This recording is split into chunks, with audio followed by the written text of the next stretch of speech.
Tonight we turn our attention to a quiet place buried beneath the Mojave, a vault whose story unfolded not through sudden disaster, but through years of ordinary decisions made under extraordinary pressure. Vault 11 was built to preserve life, yet it became a closed system where fear shaped governance and survival demanded compromise. Within its walls, neighbors voted, argued, adapted, and endured, believing they were obeying a necessary rule. What followed was not chaos at first, but order slowly bending into something unrecognizable. This is the story of a community that believed obedience meant safety, and of the voice left. Before the Great War reduced the world to ash and memory, the vaults were presented as humanity's final safeguard. Advertisements promised security, comfort, and continuity, offering refuge beneath the earth while fire consumed the surface. To the public, the vaults were shelters, engineered sanctuaries designed to preserve families, culture, and knowledge until the danger had passed. The promise was simple and reassuring. Step inside, close the door, wait for the world to heal. Yet beneath this polished narrative existed a far more complex and unsettling reality. Vault-Tec did not build its network of underground habitats solely to save lives. Each vault was a controlled environment, isolated from the outside world and shaped by deliberate variables. The goal was not survival alone, but observation. Human behavior under stress, authority, scarcity, and fear could be measured with precision when escape was impossible and oversight was absolute. The vaults were laboratories disguised as lifeboats. Some vaults tested technological endurance, others examined social isolation, overcrowding, or genetic manipulation. In a few, the experiments were obvious almost immediately, as systems failed or conditions became unbearable. In others, the design was subtle, woven so carefully into daily life that residents might live for years without realizing they were subjects at all. Vault 11 belonged to this latter category. Its experiment did not rely on broken machinery or environmental hazards. It relied on people. The illusion of safety was the vault's most effective tool. Residents entered believing they were protected not only from radiation, but from moral danger. They assumed that rules existed for their benefit, that authority figures were acting in good faith, and that difficult decisions were guided by necessity rather than manipulation. This trust was not accidental. Vault-Tec understood that fear alone could fracture a population, but fear combined with legitimacy could reshape it entirely. Vault 11 was structured to appear ordinary. It had leadership, elections, and procedures that mirrored democratic ideals familiar to its inhabitants. At first glance, it resembled a community attempting to preserve civilization underground. People volunteered for committees, debated policies, and argued over resources much as they would have above ground. The presence of choice created comfort. The presence of order created stability, and both concealed the truth. The central premise of the experiment rested on authority. Vault-Tec believed that when survival was framed as conditional, people would accept acts they would otherwise reject. The Vault systems reinforced this belief by presenting a single, terrifying rule as unavoidable.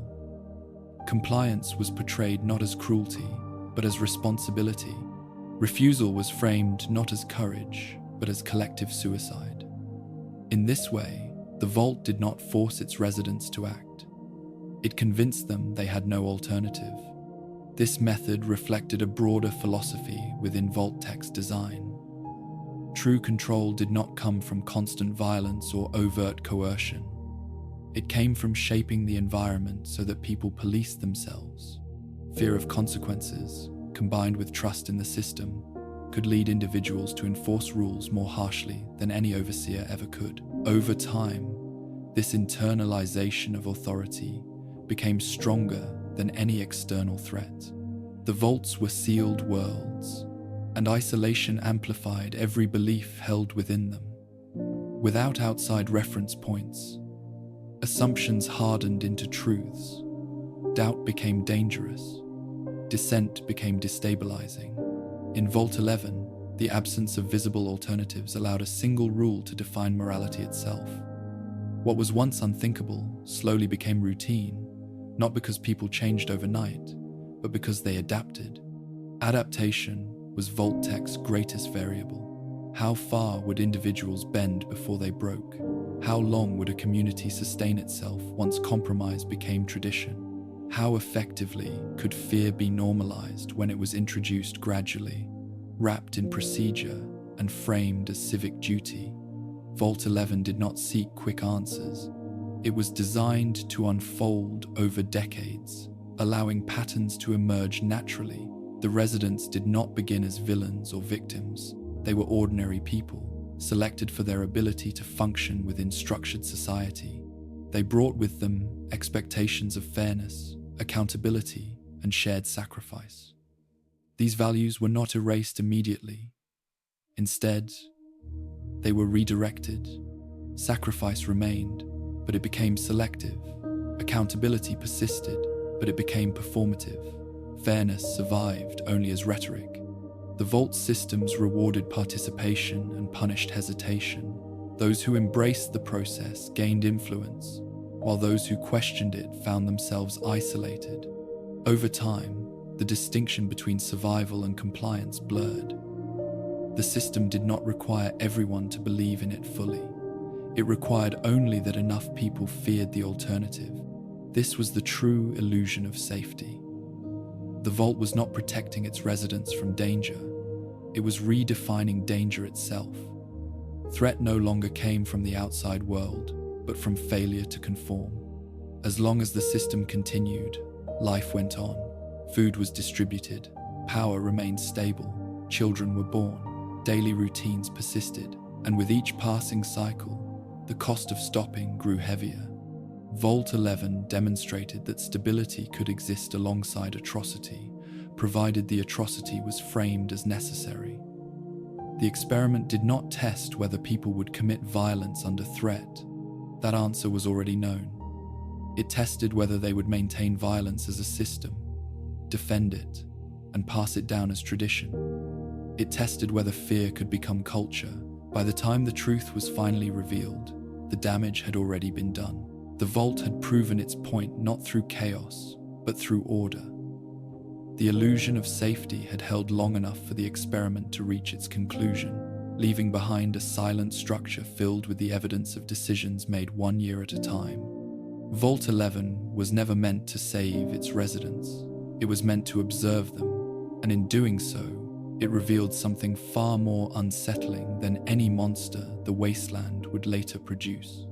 It revealed how easily ordinary people could become guardians of a system that destroyed them, simply by believing that obedience was the price of survival.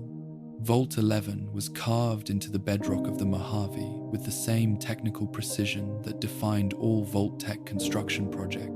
From the outside, its existence was invisible, concealed beneath unremarkable desert terrain far from major population centers. This isolation was presented as a safety feature, a buffer against direct strikes and surface instability. In truth, the location ensured that once the doors sealed, the Vault would become a world unto itself, cut off not only from danger, but from comparison. What happened inside would unfold without witnesses. The selection of residents followed patterns familiar to many pre-war vaults, though the reasoning behind those patterns was never disclosed to those chosen.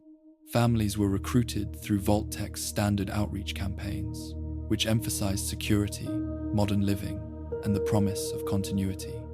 Applicants filled out forms detailing their professions, medical histories, and personal backgrounds, believing these details were meant to ensure compatibility and efficiency.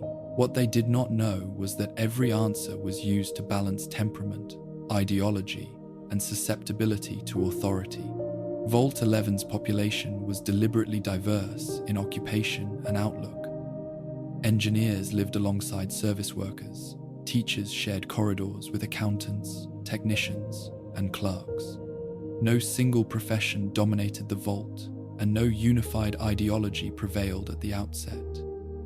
This balance was intentional. Vault-Tec sought a community capable of self-organization, debate, and disagreement.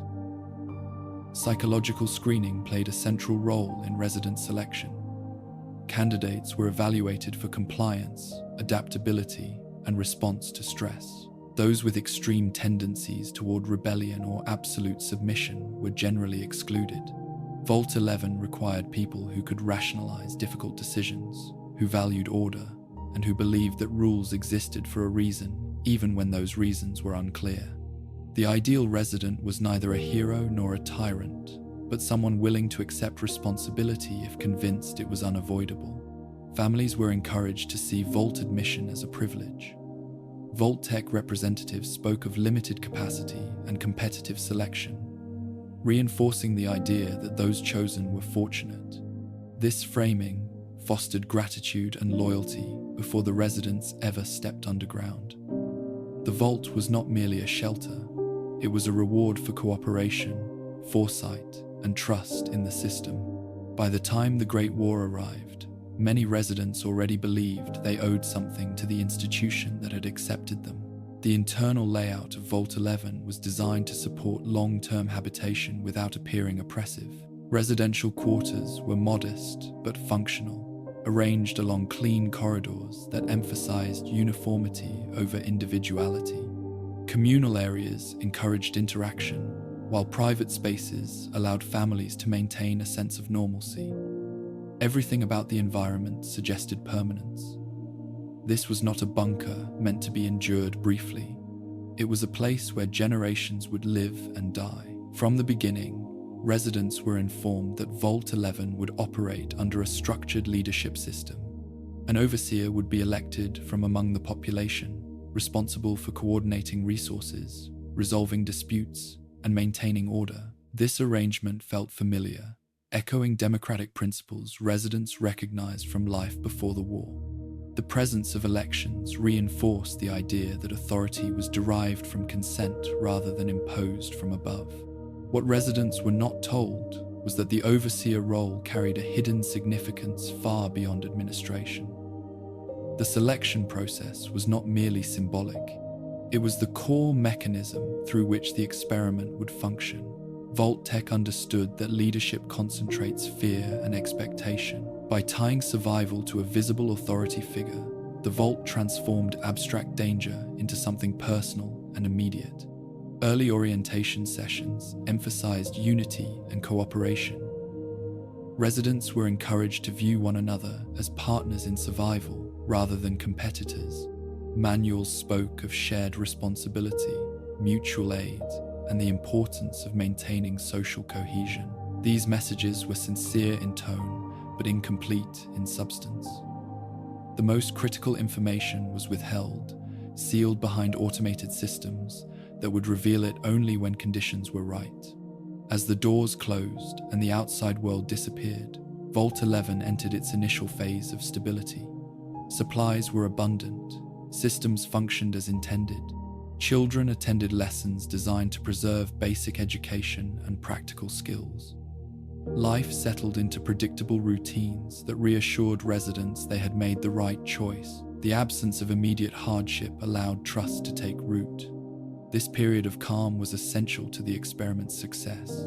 Had the Vault introduced its central rule immediately, resistance might have formed before habits solidified. Instead, Vault-Tec allowed the community to grow comfortable, to develop relationships, and to establish informal hierarchies. These bonds would later complicate dissent, as opposing the system would mean opposing neighbors, friends, and family. The architecture itself reinforced this gradual acclimation. Surveillance systems were discreet, rarely acknowledged. Automated announcements were neutral in tone, conveying information without judgment. The Vault did not feel watched, it felt managed. This distinction mattered. People are more likely to comply with systems they perceive as orderly rather than punitive. Over time, residents began to take pride in their self-sufficiency. They cultivated the belief that Vault 11 was functioning better than the world above ever had. Disagreements were resolved through discussion. problems were addressed through procedure, the vault became a model of controlled society, insulated from the chaos that had destroyed the surface. This perception of superiority would later become a powerful barrier against self-reflection. The selection process had done its work. Vault 11 was filled with people capable of maintaining a system, even when that system turned against them. They were not selected to rebel. They were selected to endure. When the Vault's hidden rule finally emerged, it did not arrive as a shock from outside, but as a revelation from within. By that point, the residents had already accepted the premise that survival required obedience, that leadership carried weight, and that individual discomfort was secondary to collective stability. The groundwork had been laid years earlier, through careful selection and patient design. Vault 11 did not trap its residents through force. It guided them into a structure they believed they controlled. The Vault's construction and population were not simply logistical details. They were the foundation of an experiment that would test not how people react to tyranny, but how willingly they construct it themselves when they believe there is no other choice. Long before the first vote was cast, before the first life was taken in the name of order, Vault 11 had already succeeded. The right people were inside, the doors were sealed, and the conditions for moral compromise had been quietly, carefully prepared. Leadership inside Vault 11 was presented as a familiar and reassuring concept. In a world where the surface had been erased by fire and radiation, the idea that residents could still choose their own overseer offered comfort. The overseer system mirrored pre-war democratic structures closely enough to feel legitimate. Yet it was simplified to function within the confines of a sealed environment. There were no external authorities, no higher courts, no appeal beyond the vault itself. The overseer stood at the top of a closed hierarchy, visible and accountable, at least in theory. At the beginning, the role appeared administrative rather than symbolic. The overseer was responsible for coordinating maintenance schedules, overseeing resource distribution, and mediating disputes between residents. These duties were practical and necessary, reinforcing the perception that leadership existed to serve the community. Elections were conducted openly, with candidates presenting themselves as organizers, problem solvers, and caretakers of stability. The language used was calm and procedural, avoiding grand promises or ideological appeals. This structure encouraged participation. Voting felt meaningful because it resembled the civic processes residents remembered from the old world. People debated qualifications, discussed temperament, and weighed experience. The act of choosing an overseer became a ritual of normalcy, a way to preserve the idea that society still functioned according to shared rules rather than raw survival instinct. For a time, this belief held. What was not disclosed was the true weight of the position. The overseer was not merely an administrator.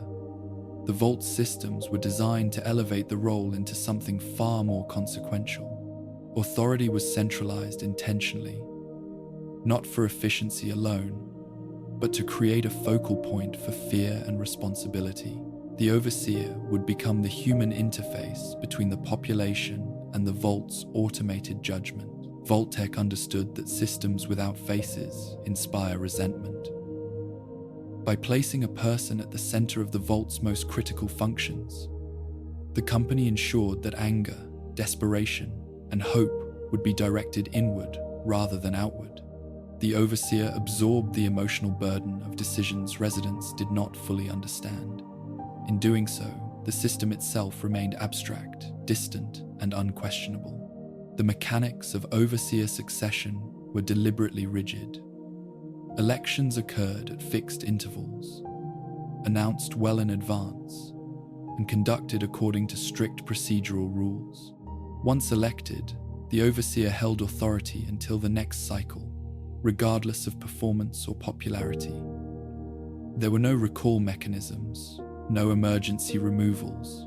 This rigidity prevented spontaneous challenges to leadership and reinforced the idea that change could occur only through sanctioned channels. Residents were told this stability was necessary. Constant leadership turnover, they were warned, would invite chaos. Order required continuity. These explanations were reasonable on the surface, and few questioned them during the early years.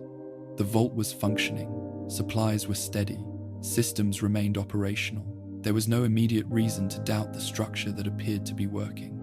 The overseer's authority extended into every aspect of daily life, though often indirectly. Policies governing work assignments, ration adjustments, and disciplinary actions flowed through the office, even when automated systems executed them. This arrangement created the impression that the overseer was the ultimate decision-maker, despite the fact that many outcomes were predetermined by vault programming. The distinction between human choice and machine enforcement blurred over time.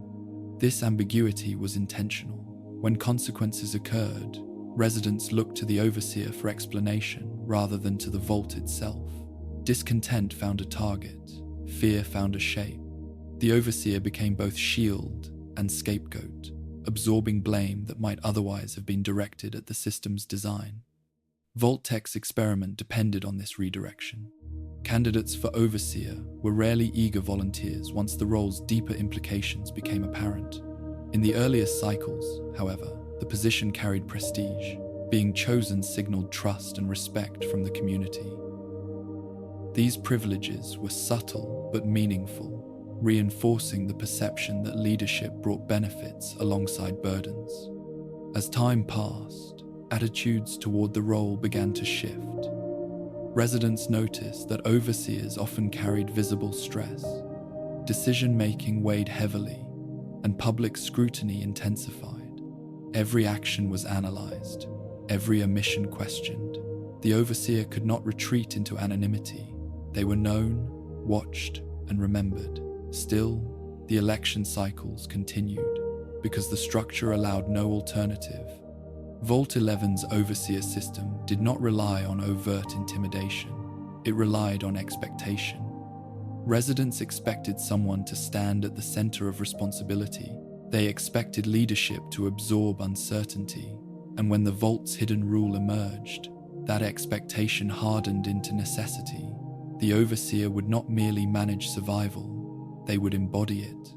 By tying the vault's continued operation to the overseer's fate, Vault-Tech transformed leadership into a sacrificial role. The system was designed so that the overseer would be seen as both protector and potential liability. Their existence became intertwined with fear, not because they caused it, but because the vault demanded a human symbol for its consequences. This design exploited a deeply ingrained social instinct. Human communities often seek individuals to carry collective guilt, to bear the weight of decisions made by many. Vault 11 formalized this instinct, embedding it into procedure.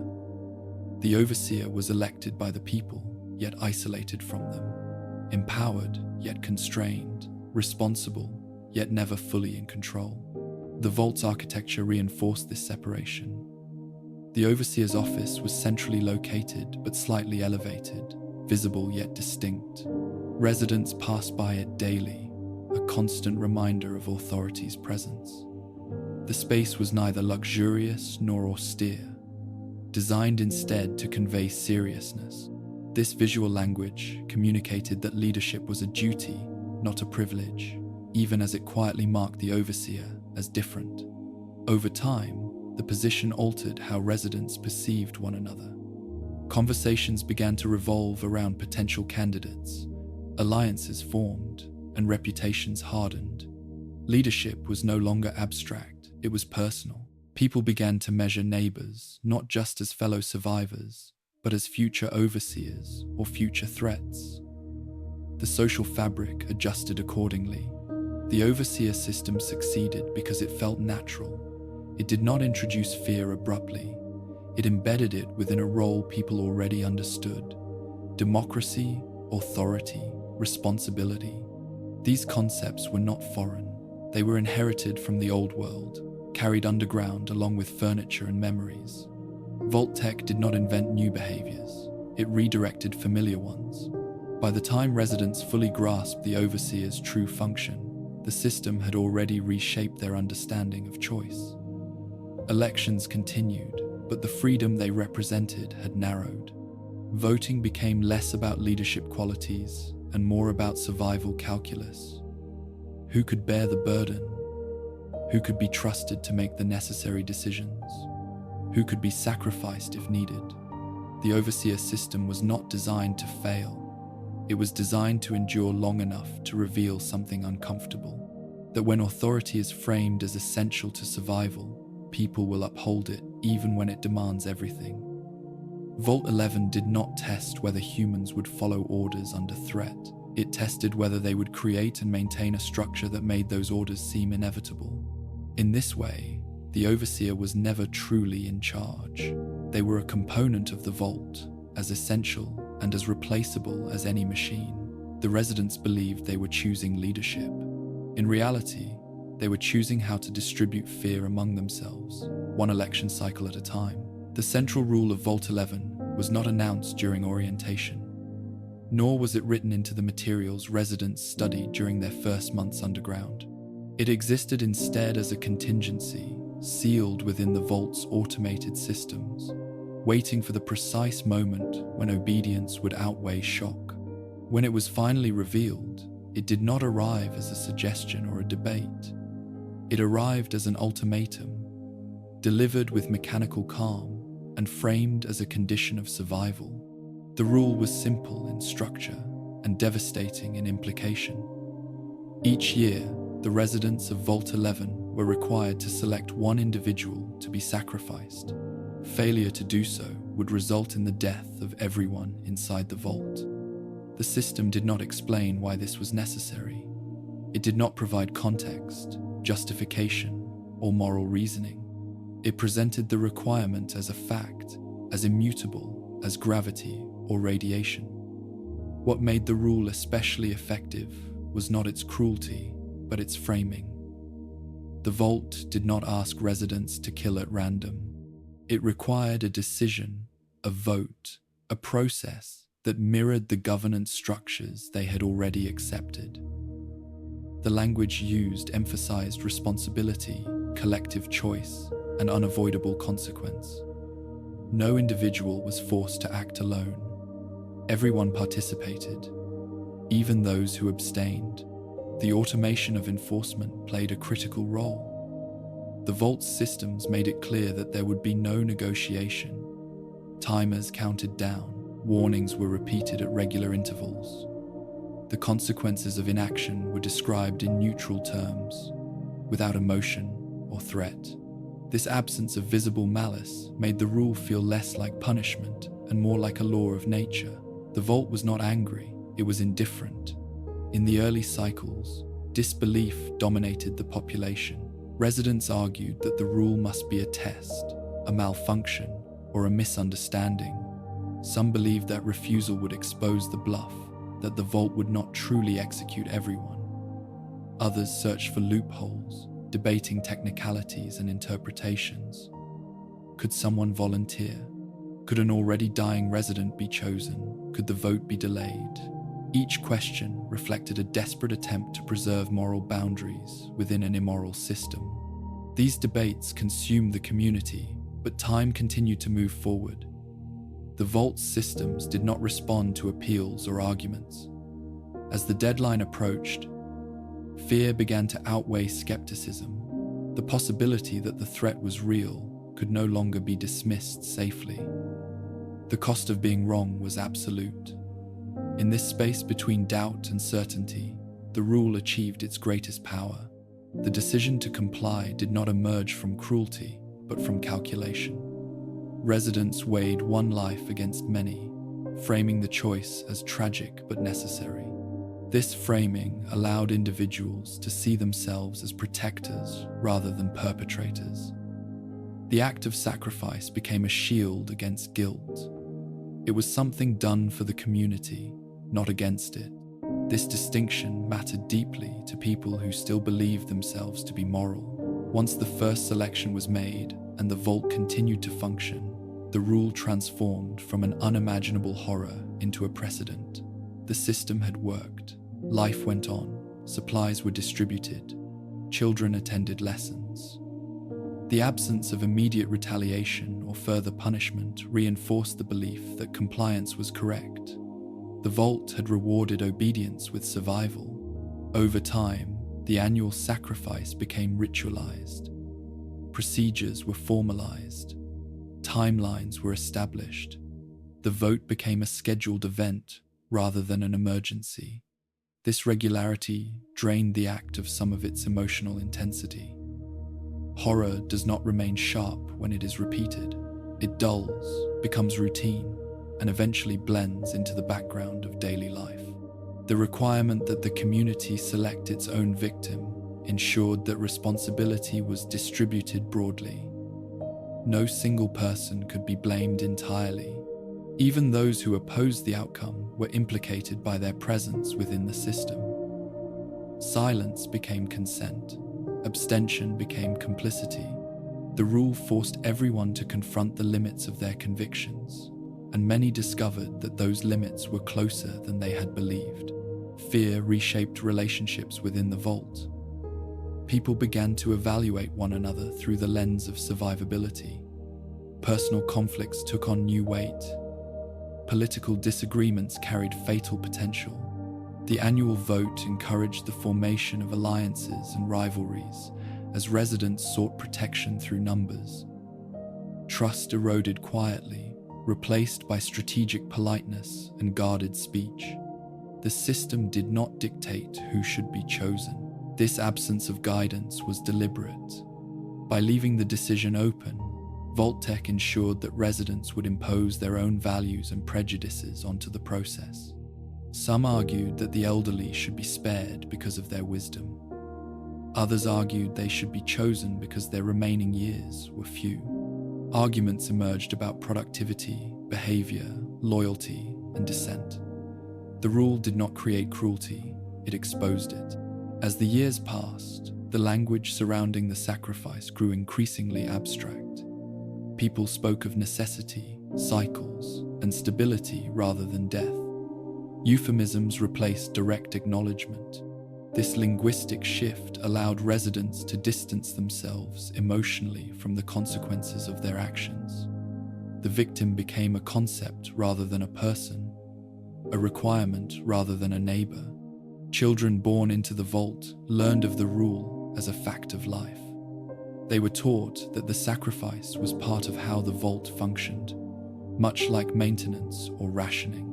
For them, the idea that society required a death each year was not shocking, it was normal. This generational normalization represented a critical success of the experiment. The rule no longer needed justification. It had become tradition. The fear of collective punishment ensured that resistance remained rare and fragmented. Even those who opposed the system struggled to organize. Knowing that failure would doom everyone, the rule weaponized empathy, turning care for others into a mechanism of control. To refuse was not merely to object, it was to endanger loved ones. Vault-Tec designed the rule to exploit a fundamental human impulse. People are often willing to endure great injustice if they believe it prevents greater harm. The Vault systems presented the choice in stark terms, removing ambiguity and compressing moral complexity into a single decision. By doing so, they ensured that the path of least resistance was also the path of greatest compromise. The rule could not be refused safely. It could only be obeyed or defied at the cost of everything. This binary eliminated gradual resistance. There was no way to partially comply, no space for reform. The system demanded total participation or total destruction. Such absolutism discouraged reflection. When survival is at stake, contemplation becomes a luxury. In this environment, obedience was not enforced through violence, but through anticipation. The threat was always present, always approaching. Even during periods of relative calm, the next vote loomed in the background, shaping behavior and conversation. The rule did not need to be spoken often. Its presence was felt continuously. The residents of Vault 11 did not wake each morning intending to commit evil. They woke, intending to survive. The rule transformed this intention into a mechanism of harm by narrowing the range of acceptable choices. In doing so, it demonstrated how systems can convert ordinary motivations into extraordinary outcomes. The hidden rule was never meant to be fair. It was meant to be unavoidable. Its success lay not in the suffering it caused, but in the way it persuaded people to accept that suffering as the price of order. Vault 11 did not break its residents through force. It taught them to break themselves, one year at a time, in the belief that there was no other way to keep living. When the first overseer of Vault 11 was elected, the atmosphere inside the vault still carried traces of optimism. The Great War was recent enough to remain abstract, a distant catastrophe sealed away behind thick doors and reinforced walls. Supplies were plentiful. Systems functioned smoothly. Residents spoke of endurance in measured tones, confident that structure and cooperation would allow them to outlast whatever devastation lingered above. Leadership, at this stage, was seen as stewardship rather than sacrifice. The initial overseer was chosen for qualities that felt reassuring rather than commanding. Calm demeanor, organizational skill, and a reputation for fairness mattered more than ambition. The community wanted someone who could manage logistics and mediate disputes, not someone who sought power. This choice reflected the residents' belief that the vault's greatest challenge would be maintaining order, not confronting moral catastrophe. They did not yet understand the role they had created. When the vault's hidden rule was revealed, it was delivered to the overseer first. The language was precise and unemotional, offering no space for interpretation. 1 life per year, selected by the residents, or total termination. The overseer was given no authority to refuse, delay, or override the requirement. Their task was not to decide whether the rule applied, but how the community would respond to it. The initial reaction was disbelief. The overseer assumed an error, a malfunction, or a test designed to assess readiness. They reviewed system diagnostics, consulted maintenance protocols, and searched for confirmation that the threat was real. Every indicator pointed to the same conclusion. The vault was not bluffing. The rule was embedded deeply into its operational core, beyond human control. Faced with this knowledge, the overseer confronted a dilemma that had no precedent in their experience. To reveal the rule immediately would incite panic and potentially provoke resistance that could lead to collective death. To conceal it would buy time, but at the cost of transparency and trust. In the end, the overseer chose a third path. They disclosed the rule gradually, framing it as a contingency rather than an immediate demand, hoping the community could find a way to resolve it without bloodshed. This approach reflected the overseer's belief in reason and dialogue. They believed that if residents understood the situation fully, they might discover a loophole or a collective solution. Meetings were held, committees were formed, people debated interpretations and searched for technical flaws. For a brief period, the vault functioned as a forum of ideas, united by a shared refusal to accept the premise placed before them. Time, however, did not pause for deliberation. The vault's countdown continued, indifferent to discussion. As the deadline approached, the overseer's position became increasingly precarious. Residents looked to them not just for leadership, but for certainty. The lack of answers began to feel like incompetence. Anxiety spread quietly, surfacing in strained conversations and sleepless nights. The overseer's role shifted from mediator to messenger of inevitability. They were forced to explain that no solution had been found, that the system would not bend, and that the choice was real. In doing so, they became the embodiment of the rule itself. Fear attached to their presence. Whispers followed them through corridors. The office that once symbolized order now represented dread. The community's response fractured along predictable lines. Some argued that refusal was the only moral choice, that dying together preserved dignity. Others countered that such idealism ignored the reality of families, children, and futures that could still exist if the rule was obeyed. These debates were not abstract, they carried the weight of personal stakes, and they often ended in silence rather than resolution. As pressure mounted, the overseer faced a final decision. They could allow the deadline to pass, condemning everyone in the name of principle, or they could guide the community toward compliance. The vault's design ensured that this choice would define the overseer's legacy, regardless of outcome. The decision to proceed with a vote was framed as temporary, an act undertaken under protest. The overseer emphasized that the system would be revisited, that this was not an endorsement of the rule, but a response to it. This distinction mattered deeply to them, even as it blurred for others. The vote was scheduled, procedures outlined, and the community prepared to do something it had sworn it would never do. When the first sacrifice was chosen, the act was carried out by the vault's automated systems. No resident pulled a trigger or pressed a button. The overseer announced the result, their voice steady but hollow. The victim was escorted away, and the vault continued to function. Lights remained on, air flowed, food dispensers operated as usual. The absence of catastrophe confirmed the rule's legitimacy in the most unsettling way possible. In the days that followed, the overseer struggled to reconcile survival with responsibility. They had acted to save the many, yet the cost was written into the vault's quiet corridors. Some residents avoided them entirely. Others expressed gratitude. Both responses deepened the overseer's isolation.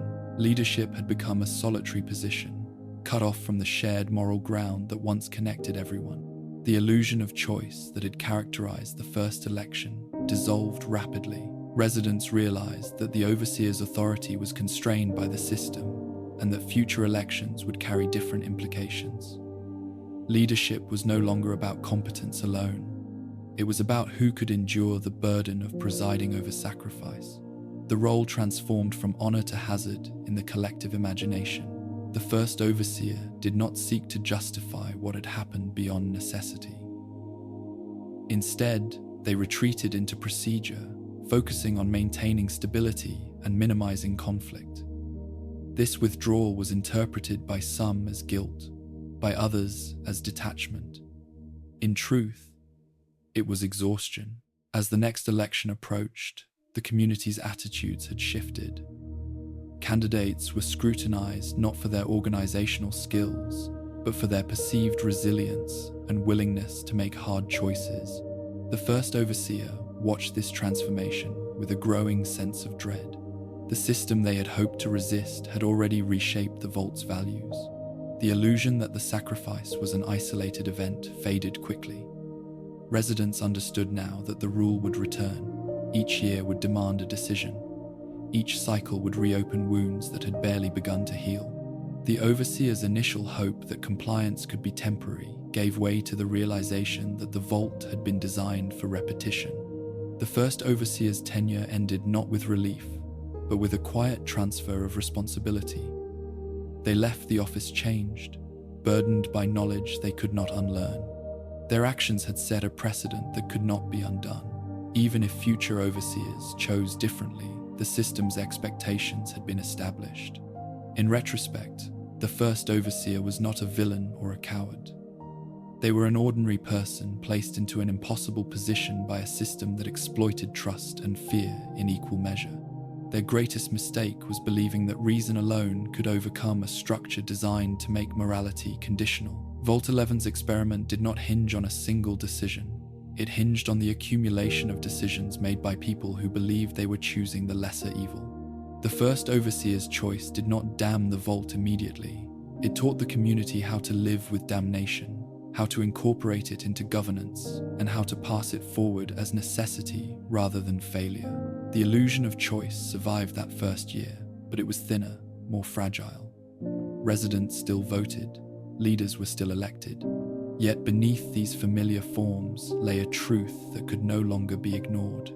Survival in Vault 11 was not granted by the system.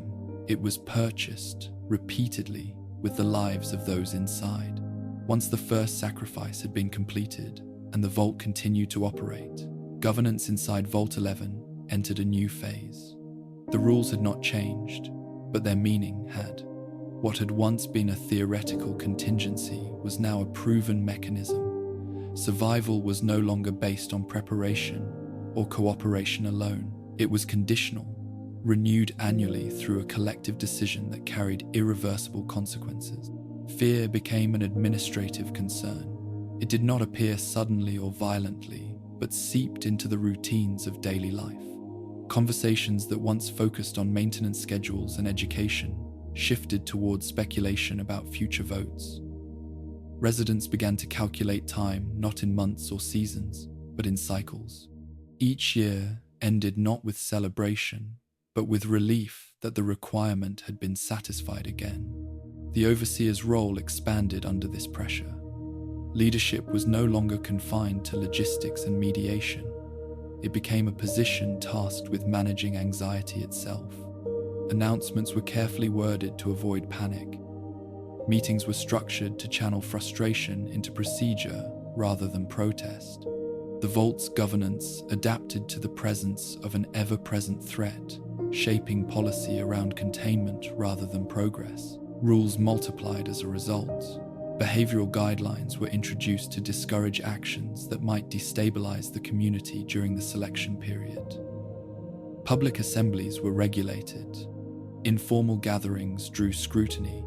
These measures were justified as safeguards, necessary to maintain order during emotionally charged times. Over time, the distinction between safety and control blurred. Decision-making narrowed. Policies were evaluated not on long-term benefit, but on their potential impact on the annual vote. Leaders asked whether a proposal might create resentment, draw attention to dissenters, or shift alliances in ways that could complicate future selections. Governance became reactive, focused on minimizing disruption rather than fostering growth.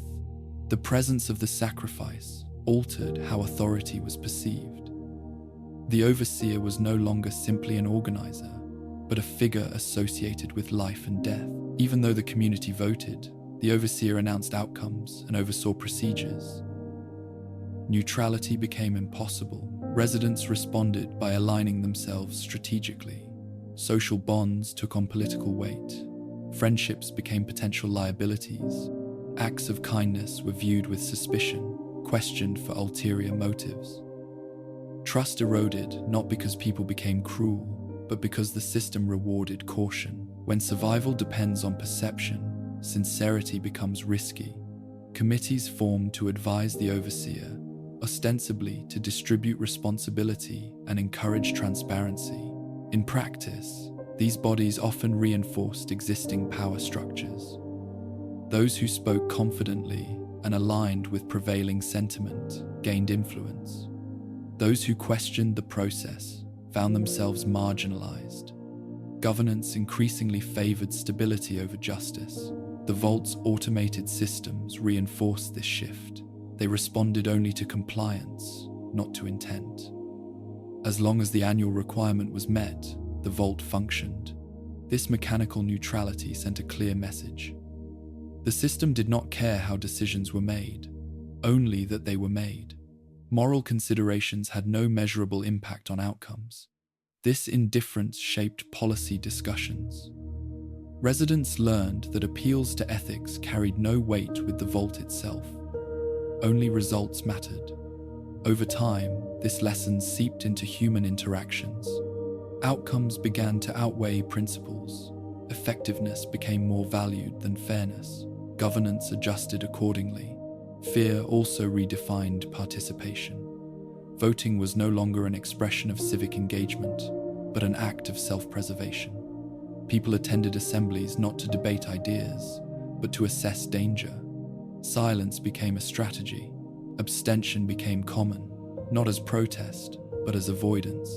Those who spoke risked becoming visible. The overseer, caught between expectation and limitation, struggled to maintain legitimacy. Each decision was framed as necessary, each compromise justified by the greater good, yet these explanations grew thinner with repetition. Residents began to sense that governance had become a performance. a ritual designed to mask the vault's underlying coercion. As dissent faded from public view, it did not disappear entirely. It moved into private spaces, whispered conversations, and guarded glances. The absence of open resistance was interpreted as agreement, reinforcing the illusion that the system retained consensus. In reality, many residents felt trapped, unable to act without endangering others. Children observed these dynamics without fully understanding them. They learned that authority was not to be questioned openly, that compliance ensured safety, and that difficult decisions were best left to leaders. Education emphasized order and responsibility, subtly preparing the next generation to accept the system as natural. Governance under threat encouraged a narrowing of empathy. When every cycle demanded a sacrifice, compassion became selective. Residents learned to conserve emotional energy, to detach from those who might one day be chosen. This detachment was not cruelty, it was adaptation. The system rewarded emotional distance by reducing vulnerability. The overseer's office became increasingly isolated. Physical barriers were reinforced. Access was controlled. These measures were justified as protection against unrest, but they also symbolized the growing divide between leadership and population. Authority withdrew even as it became more powerful. Policies designed to promote unity often had the opposite effect. Mandatory assemblies and collective statements of resolve emphasized conformity over connection. People participated out of obligation rather than belief.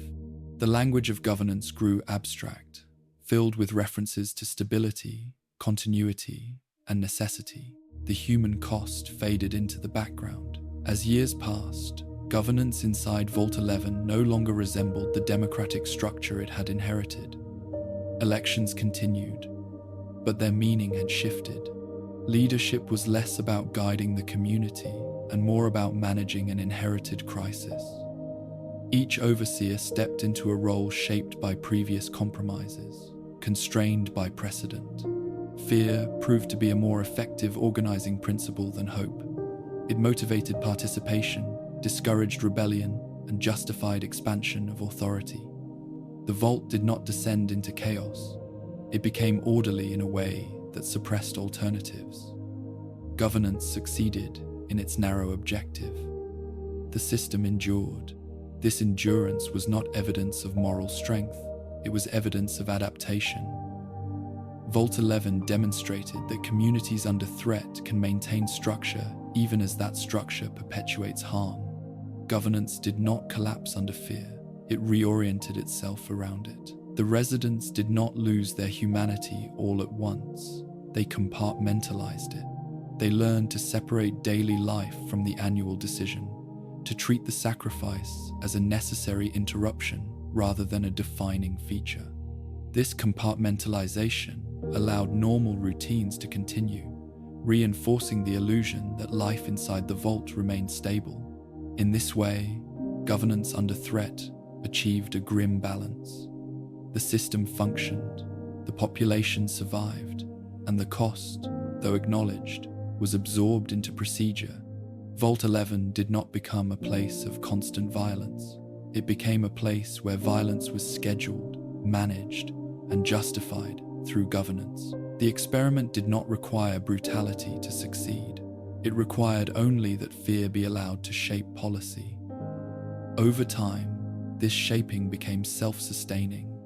New leaders inherited a system already calibrated for compromise.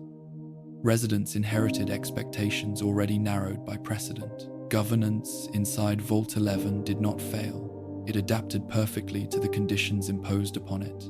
And in doing so, it revealed how easily fear can become the foundation of order, how authority can persist without justice, and how survival, when framed narrowly enough, can justify almost anything. As the years passed, and the annual sacrifice became an expected event rather than an unthinkable emergency, the social landscape inside Vault 11 began to reorganize itself. Governance no longer revolved solely around procedures and leadership roles. It fractured into informal political groupings, shaped by shared beliefs about how the vault should endure the burden placed upon it. These factions were never officially recognized, but their presence influenced every election, every debate, and every vote. At first, these divisions were subtle. Residents gathered with those who shared similar views, reinforcing one another's interpretations of necessity and responsibility. Some believed the system should be followed with strict discipline, arguing that hesitation only increased suffering. Others maintained that the process should be softened, that mercy and restraint could coexist with compliance. Over time, repeated cycles hardened opinion into identity. Positions became predictable. Residents began to speak not only for themselves, but as representatives of a broader perspective. Conversations shifted from personal discomfort to ideological justification. The question was no longer whether the sacrifice was wrong, but how it should be managed, and who should bear its cost. One faction emphasized order above all else. They argued that stability was fragile and that emotional resistance threatened collective survival. For them, the sacrifice was a grim but necessary mechanism, and any attempt to delay or complicate it was viewed as irresponsible.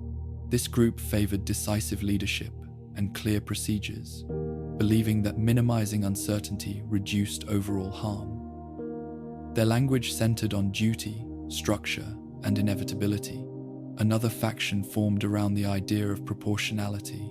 They accepted the rule as unavoidable, but insisted that its implementation should reflect fairness as they understood it. Discussions within this group focused on criteria: productivity, behavior, and contribution to the vault's functioning were weighed carefully. They argued that the burden should fall on those least essential to survival, framing selection as a rational allocation rather than a moral judgment. A smaller but persistent faction rejected both approaches, questioning the legitimacy of the system itself. For them, each sacrifice reinforced the system's control. However, their position was difficult to sustain publicly. Without a viable alternative that ensured safety, their arguments were easily dismissed as reckless or idealistic. These factions did not operate as formal parties. There were no banners or official platforms. Their influence spread through conversation, persuasion, and reputation. Residents learned quickly which views were safe to express openly and which were best confined to trusted circles. Over time, silence became a political act, and neutrality a form of self-protection. Elections reflected this fragmentation. Candidates rarely presented themselves as independent leaders. Instead, they were seen as aligned with particular perspectives, whether they acknowledged it or not. Voters assessed overseer candidates not just on competence, but on how they were likely to handle the sacrifice. Leadership became a proxy battleground for ideological conflict.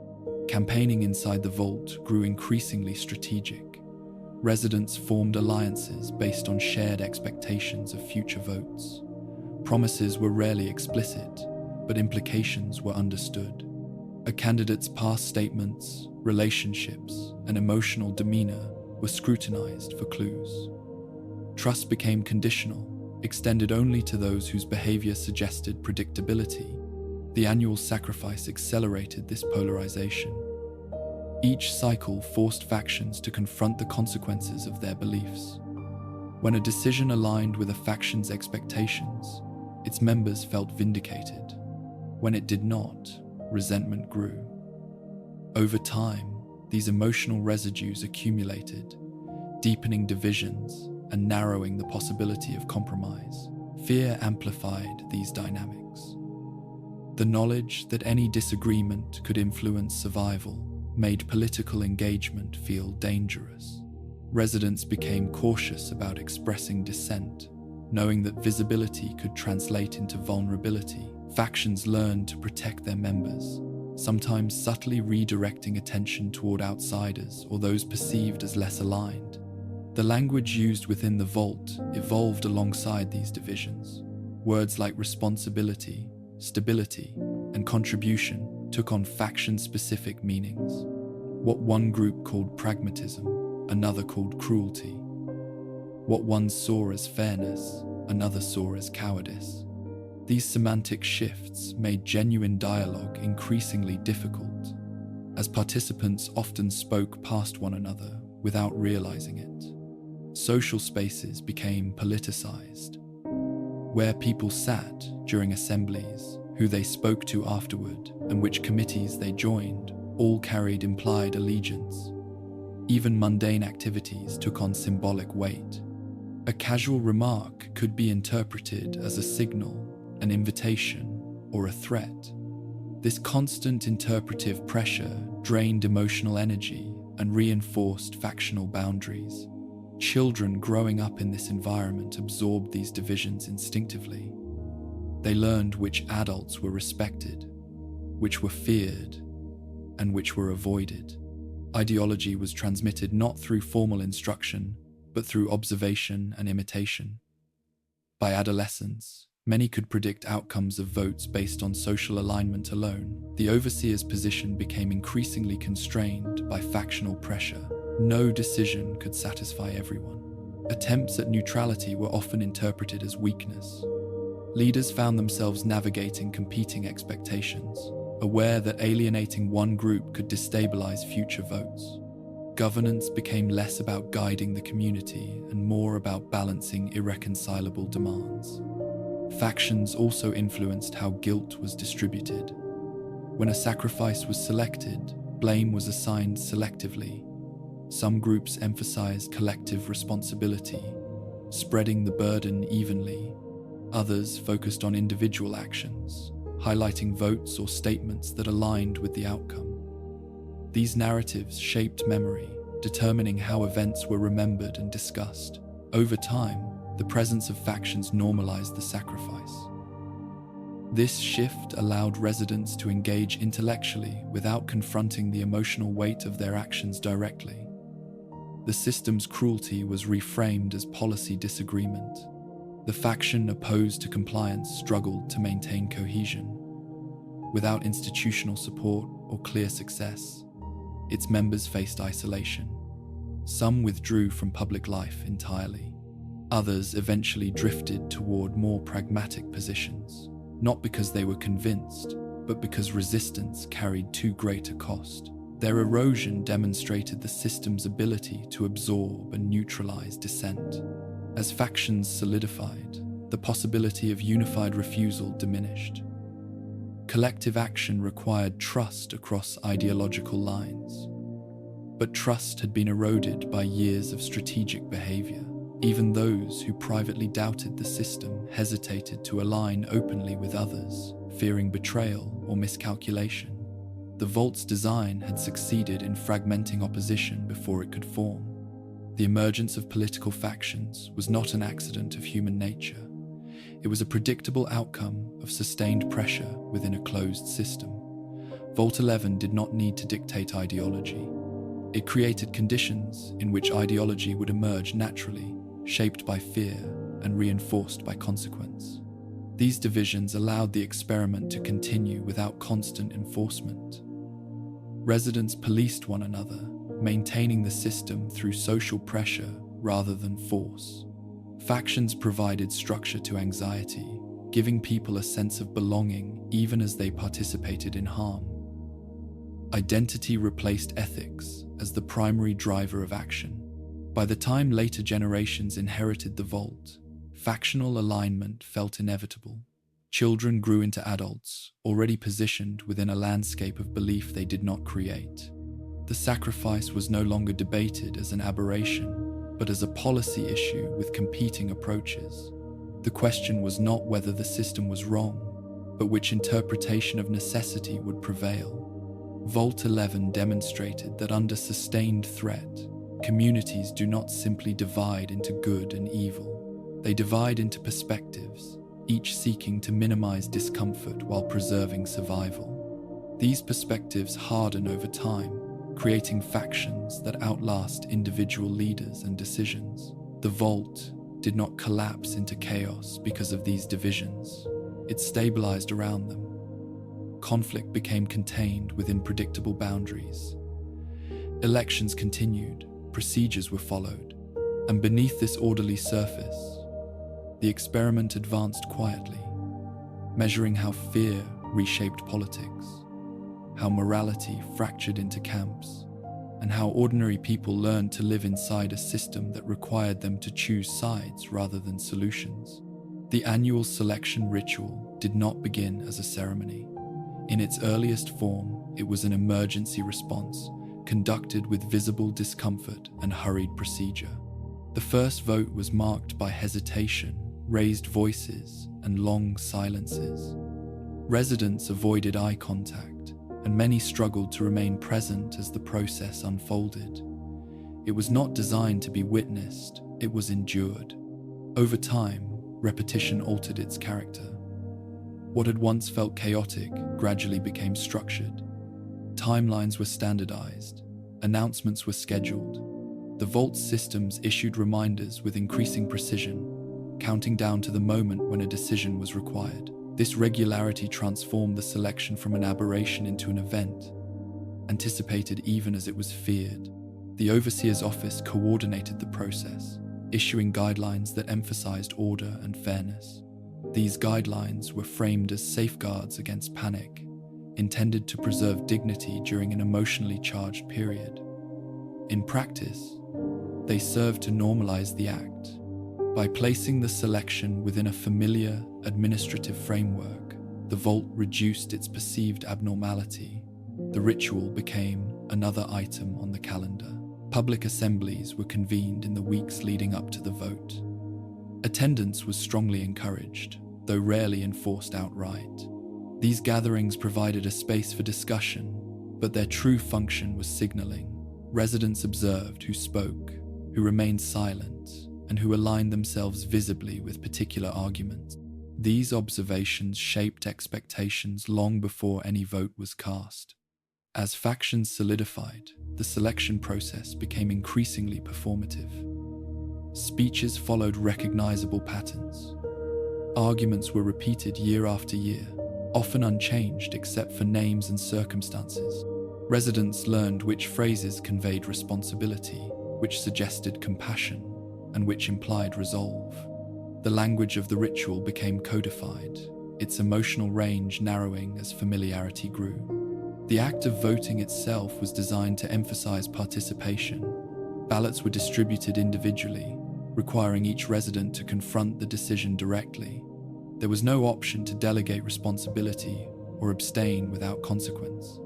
Even silence was recorded. The system ensured that every person inside the vault was implicated, regardless of how they felt about the outcome. Once votes were collected, the waiting began. This interval was one of the most psychologically intense aspects of the ritual. Residents returned to their routines, attempting to maintain normalcy while anticipating the result. Conversations grew subdued, corridors felt quieter. The absence of immediate resolution allowed anxiety to settle deeply, reinforcing the gravity of the act. When the outcome was announced, it was delivered without commentary. The overseer read the name, confirmed the decision, and initiated the next phase. There were no speeches of consolation, no acknowledgement of loss beyond procedural confirmation. This restraint was intentional. The vault did not encourage mourning, it encouraged continuation. The selected individual was escorted away by automated systems, minimizing human involvement. This design choice reduced opportunities for resistance or intervention, but it also distanced the community from the physical reality of what was occurring. The absence of visible violence made the act easier to endure. Residents could imagine the process abstractly, rather than confront its finality directly. In later cycles, attendance at the announcement became uneven. Some residents chose to remain in their quarters, listening through intercoms rather than witnessing the moment in person. Others insisted on being present, believing that bearing witness was a form of accountability. Both responses were accepted without comment. The ritual accommodated different coping strategies. The immediate aftermath of each selection followed a predictable pattern. The vault systems confirmed continued operation. Lights remained on. Air circulated. Ration schedules resumed. This confirmation served as reassurance. The system worked. The sacrifice had fulfilled its purpose. Life, in its constrained form, went on. Over time, emotional responses became more muted. Early cycles had been marked by visible distress, grief, and occasional outbursts. Later cycles were quieter. People withdrew inward, conserving emotional energy. The ritual no longer shocked, it weighed. Children born into the vault experienced the ritual as part of their social environment. They learned to recognize the signs of its approach, the shift in adult behavior, the subdued tone of announcements. For them, the selection was not a singular tragedy, but a recurring event. Its predictability stripped it of novelty, though not of consequence. The ritual also created informal hierarchies of experience. Those who had lived through many cycles were regarded with a mix of respect and unease. Their endurance was admired, but their complicity was unspoken. Newer residents, or younger adults reaching voting age, often struggled more visibly. Their reactions highlighted the contrast between adaptation and initiation. Attempts to modify the ritual were rare and largely unsuccessful. Proposals to change voting methods, adjust timelines, or alter announcement procedures were discussed occasionally, but rarely implemented. The vault systems enforced certain parameters rigidly, and residents hesitated to experiment within such constraints. The risk of unintended consequences discouraged innovation. As years passed, the ritual's symbolism shifted. It no longer represented a desperate choice made under duress. It became a measure of the vault's continued existence. Each completed cycle reinforced the belief that survival depended on adherence. The act of voting was reframed as maintenance rather than violence. This reframing affected memory. Past sacrifices blurred together, distinguished only by particularly controversial decisions or personal connections. Names were remembered, but details faded. The ritual's repetition eroded the specificity of loss, replacing it with a generalized sense of burden. This erosion was not deliberate. It was the result of sustained exposure. The selection ritual also altered how residents perceived time. The year became segmented around it, with anticipation and recovery shaping the calendar. Periods of relative calm were defined not by their own qualities, but by their distance from the next vote. Time was no longer continuous. It was cyclical. Despite its normalization, the ritual never became comfortable. Even those who defended it acknowledged its cost. The difference lay in how that cost was managed. Some treated it as a necessary wound, others as an abstract requirement. Few allowed themselves to dwell on it for long. Dwelling threatened function. The vault's design ensured that the ritual remained the community's responsibility. There were no external enforcers, no visible architects of the system. The selection was carried out by the residents themselves, using the structures they had built and maintained. This self-enforcement deepened the psychological impact. The system did not oppress them from above, it operated through them. As the ritual matured, it became less about the individual chosen and more about the act itself. The focus shifted from who would die to whether the process would proceed smoothly. Success was measured by the absence of disruption. The ritual's effectiveness lay in its ability to be completed without incident. Vault 11 did not require spectacle to sustain obedience. It relied on repetition, procedure, and inevitability. The annual selection ritual embodied these principles perfectly. It transformed a singular horror into a managed process, stripped of drama but heavy with consequence. In this way, the ritual revealed the experiment's deeper intent. It was not designed to observe how people react to violence, but how they incorporate it into systems, how they schedule it, how they justify it, how they teach their children to expect it. The selection was no longer an emergency, it was a tradition. And traditions, once established, are among the hardest structures for any society to dismantle, especially when they are bound to survival itself. As the annual selections continued and the vault settled into its cycle of survival, a quieter transformation took place beneath the surface of procedure and ritual. Trust, once assumed as a default condition of shared survival, began to erode. This erosion did not occur through a single betrayal or dramatic rupture. It happened gradually, through small adjustments in behavior that accumulated over time. In the early years, residents still spoke openly with one another. Disagreements were framed as differences of opinion rather than threat. Even after the first sacrifices, many believed that mutual understanding could be preserved, that the system demanded compliance but not suspicion. This belief did not survive repeated cycles. The knowledge that every person inside the vault participated in the selection process altered how neighbors were perceived. Every friendly gesture carried an unspoken question. Every disagreement acquired potential consequence. People began to wonder not only what others believed, but how they might vote when the time came. This uncertainty settled into daily life. Subtle, but persistent, conversations changed first. Residents grew more cautious with their words, especially in public spaces. Opinions once shared freely were now measured carefully or withheld entirely. Silence became a form of protection. Speaking openly risked alignment, and alignment risked visibility. Over time, this caution hardened into habit.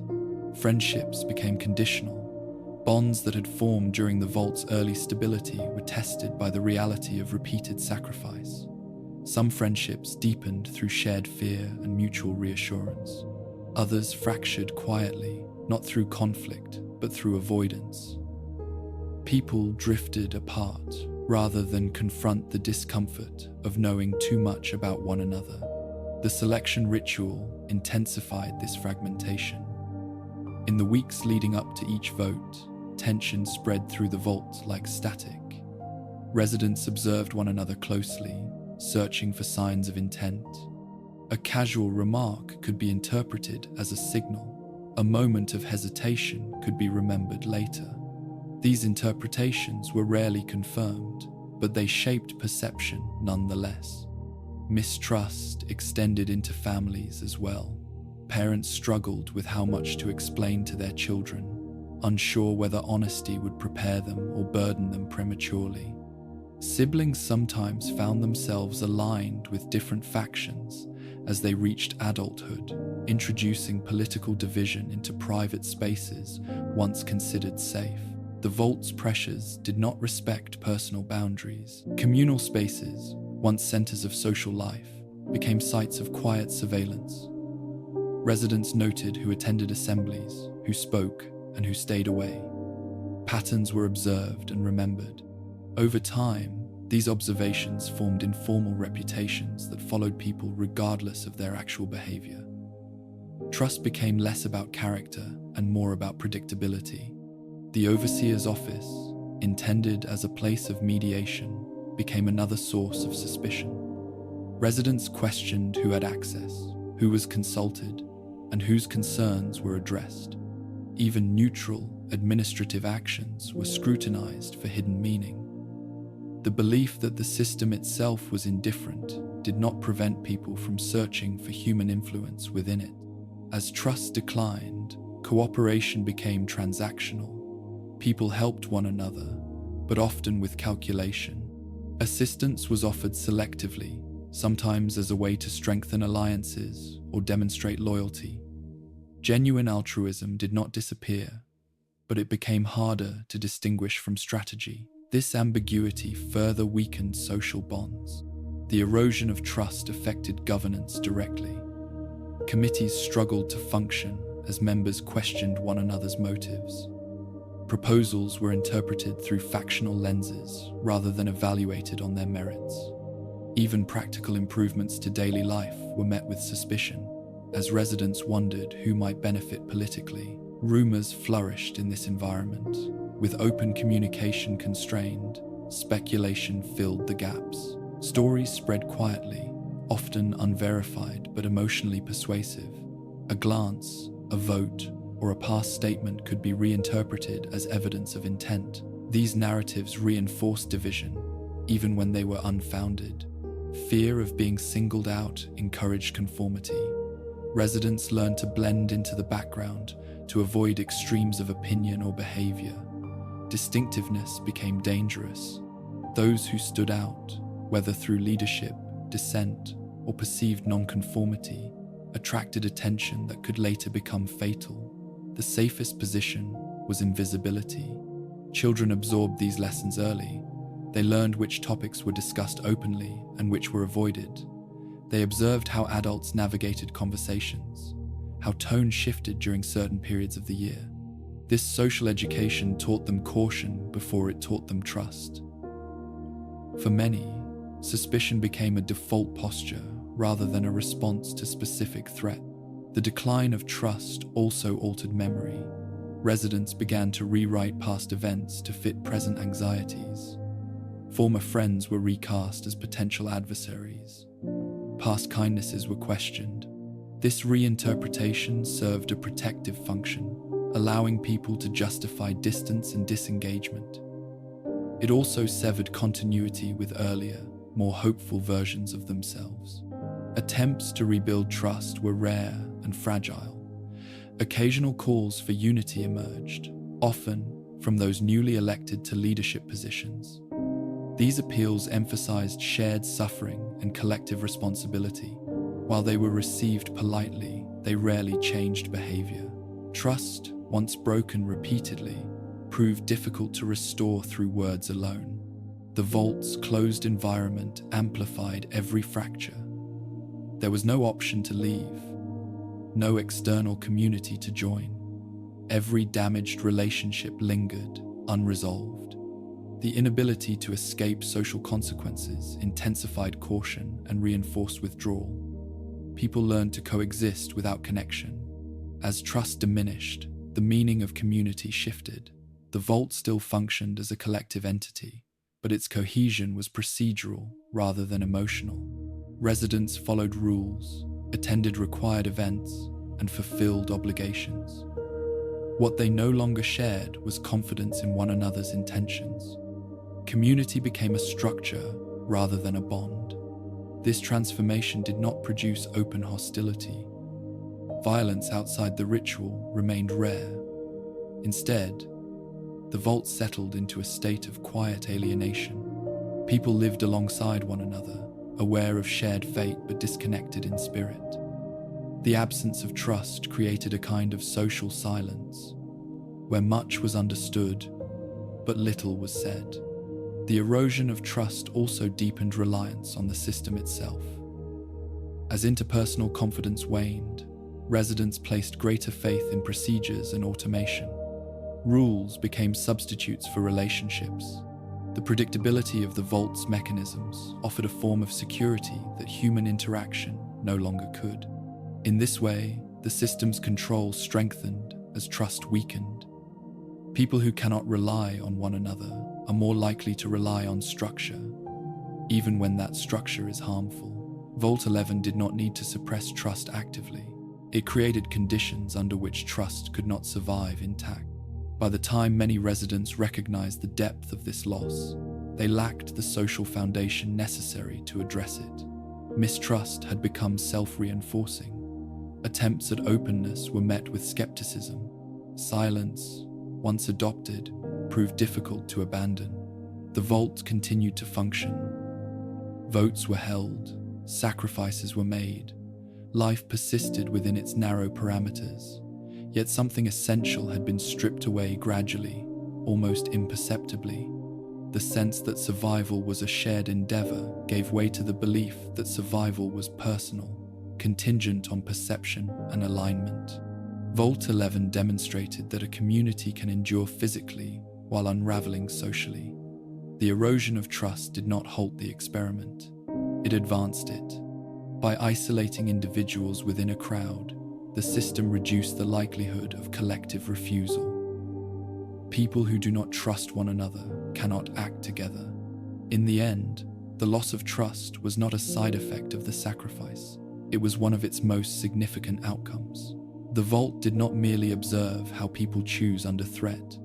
It observed how fear reshapes relationships, how suspicion replaces solidarity, and how a society can remain orderly even as its members retreat into quiet, guarded isolation. The doors of Vault 11 remained sealed, the lights stayed on, the air continued to circulate.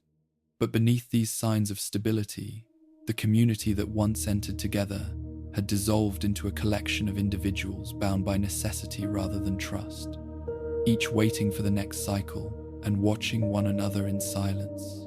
Despite the Vault's increasing emphasis on order and procedure, resistance did not disappear entirely. It emerged instead in fragmented, cautious forms, shaped by the same fear that sustained the system it opposed. Dissent inside Vault 11 was rarely loud or unified. It was quiet, hesitant, and often short-lived, constrained by the knowledge that failure carried consequences not just for the individual, but for everyone. In the early years after the rule was revealed, resistance took the form of questions rather than defiance. Residents asked whether the system could be deceived, delayed, or misunderstood. They raised concerns during assemblies, phrasing objections carefully to avoid appearing reckless. These early dissenters did not reject the Vault outright. They sought clarification, hoping that reason might expose an alternative. As cycles passed and compliance became routine, the tone of dissent shifted. Questions turned into critiques. Some residents began to argue that the sacrifices were not merely tragic necessities, but active participation in a system designed to test obedience. They pointed out inconsistencies in the Vault's messaging and questioned why survival depended on a ritual that produced no tangible benefit beyond continued operation. These arguments were rarely made in public for long. The social cost of dissent was immediate.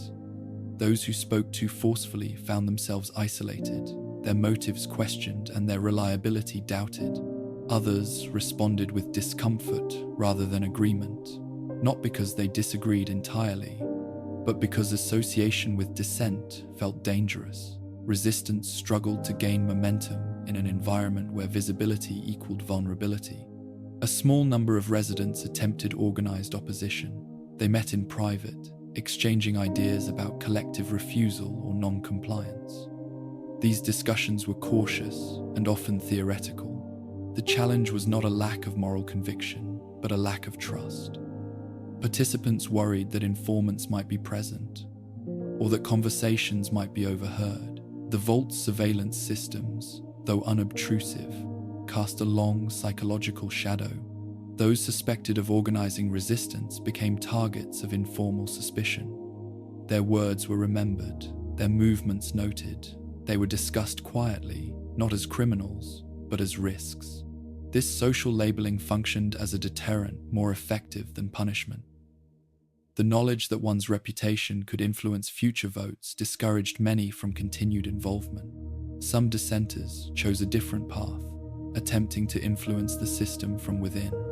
They ran for committee positions or supported overseer candidates they believed might soften the process.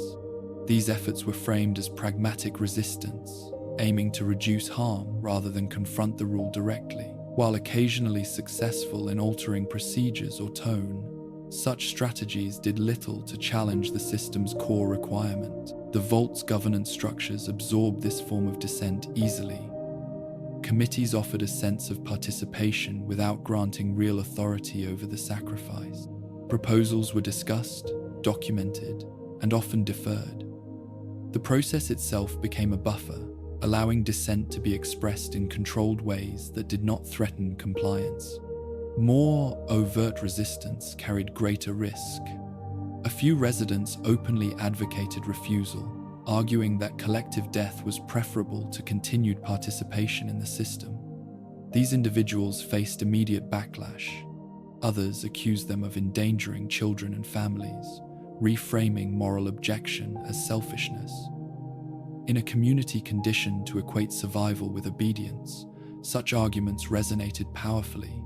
Over time, dissenters were marginalized, not through force, but through exclusion.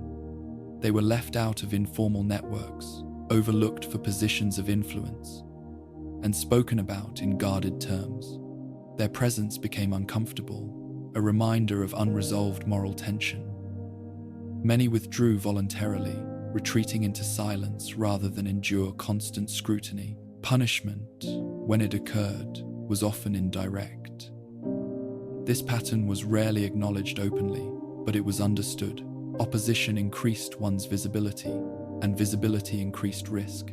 The system did not need to eliminate dissenters explicitly. It allowed social dynamics to do the work. Whistleblowers emerged occasionally, individuals who attempted to document internal inconsistencies or expose the vault's design as an experiment rather than a necessity. Their efforts were hampered by limited access to information and the vault's reliance on controlled interfaces. Even when evidence was uncovered, sharing it widely proved difficult. Information did not circulate freely. Trust was required for belief, and trust was in short supply. Children raised in the vault observed these dynamics and learned caution early. They saw what happened to those who questioned too loudly, how their parents spoke differently in private than in public. This observation shaped their understanding of resistance as something dangerous and isolating. By adulthood, many internalized the idea that survival required silence. The vault's structure rewarded conformity subtly but consistently. Those who adhered to procedure and avoided controversy experienced fewer social consequences. Their lives were not easier, but they were more predictable. Over time, resistance became less about stopping the system and more about preserving personal integrity. Some residents refused to campaign against others or participate actively in debates. They voted quietly, often with visible reluctance, and avoided discussions afterward. This form of passive resistance offered limited solace, but little change. It allowed individuals to feel less complicit without altering outcomes. The overseers themselves occasionally sympathized with dissenters, particularly early in their tenures. However, their ability to act on this sympathy was constrained by precedent and fear of destabilization. Leaders who appeared too sympathetic risked losing credibility with factions that valued decisiveness. As years passed, dissent lost its language. The words needed to articulate opposition felt worn down by repetition and failure. New generations inherited a system where resistance had a history of futility. The idea that the vault could function without sacrifice seemed increasingly abstract, disconnected from lived experience. This erosion of dissent was not complete, but it was sufficient. The system did not require unanimous support. It required only that opposition remained fragmented and ineffective. Vault 11 achieved this by making resistance costly and cooperation necessary. The vault did not silence dissent through violence. It rendered it impractical. By tying survival to collective action and isolating individuals socially, the system ensured that moral objection rarely translated into meaningful change. Those who resisted did so, knowing they were unlikely to succeed. In this environment, silence became the dominant response, not because residents agreed, but because they saw no safe path forward. The absence of overt rebellion was interpreted as acceptance, reinforcing the illusion that the system retained legitimacy. Vault 11 revealed a harsh truth about resistance under threat. Courage alone is not enough when systems are designed to fracture trust and distribute guilt. Without solidarity, dissent becomes a burden borne by individuals rather than a force capable of transformation. The voices that questioned the vault's rule did not disappear entirely. They lingered in private thoughts, half-spoken sentences, and uneasy glances during assemblies. But they never coalesced into a movement capable of ending the cycle. In the end, resistance in Vault 11 served as another variable in the experiment. It demonstrated not whether people would object to injustice, but how effectively a system could contain objection without suppressing it overtly. The Vault did not need to eliminate dissent. It only needed to ensure that dissent remained alone. The annual cycle continued. Votes were cast, names were spoken, life went on within the vault's walls.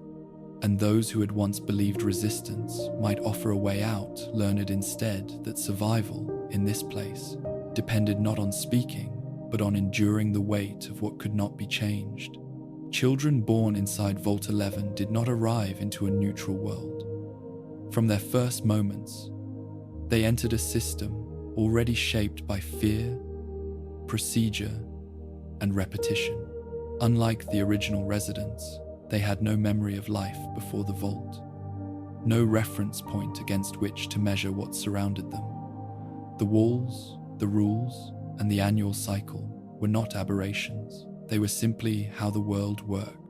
Early childhood inside the vault appeared outwardly stable. Education programs emphasized routine, cooperation, and respect for authority. Lessons focused on practical skills, history as it was officially recorded, and the importance of community harmony. The vault's systems ensured that children were fed, sheltered, and protected from immediate physical danger. In these early years, the deeper realities of the vault were often spoken of indirectly, if at all. Parents struggled with how much to reveal. Some chose silence, hoping to preserve innocence for as long as possible. Others offered partial explanations, framing the sacrifice in abstract terms that avoided graphic detail. Few spoke openly. Words felt dangerous. Explaining too much risked instilling fear too early, while explaining too little risked betrayal when the truth eventually emerged. As children grew older, the vault's rhythms became impossible to ignore. They noticed the change in adult behavior as the selection period approached. Conversations grew shorter, voices softened. Adults lingered in private spaces longer than usual. Assemblies took on a gravity that children could sense even without understanding. The annual cycle imprinted itself long before its meaning was fully grasped. Formal education adapted quietly to these realities. Civic lessons emphasized responsibility, duty, and the concept of collective survival. Authority was presented as necessary and protective. Ethical discussions, when they occurred, focused on order rather than justice. Children were taught that difficult decisions sometimes had no good outcomes, only necessary ones. This framing prepared them not to question the system, but to accept it. Adolescence marked a turning point. As children approached voting age, they were gradually exposed to the full truth of the vault's rule. This revelation was rarely sudden. It unfolded through overheard conversations, careful warnings, and the visible absence of those who had been selected in previous cycles. By the time the rule was named openly, many had already sensed its shape. Reactions varied. Some responded with shock and anger, questioning why such a system existed and why adults had allowed it to continue. Others reacted with resignation, absorbing the rule as an unfortunate reality rather than an injustice. A few attempted resistance, echoing arguments made by earlier generations. Most, however, felt overwhelmed. The system they inherited offered no clear alternative. Peer relationships during this period were shaped by shared uncertainty. Young residents bonded over confusion and fear. Yet these bonds were fragile. As the first vote approached, friendships were tested by the knowledge that alignment mattered. Adolescents learned quickly that expressing strong opinions could carry long-term consequences. Caution became a survival skill.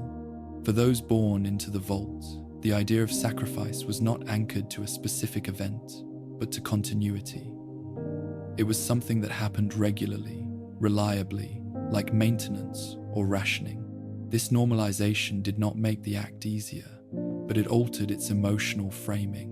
The question was not how such a system could exist, but how one was meant to live within it. Children observed how adults coped.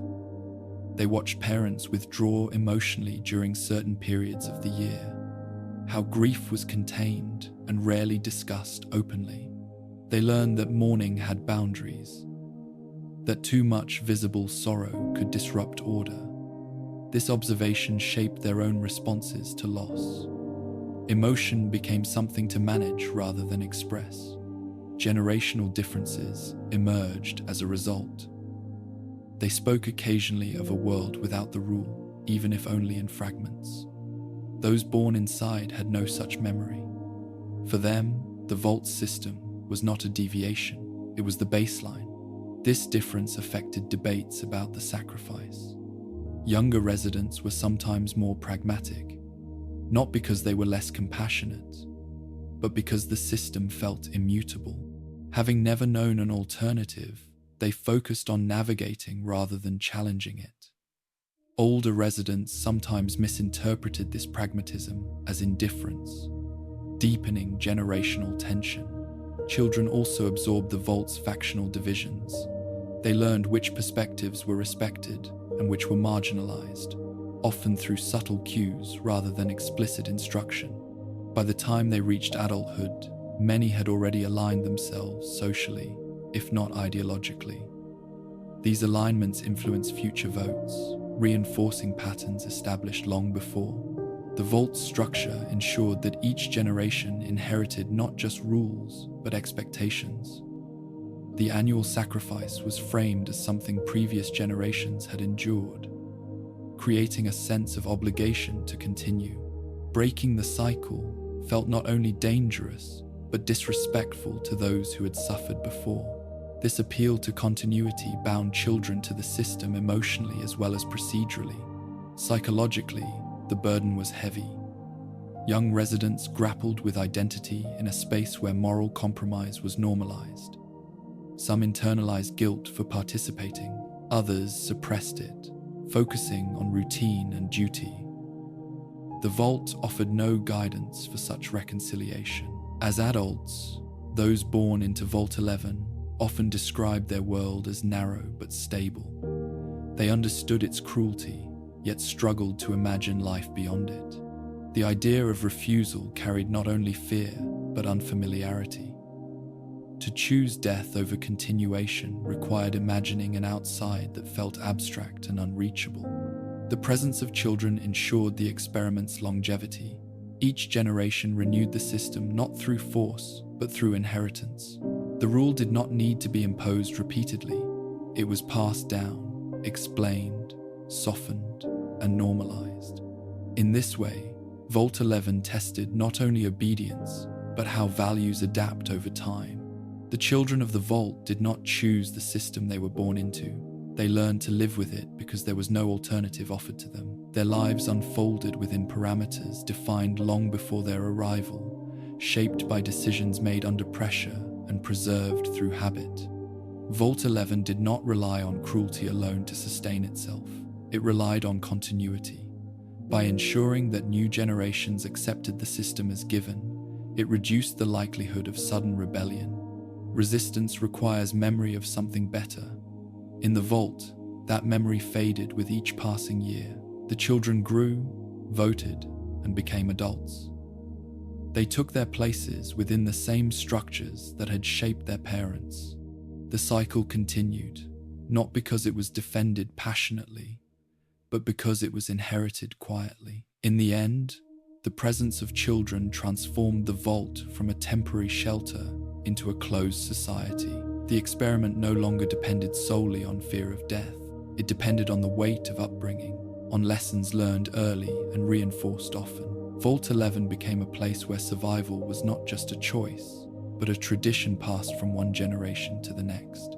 As the cycles continued and fear became embedded in governance, the politics of Vault 11 grew harsher in ways that were not immediately visible. Authority no longer relied solely on procedure or consensus.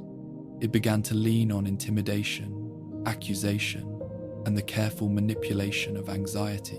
What emerged was not open tyranny, but a quieter form of political terror that operated within the boundaries of accepted order.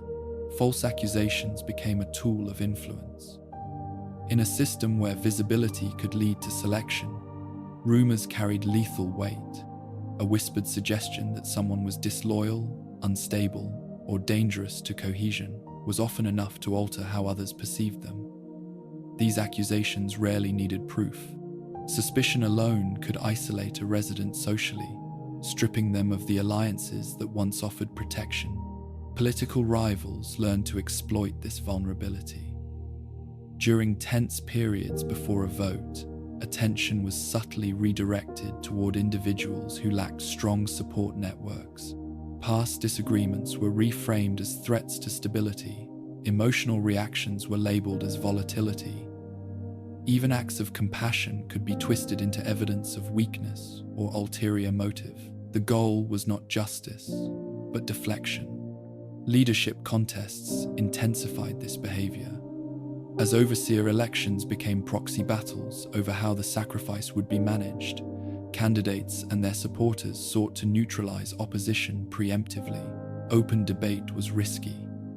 It invited scrutiny. Instead, influence was exerted through implication, shaping narratives quietly until outcomes felt inevitable. Public forums reflected this shift. Assemblies that once encouraged discussion grew rigid and scripted. Speakers repeated approved language, careful to align with prevailing sentiment. Those who deviated too sharply found themselves interrupted, corrected, or quietly marginalized.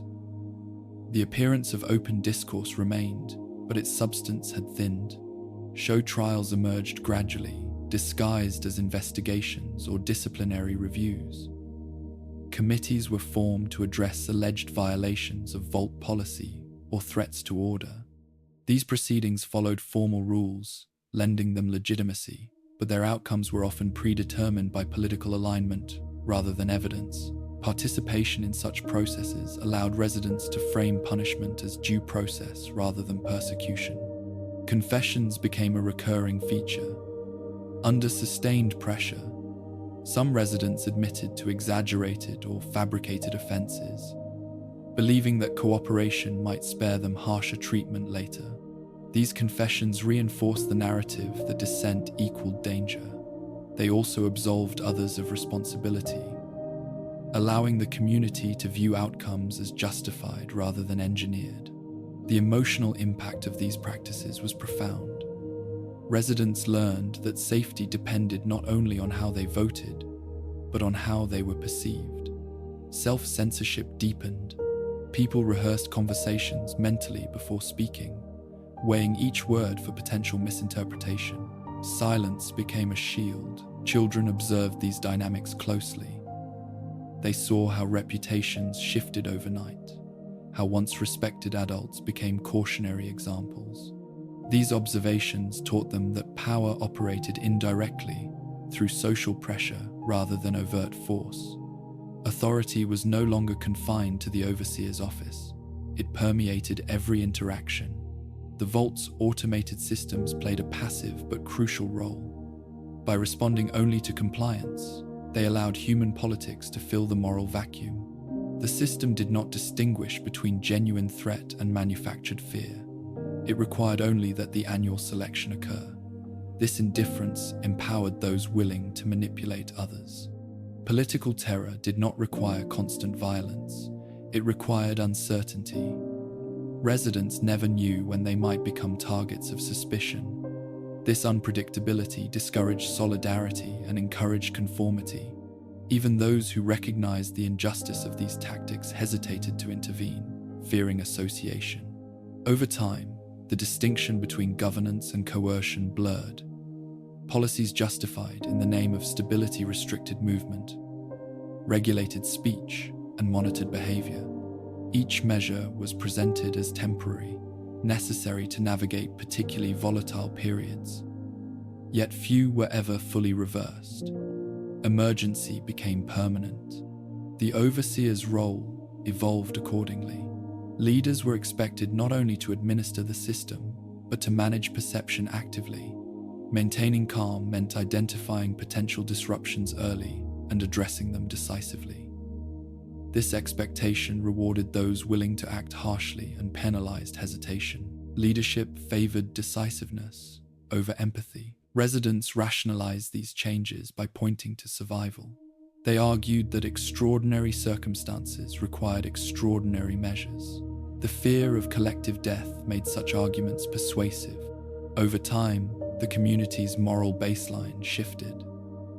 Actions once considered unacceptable became tolerated, then expected.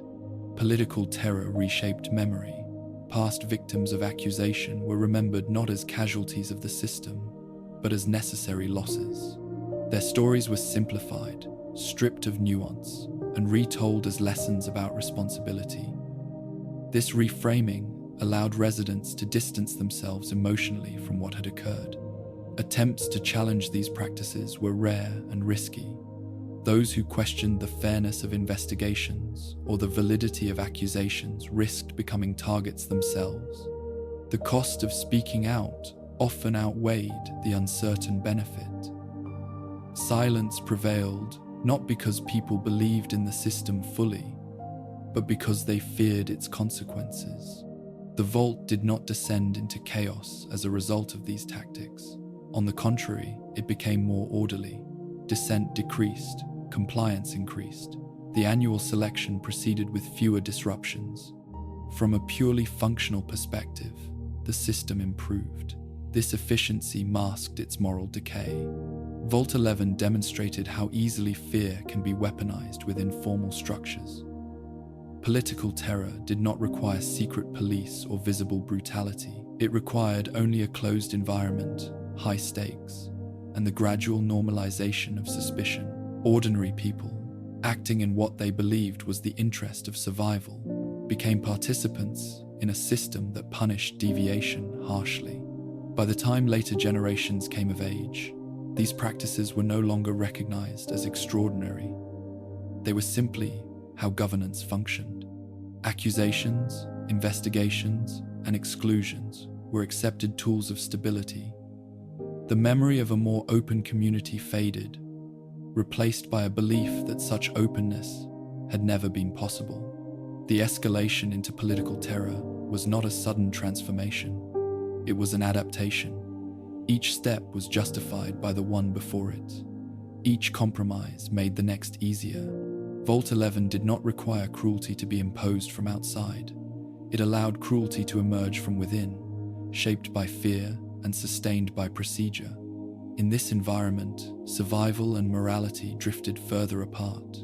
Governance succeeded in maintaining order, but only by redefining what order meant.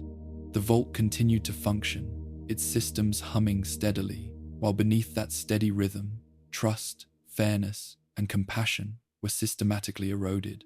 The experiment advanced quietly, recording not just who survived, but how survival reshaped power.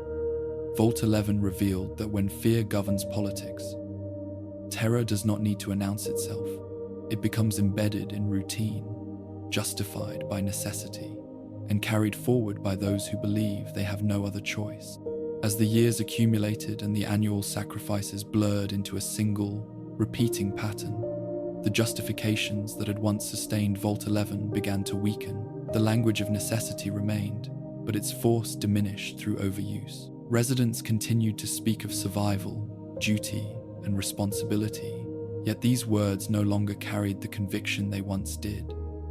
Beneath the surface of compliance, doubt spread quietly. In the early cycles, residents had framed their choices as temporary measures.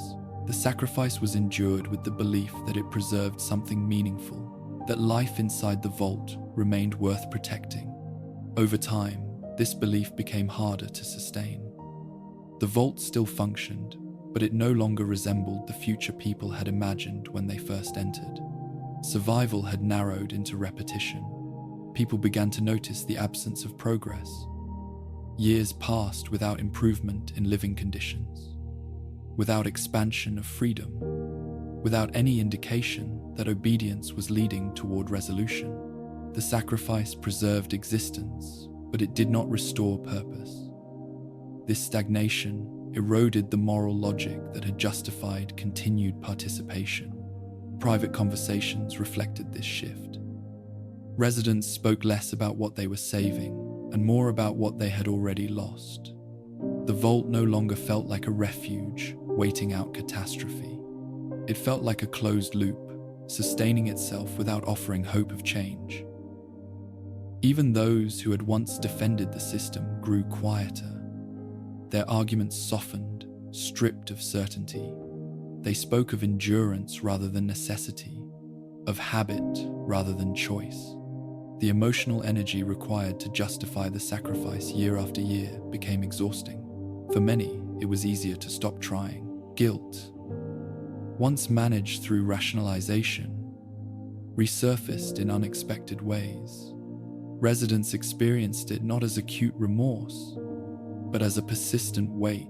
It appeared in sleep disturbances, irritability, and withdrawal. People avoided spaces and conversations that reminded them too clearly of past decisions. Memory became something to navigate carefully. The generational divide widened. Younger residents, born into the system, accepted its constraints but questioned its value. Having never known a different world, they struggled to understand why survival required such a cost. Older residents, burdened by memory, struggled to explain without confronting their own compromises. Dialogue between generations grew strained. Attempts to renew justification often fell flat. Leaders reiterated familiar arguments, emphasizing continuity and collective responsibility. These statements were received politely, but without enthusiasm. The language that had once reassured now felt rehearsed. Residents recognized it as maintenance rather than conviction. Some began to question whether the system truly required compliance. The possibility that the vault's threat had always been a test resurfaced periodically. These thoughts were rarely voiced openly, but they circulated privately. The idea that the sacrifices might have been unnecessary all along was unbearable to confront directly. It implied that every death had been avoidable. This realization, when it surfaced, was quickly suppressed. To accept it fully would collapse the psychological framework that allowed residents to continue functioning. The cost of such acceptance felt greater than the cost of silence. Many chose not to pursue the question further. Moral fatigue set in. Residents went through the motions of governance and ritual without engaging emotionally. The selection became procedural rather than agonizing. This detachment was not peace. It was numbness. The vault had not resolved the moral conflict. It had dulled it. The erosion of justification affected behavior subtly. Acts of compassion became rarer, not out of malice, but out of exhaustion.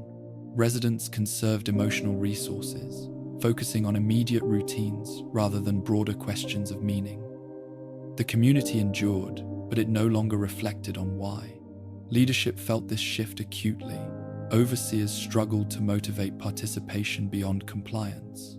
Appeals to unity sounded empty. The authority they wielded remained intact, but its moral foundation had thinned. Decisions were made because they had to be made, not because they were believed in. The vault's records, maintained meticulously by automated systems, captured this decline indirectly. Participation rates in assemblies dropped. Public discussion shortened. The same individuals spoke repeatedly, while others withdrew entirely. Engagement became uneven, reflecting the uneven distribution of remaining belief. Children growing into adulthood sensed this emptiness. They inherited rules without the narratives that once explained them. The sacrifice was presented as tradition, but tradition without meaning offers little guidance. Young residents complied because they had no alternative, not because they believed. This absence of belief created tension. People followed the system while quietly resenting it. The vault did not erupt into rebellion because rebellion still carried absolute risk. Instead, it settled into a state of hollow stability. The structure remained, but the spirit that once animated it had faded. The collapse of moral justification did not lead to immediate action. It led to quiet despair. Residents continued to live, vote, and endure, but with diminished hope. Survival felt less like preservation and more like postponement. In this environment, the idea of refusal began to change. It was no longer framed solely as reckless defiance. It became, for some, a form of release. The thought of ending the cycle, even at great cost, carried a strange clarity. This idea remained unspoken, but it lingered at the edges of thought. Vault 11's experiment had moved beyond testing obedience. It now observed endurance without belief. How long would people continue a system they no longer trusted, no longer justified, but still feared to abandon? The answer would not come through argument or debate. It would emerge through exhaustion. The erosion of justification marked a turning point. The vault still functioned, but its internal logic was unraveling. The sacrifices continued, yet fewer believed they were saving anything meaningful. Survival persisted, stripped of illusion. In this state, the community existed not because it hoped for the future, but because it feared the alternative. This fear sustained the system longer than belief ever could. But fear alone is unstable. It cannot inspire. It can only delay. Vault 11 approached its final phase, not with rebellion or chaos, but with quiet resignation. The justifications that had once held it together had worn away, leaving only habit, fear, and the growing awareness that endurance without purpose was its own kind of loss. The experiment had revealed something profound. People could be made to comply through fear. They could be made to adapt through repetition. But when meaning dissolved, survival itself became hollow. And in that hollow space, the seeds of an ending began to take root. The truth about Vault 11 did not arrive suddenly or dramatically. It surfaced slowly, through fragments of information that had been sealed away behind layers of automation and restricted access. For most residents, the revelation came not as a single moment of clarity, but as an accumulation of unsettling details that no longer fit the story they had told themselves for years. Access to deeper system logs had always been limited, reserved for overseers and maintenance personnel whose duties required interaction with the Vault's core systems.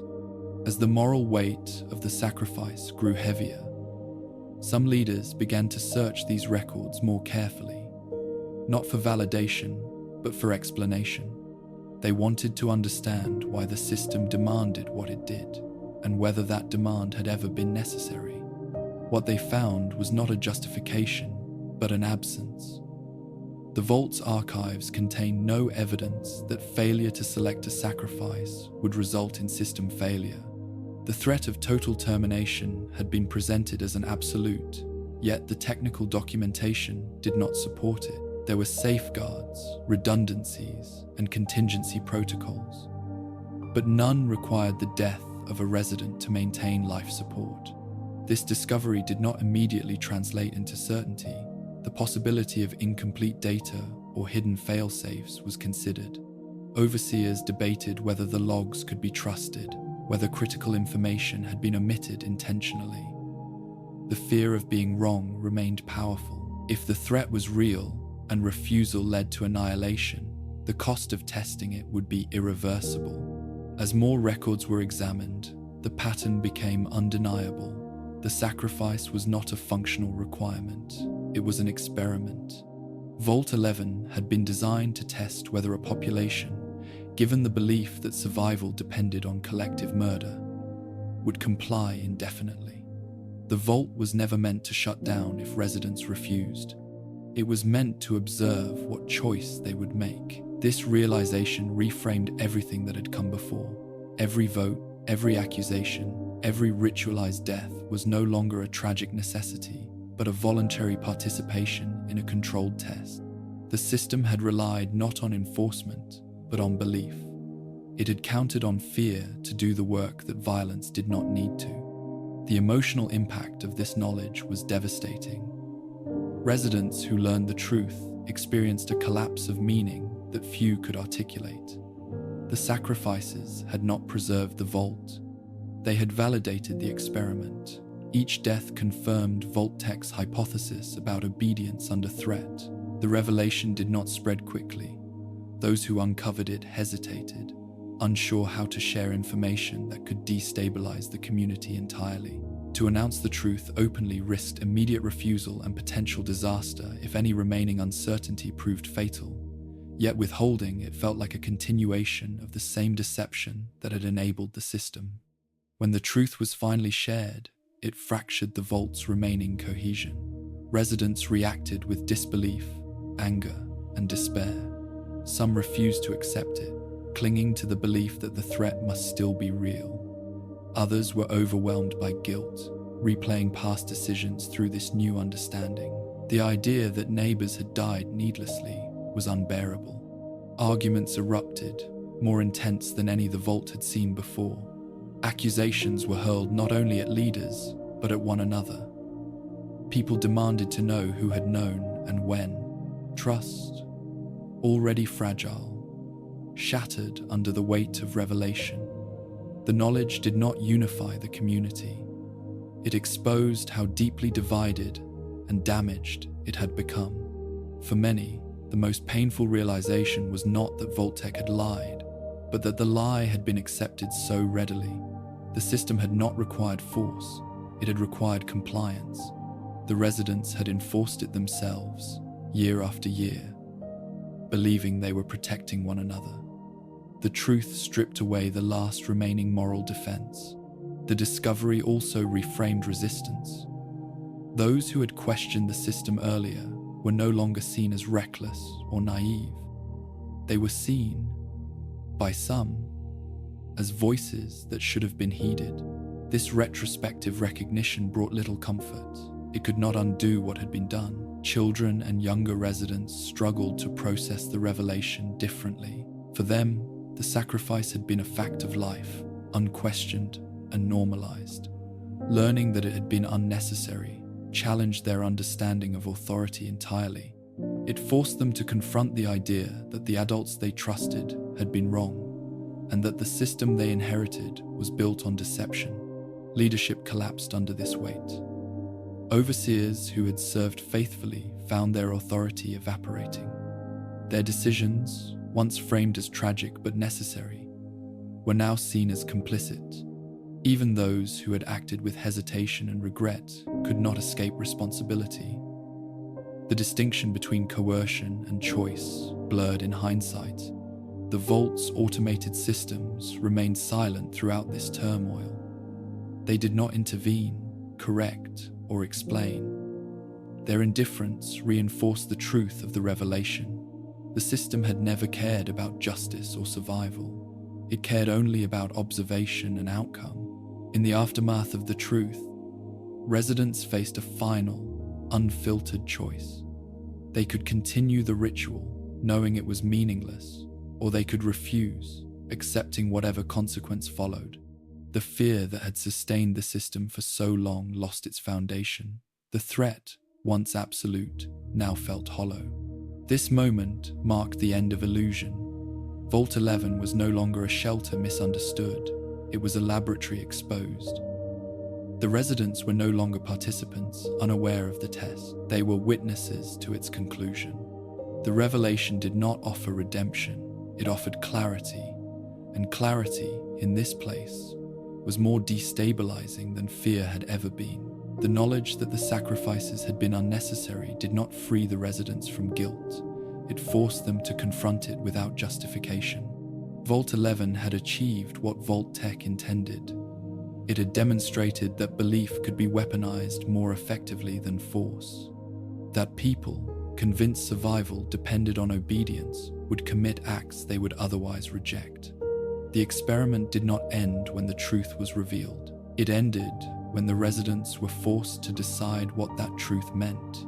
The system waited, silent and indifferent, as the vault stood on the edge of its final decision. The discovery that the sacrifice had never been required left Vault 11 suspended in a state of collective paralysis. The mechanisms of governance remained in place, but their authority had dissolved. Procedures existed, yet no one believed in them fully. Fear no longer carried the same weight, but its absence did not bring relief. Instead, it exposed the full measure of what had been done. The next election approached without the usual anticipation. There were no quiet calculations, no strategic alignments forming in the background. Residents attended assemblies out of habit rather than conviction. The conversations that took place were raw and disorganized, stripped of the rehearsed language that had once framed debate. For the first time in years, people spoke without knowing what outcome they wanted. The question before the vault was simple in form and unbearable in substance. Would they select another overseer to be sacrificed, knowing now that the system's threat was false, or would they refuse, accepting whatever consequence followed? The choice was no longer framed as one life versus many. It was framed as truth versus continuation. Some argued that the ritual should continue, if only to avoid the risk that something had been missed. They pointed to the years of survival as evidence that compliance had worked, however cruel its origins. Their arguments were cautious rather than forceful, rooted in residual fear rather than belief. They did not defend the past, they feared the unknown. Others rejected this position outright.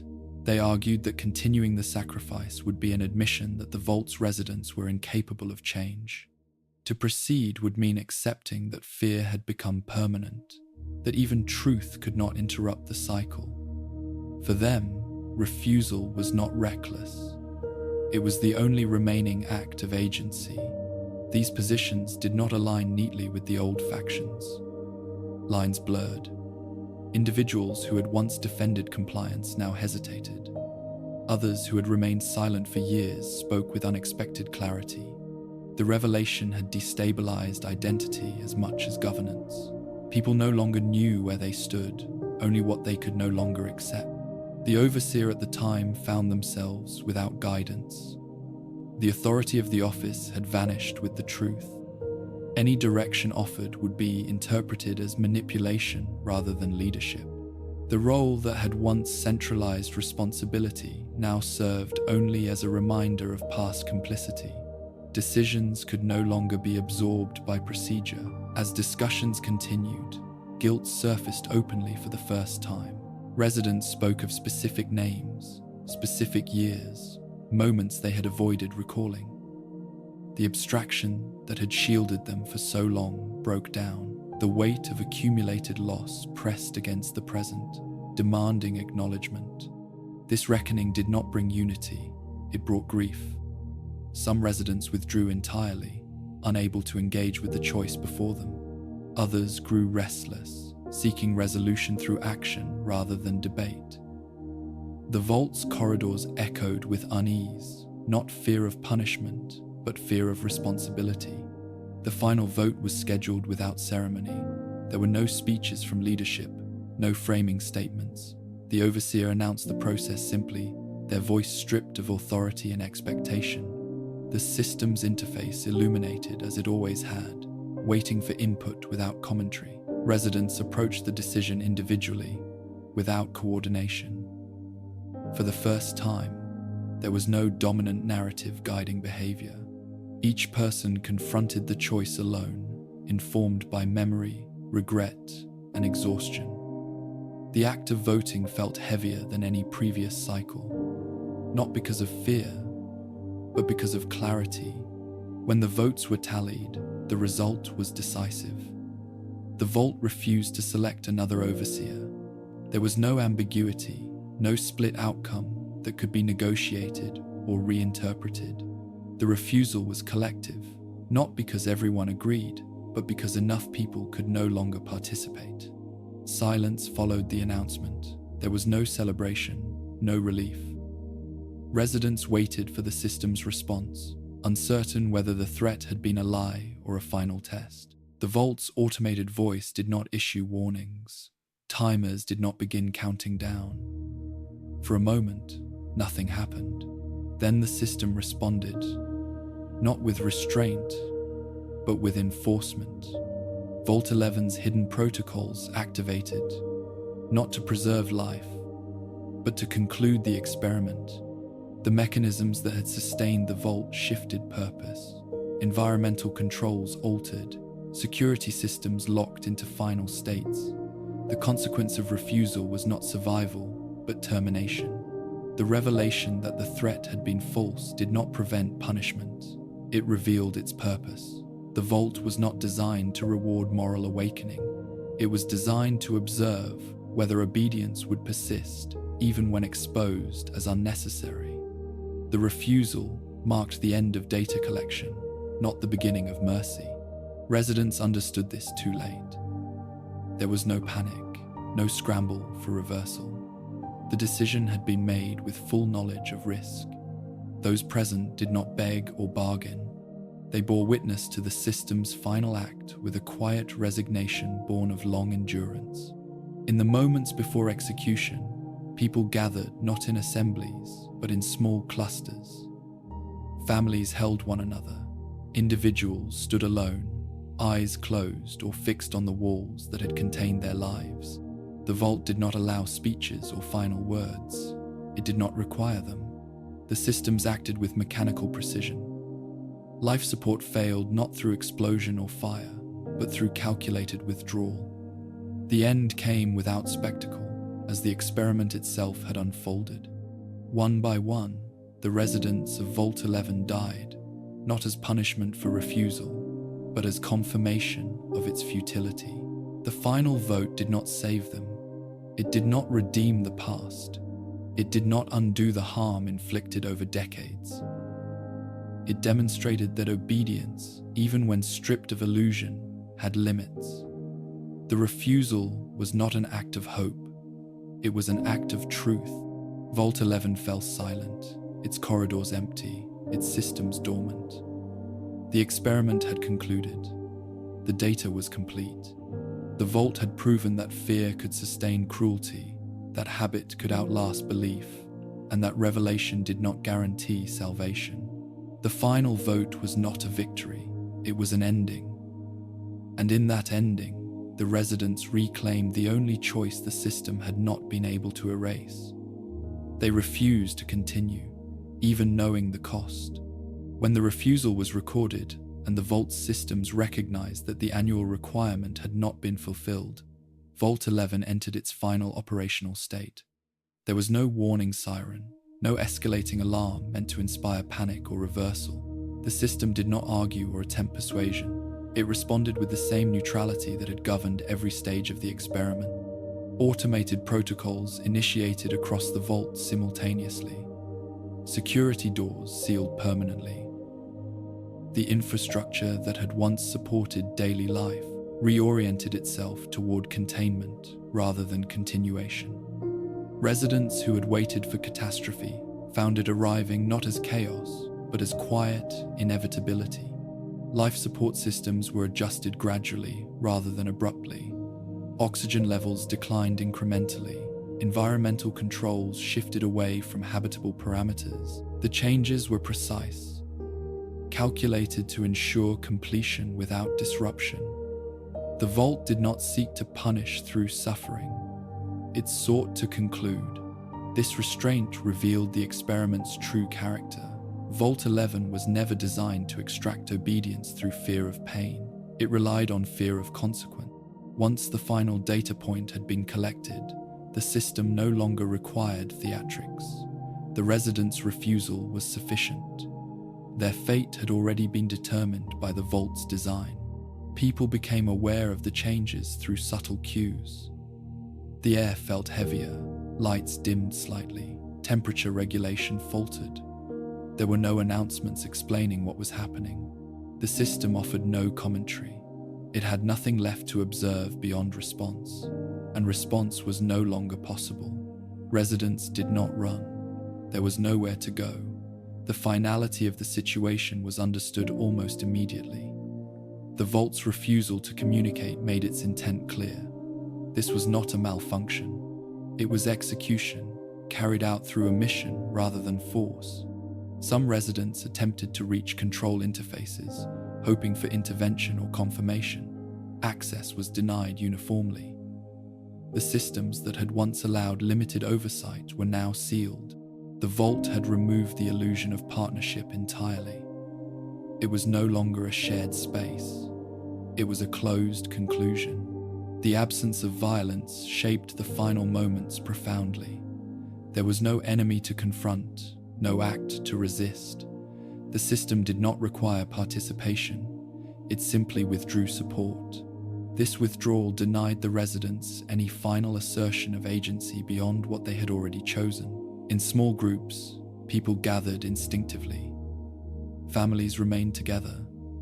Friends stood in silence. Years of ritualized fear had drained the energy for panic. What remained was exhaustion and clarity. The vault's long experiment had reached its end, and there was nothing left to debate. Children, where they remained, were held closely. Adults spoke softly, if at all. There were no attempts at comfort that promised survival. The truth was known. The refusal had been an act of conscience, not a strategy. Its cost was accepted the moment it was made. As oxygen levels continued to fall, consciousness faded unevenly. The vault did not synchronize death. It allowed it to unfold naturally, as a function of physiology rather than spectacle. This unevenness mirrored the experiment itself, which had observed individuals rather than enforcing uniformity. In these final moments, the vault's corridors returned to silence, the same silence that had preceded the Great War, before the doors ever closed. The difference was understanding. The residents did not die believing they had saved one another. They died knowing they had been observed. The systems continued operating long enough to confirm completion. Sensors recorded vital signs, environmental changes, and system responses. Data was logged without interpretation. Vault 11 fulfilled its purpose not by preserving life, but by documenting its loss under controlled conditions. When the last resident died, the vault transitioned into dormancy. Non-essential systems shut down, lights extinguished, environmental controls ceased entirely. The structure remained intact, sealed, and waiting, its corridors filled with the stillness of an experiment concluded. There was no marker placed to honor the dead, no record preserved for those inside.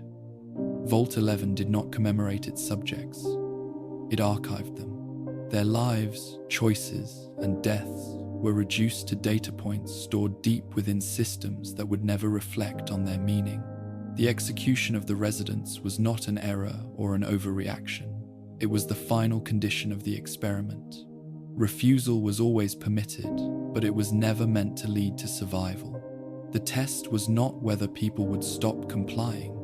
It was whether they would continue until compliance was stripped of illusion. Vault 11 demonstrated that truth alone does not dismantle systems built on fear. Even when the lie was exposed, the structure remained intact, ready to complete its function. The system did not reward moral clarity. It acknowledged it only as a final variable. The vault's automated judgment did not distinguish between innocence and guilt. It did not assign blame or forgiveness. It acted according to design, indifferent to suffering or courage. This indifference was the experiment's most revealing outcome. When the systems fell silent, Vault 11 became a tomb, not of sudden violence, but of prolonged compromise. They were ended because the conditions of observation had been satisfied.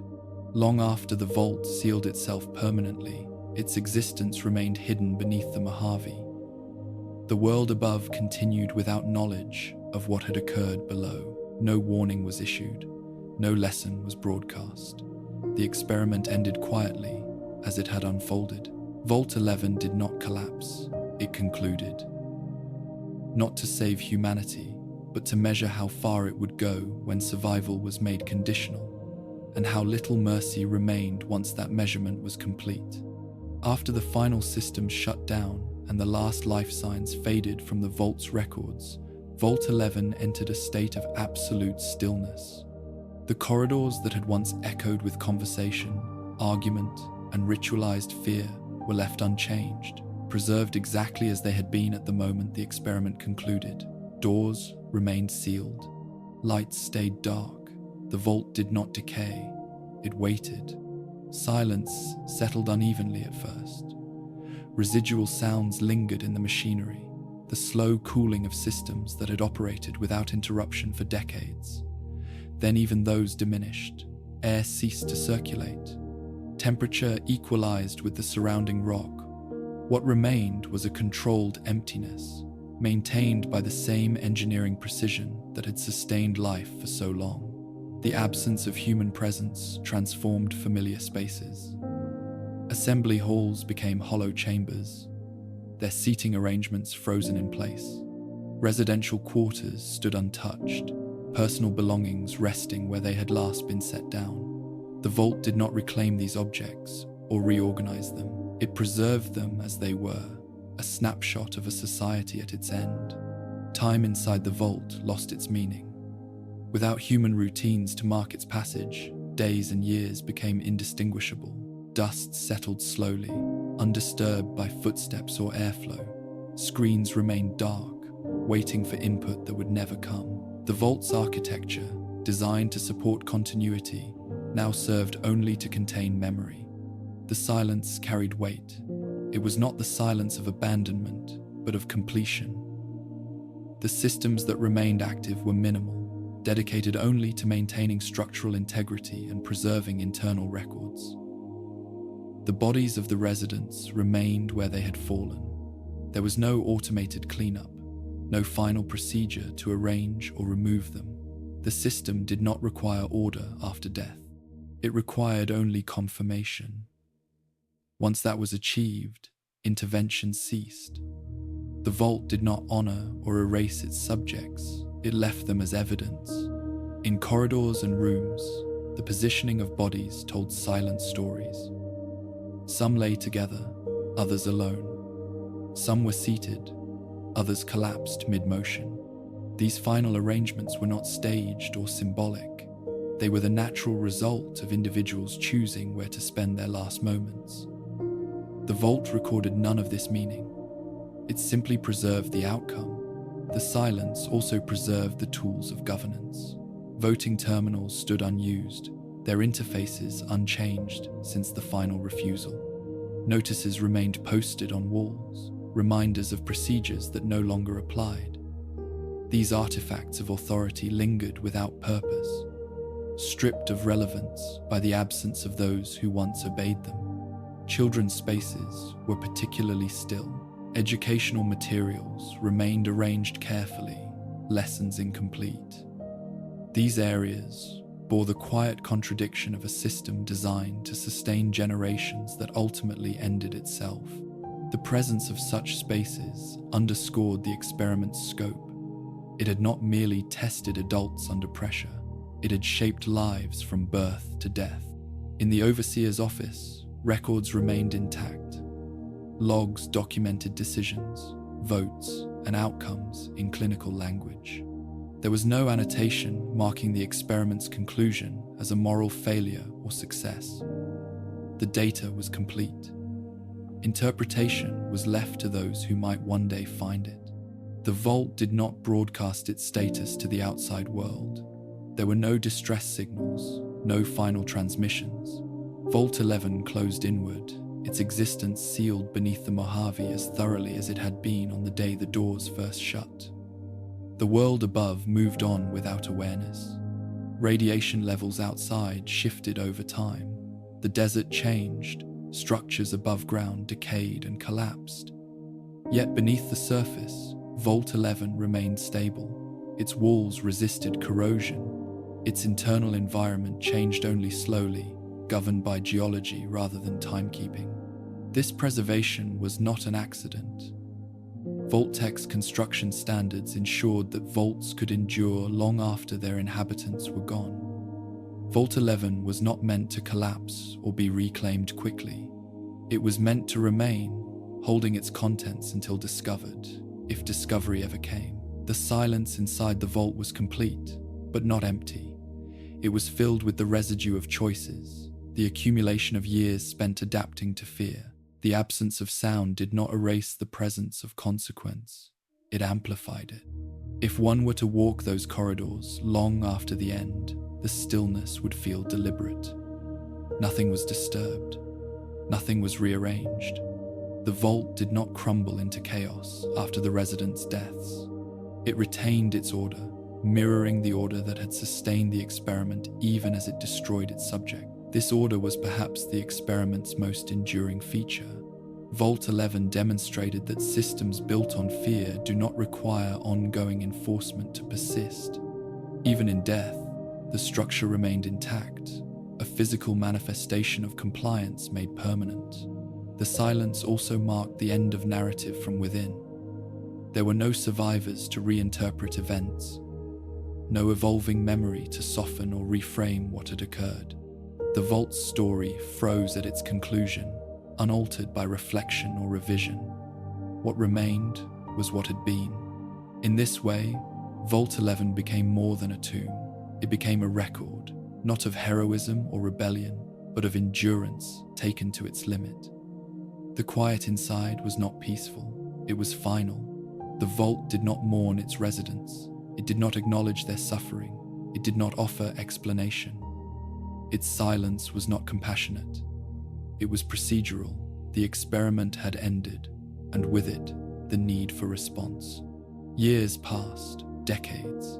The silence continued uninterrupted. Above ground, civilizations rose and fell in miniature.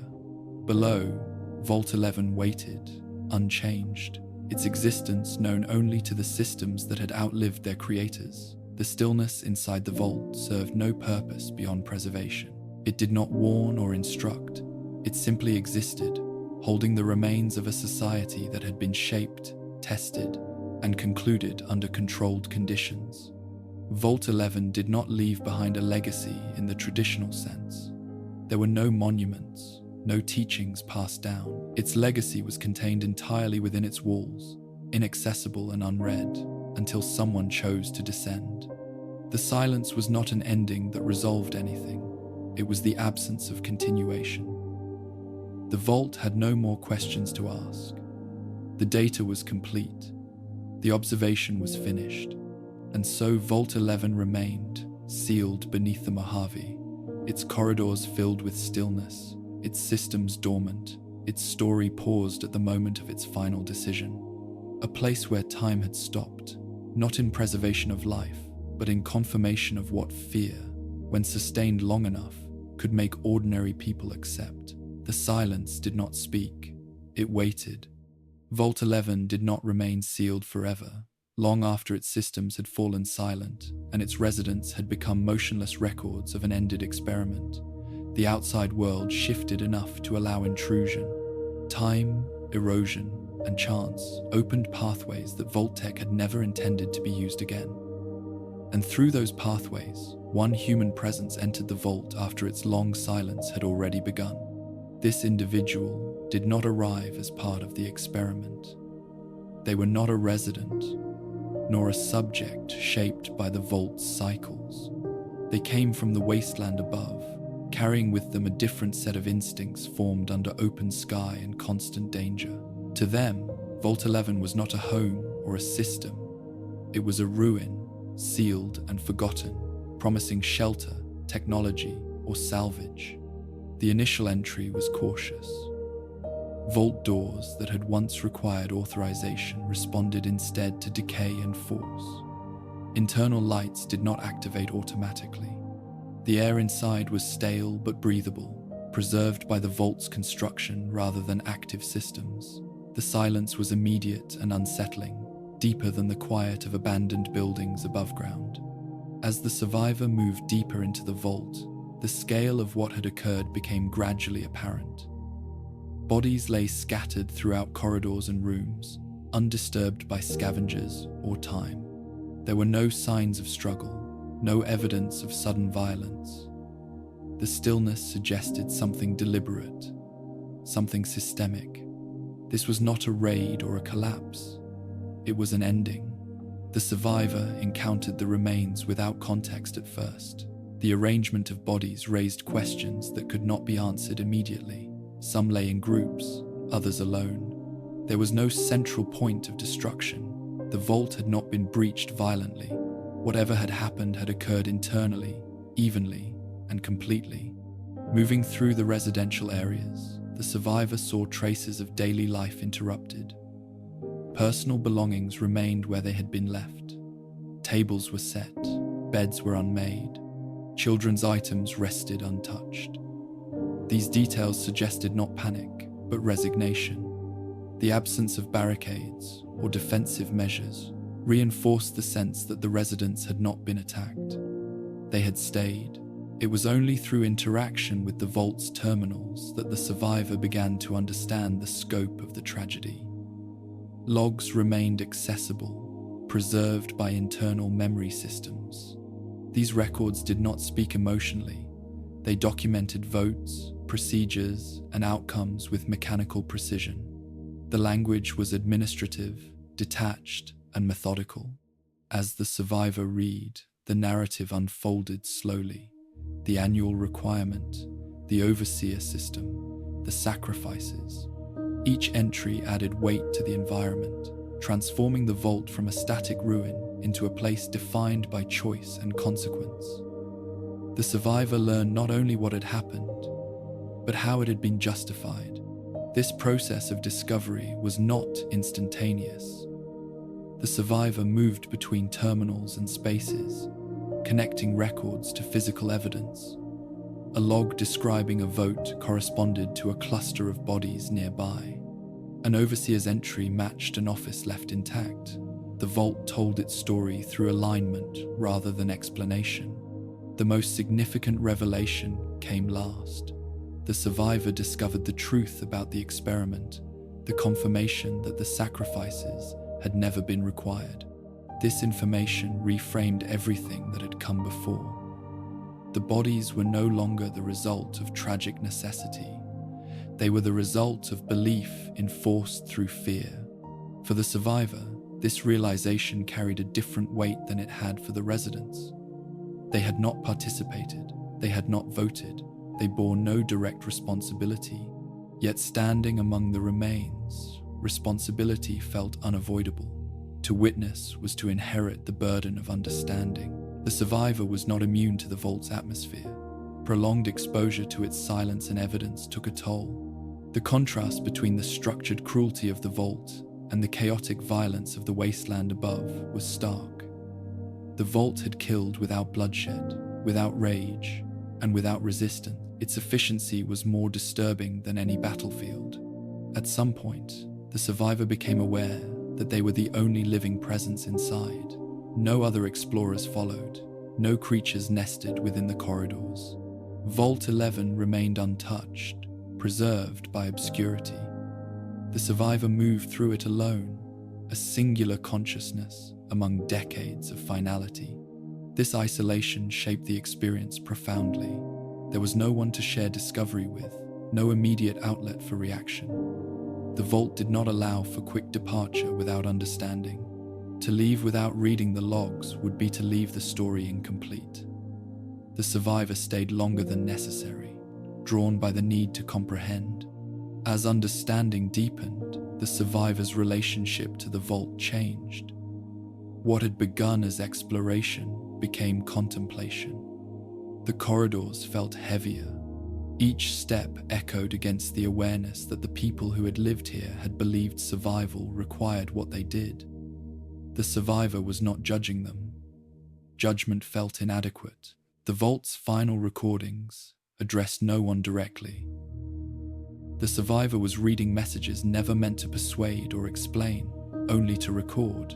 The lack of narrative framing forced the survivor to supply meaning themselves. At the center of this understanding was the final refusal. The knowledge that the residents had eventually chosen to stop, knowing the cost, distinguished Vault 11 from many other ruins. This was not a place where people had clung to life at any price. It was a place where endurance had reached its limit. The survivor grappled with this distinction. In the wasteland, survival often justified violence. Vault 11 challenged that assumption. It presented a scenario where survival itself had become the instrument of harm. The survivor did not resolve this tension. They carried it. Before leaving, the survivor encountered one final message, recorded after the revelation, but before the vault's execution. It was not a plea or a warning. It was an acknowledgement, a recognition that the experiment had succeeded and that those inside had become what it sought to measure. This message did not ask for forgiveness or remembrance. It simply stated what had been learned, that obedience could be sustained through fear, that people would enforce cruelty on themselves if convinced it was necessary, and that truth, once revealed, did not undo the damage done in its absence. The survivor left the vault changed. They did not emerge triumphant or enlightened. They emerged burdened with knowledge that could not be easily shared. Vault 11 did not offer a lesson that fit neatly into the narratives of the wasteland. Outside, the Mojave remained indifferent. The sun rose and set as it always had. Raiders, traders, and settlements continued their cycles of survival. The vault's existence did not alter these patterns. Its impact was internal, carried by the one who had seen it whole. The survivor did not seal the vault behind them deliberately. The structure remained as it was, accessible but hidden. The weight of what they had learned discouraged spectacle. Vault 11 did not demand attention. It demanded consideration. In the end, the lone survivor did not emerge as a hero. They emerged as a witness. The vault had taken everything from those inside, but it had not erased their story. That story now existed in the mind of someone who could leave, someone who could choose. Vault 11's final participant was not a resident bound by fear. It was an outsider who walked freely into silence and out again, carrying with them the understanding that systems do not need monsters to be monstrous. They need only belief, time, and the absence of refusal. The vault remained behind, unchanged. The survivor moved on, and somewhere between those two states, the experiment found its last, unintended conclusion. For a time after the vault's execution protocols completed, one person remained alive within Vault 11. They had not survived through resistance or privilege, but through circumstance. When the systems withdrew life support, this individual was positioned in a section of the vault where the process unfolded more slowly. By the time the final mechanisms completed their function, they were alone. The silence that followed was unlike anything the survivor had known. It was not the tense quiet of anticipation that had accompanied each annual vote, nor the heavy stillness that followed a sacrifice. This silence had no expectation attached to it. It did not precede an announcement or demand a decision.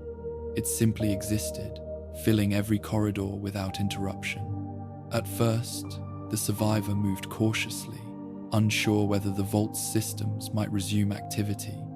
Old habits persisted. They listened for announcements that never came. They waited for alarms that did not sound. When nothing happened, the absence itself became unsettling. The structure that had governed every aspect of life for decades had withdrawn completely. The survivor walked through spaces that had once been crowded. Assembly halls stood empty, chairs aligned as they had been for the final vote. Residential corridors were still, doors left open or closed according to their owners' last choices. The survivor recognized familiar places, but without voices or movement, they felt distant, as though belonging to another time. Everywhere, there were bodies. The survivor did not avoid them, but neither did they linger unnecessarily. There was no shock left to feel. Grief had already been exhausted during the years before the revelation. What remained was a numb acknowledgement. These were not casualties of sudden disaster. They were the end of a long process. Daily routines collapsed quickly. Without communal schedules, time became difficult to measure. The survivor ate when hunger became unavoidable and slept when exhaustion overtook them. Lighting remained minimal, sustained only by residual power in isolated systems. The vault's artificial sense of day and night faded, replaced by irregular cycles shaped by the survivor's own needs. Loneliness settled in gradually. At first, the survivor found a strange relief in the absence of conversation. There were no debates, no accusations, no rituals to anticipate. For the first time in memory, there was nothing expected of them. This freedom, however, was short-lived. Silence without purpose soon became oppressive. The survivor attempted to occupy themselves with familiar tasks. They reviewed logs they had already read, walked routes they knew by heart, and rearranged personal spaces that no longer belonged to anyone. These actions offered temporary distraction but no lasting comfort. Without community, even routine felt hollow. At times, the survivor spoke aloud, addressing no one in particular. The sound of their own voice echoed unnaturally in the vault's corridors, reminding them of the scale of absence. These moments were brief. Speaking felt unnecessary when there was no one left to hear. Sleep came irregularly. Dreams, when they occurred, were fragmented, filled with echoes of past votes and indistinct faces. Waking brought no relief. The vault was unchanged, unresponsive. The survivor began to understand that the silence was permanent. The vault's records became both refuge and torment.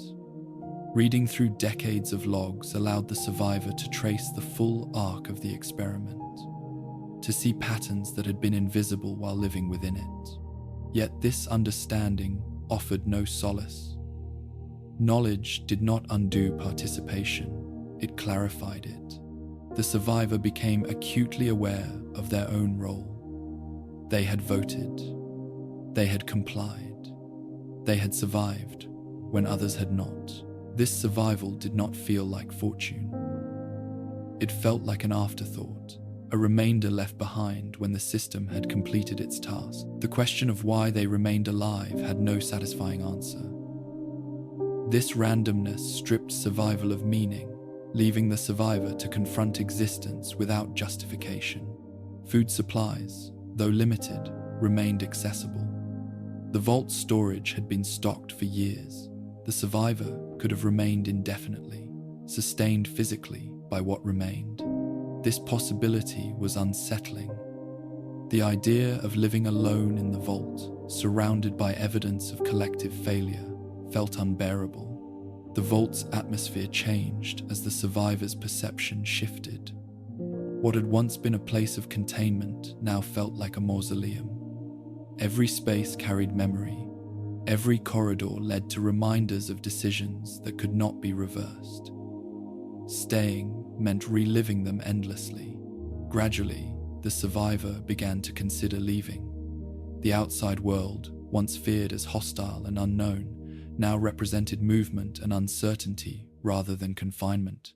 The vault had provided safety at the cost of choice. Alone within it, safety felt meaningless. Preparing to leave was a quiet process. There were no announcements to make, no permissions to seek.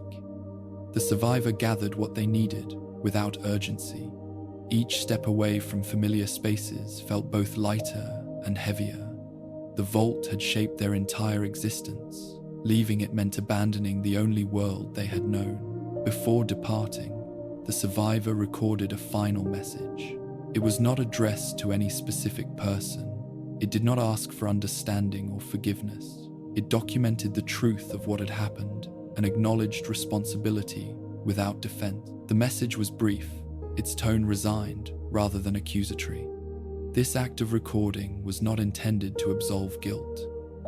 It was an attempt to ensure that the vault's story did not remain entirely silent. The survivor did not expect the message to be found quickly, or at all. It was enough to leave it behind. As they approached the exit, the survivor paused. The vault door, once a symbol of protection, now represented enclosure. Opening, it felt like an ending, rather than a beginning. The survivor understood that whatever waited outside would not erase what had occurred within. The vault did not respond to the departure. Its systems did not acknowledge the movement.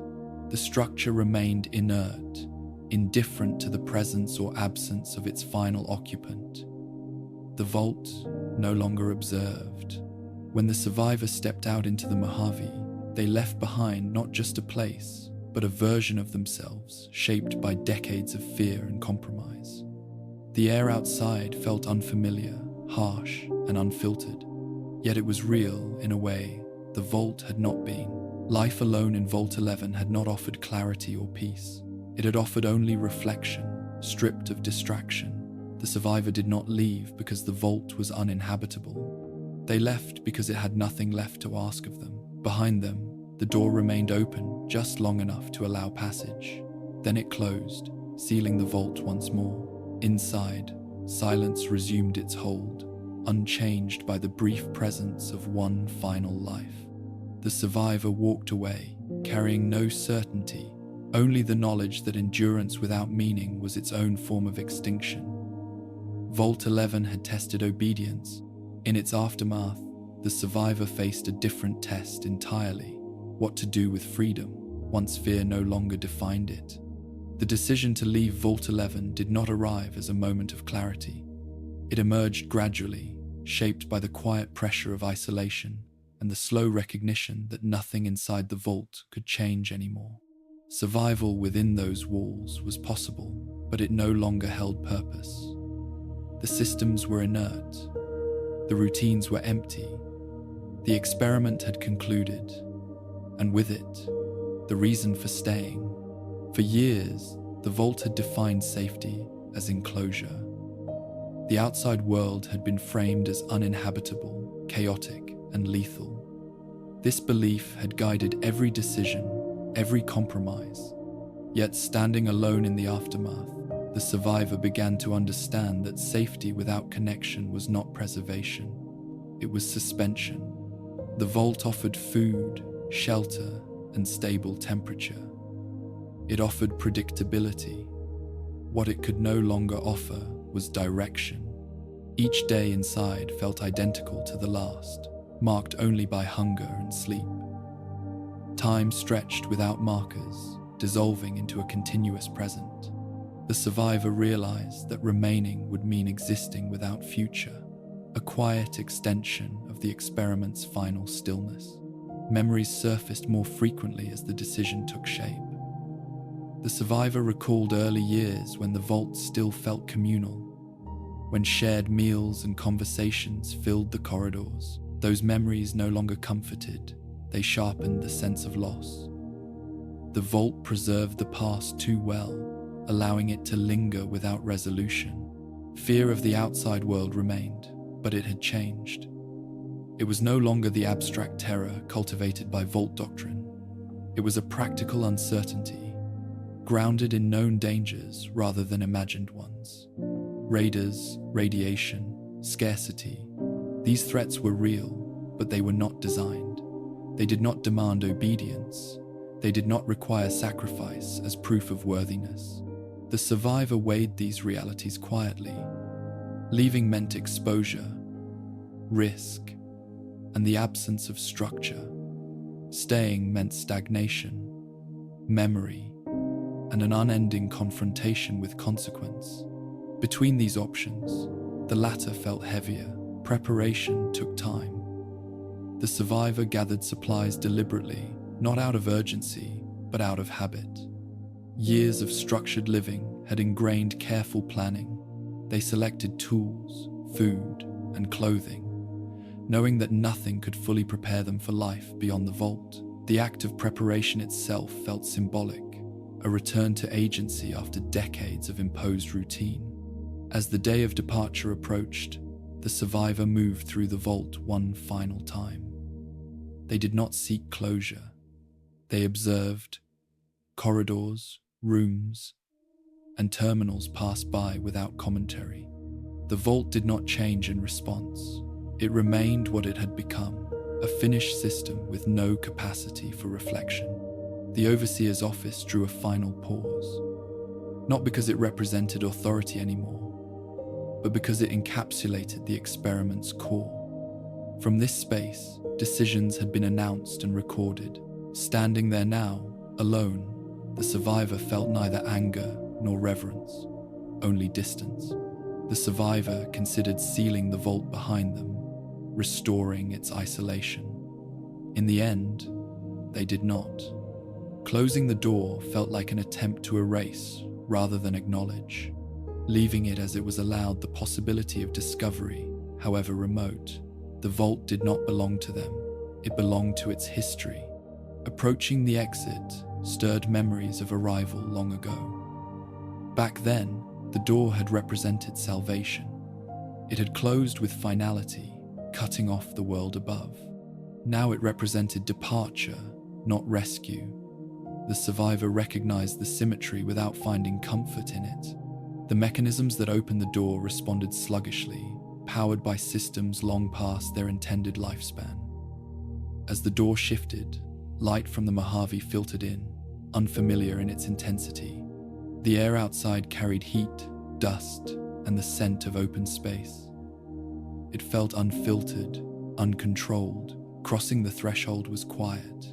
There was no ceremony, no acknowledgement from the vault. The survivor stepped forward without hesitation, not because they were unafraid, but because there was nothing left to wait for. Outside, the landscape stretched wide and indifferent. The desert did not offer judgment or explanation. It simply existed. This indifference felt different from the vaults. It did not observe. It did not measure. It allowed movement without expectation. The survivor paused briefly, looking back at the vault entrance. From the outside, it was unremarkable, hidden, easy to overlook. There was no indication of what had occurred beneath the surface. This anonymity felt fitting. The vault had never sought recognition. It had sought result. Turning away, the survivor began walking. Each step carried uncertainty, but also possibility. The rules that had governed their life no longer applied. There would be no annual vote, no imposed ritual, no system demanding proof of obedience. Leaving Vault 11 did not resolve the past. It did not absolve guilt or provide clarity. It offered only movement. In the wasteland, survival would require vigilance and adaptation, but it would not demand sacrifice as policy. The survivor carried the vault's story with them, not as a warning easily spoken, but as an understanding that shaped perception. Systems could be built to appear necessary. Fear could be normalized. Ordinary people could be made to participate in extraordinary harm. As the vault faded into the distance, the survivor did not feel relief. They felt weight shifting, redistributed rather than removed. Freedom arrived not as lightness, but as responsibility. The responsibility to choose without mandate, to survive without ritual, and to live without the structure that had once defined everything. Vault 11 remained behind, sealed again by time and neglect. The survivor moved forward into a world that offered no guarantees. In that uncertainty lay the final contrast. The vault had promised safety and delivered silence. The wasteland promised nothing, but it allowed choice. The survivor continued onward, carrying with them the knowledge that survival meant more than endurance. It meant refusing to live inside systems that demanded harm as proof of order. And with that understanding, they stepped fully into the open, leaving the vault to its quiet, completed past. The Mojave above Vault 11 did not announce itself as a new beginning. It offered no welcome and no reassurance.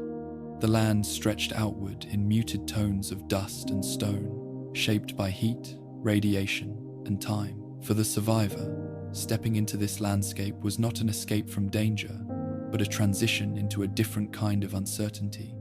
The first moments outside were disorienting. The sky felt vast after years beneath reinforced ceilings.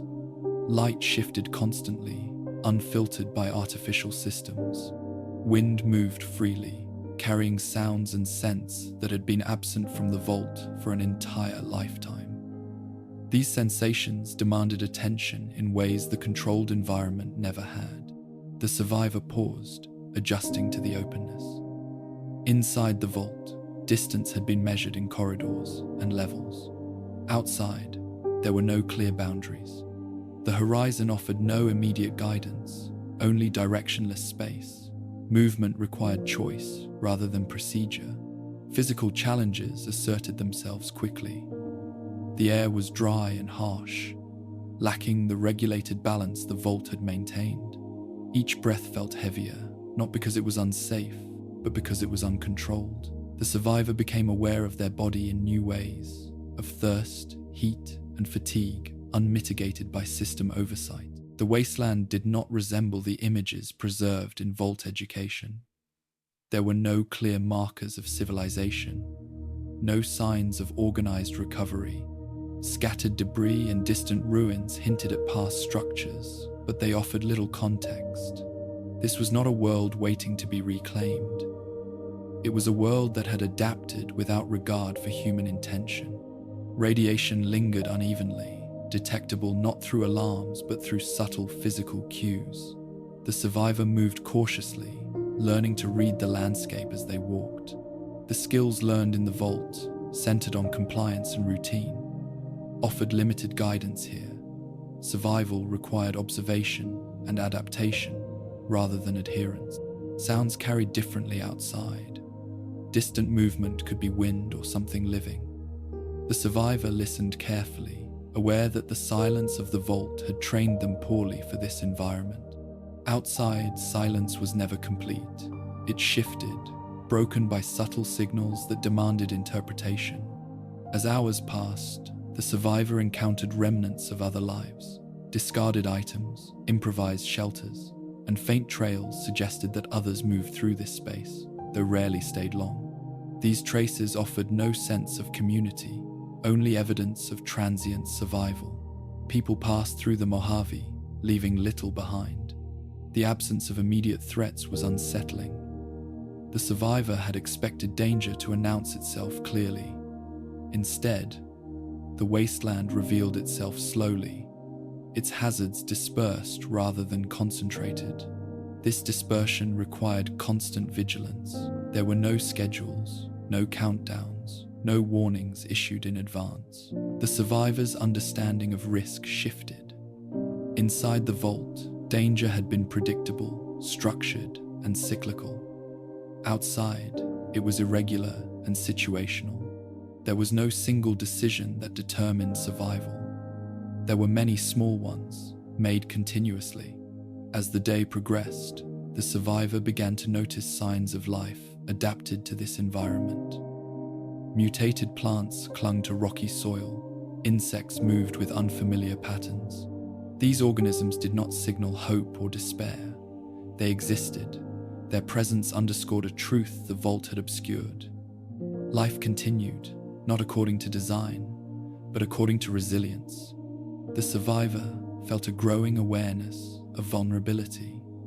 Without walls or systems, every action carried consequence. Yet, this vulnerability was different from the one imposed by the vault. It was not enforced. It did not require participation in harm. It demanded attention and choice. The contrast between the vault and the Mojave became clearer with each step. The vault had promised safety through control. The wasteland offered survival through awareness. Neither was gentle, but one allowed movement, while the other had demanded submission. As night approached, the survivor sought shelter, guided by instinct rather than instruction. A shallow rock formation provided limited cover. There were no automated systems to regulate temperature or light. The survivor adapted, using what they had carried and what the land provided. Under the open sky, the survivor experienced a quiet unease. The stars were unfamiliar, obscured by lingering atmospheric effects. Yet they were real, in a way the vault's artificial lighting had never been. This reality was not comforting, but it was honest. Sleep came fitfully, sounds carried through the night, indistinct but persistent. The survivor remained alert, aware that rest outside required compromise. There were no guarantees of uninterrupted safety. Waking was as much a relief as it was a necessity. Morning brought clarity rather than reassurance. The survivor rose with the sun, guided by its warmth and direction.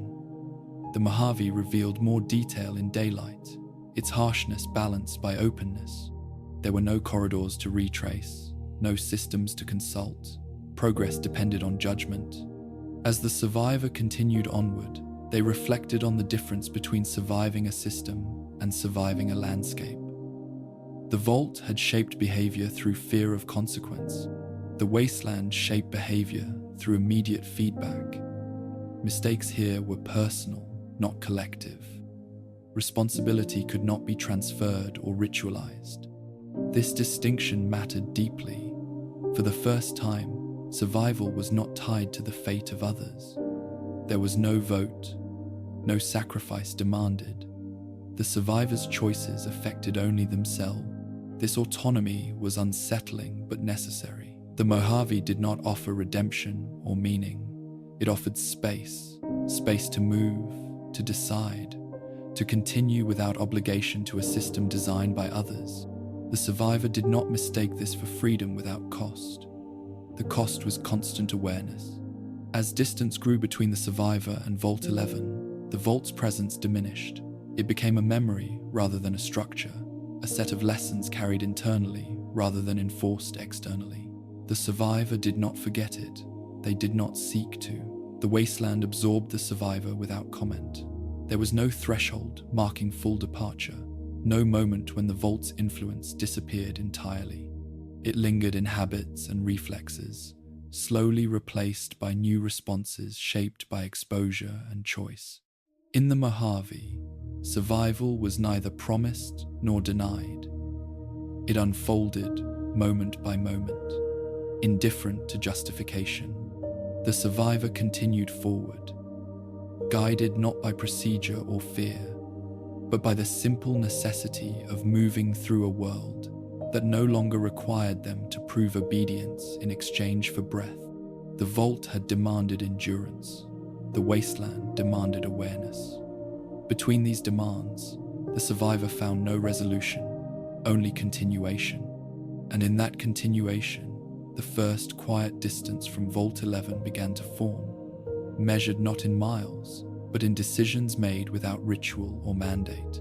The message the last survivor left behind was not crafted as a confession or a plea. It was recorded quietly, without expectation of response, at a terminal that had once served as a tool of governance. The words were chosen with care, not to persuade, but to preserve accuracy. There was no attempt to soften what had occurred, nor to dramatize it. The survivor understood that exaggeration would only obscure the truth.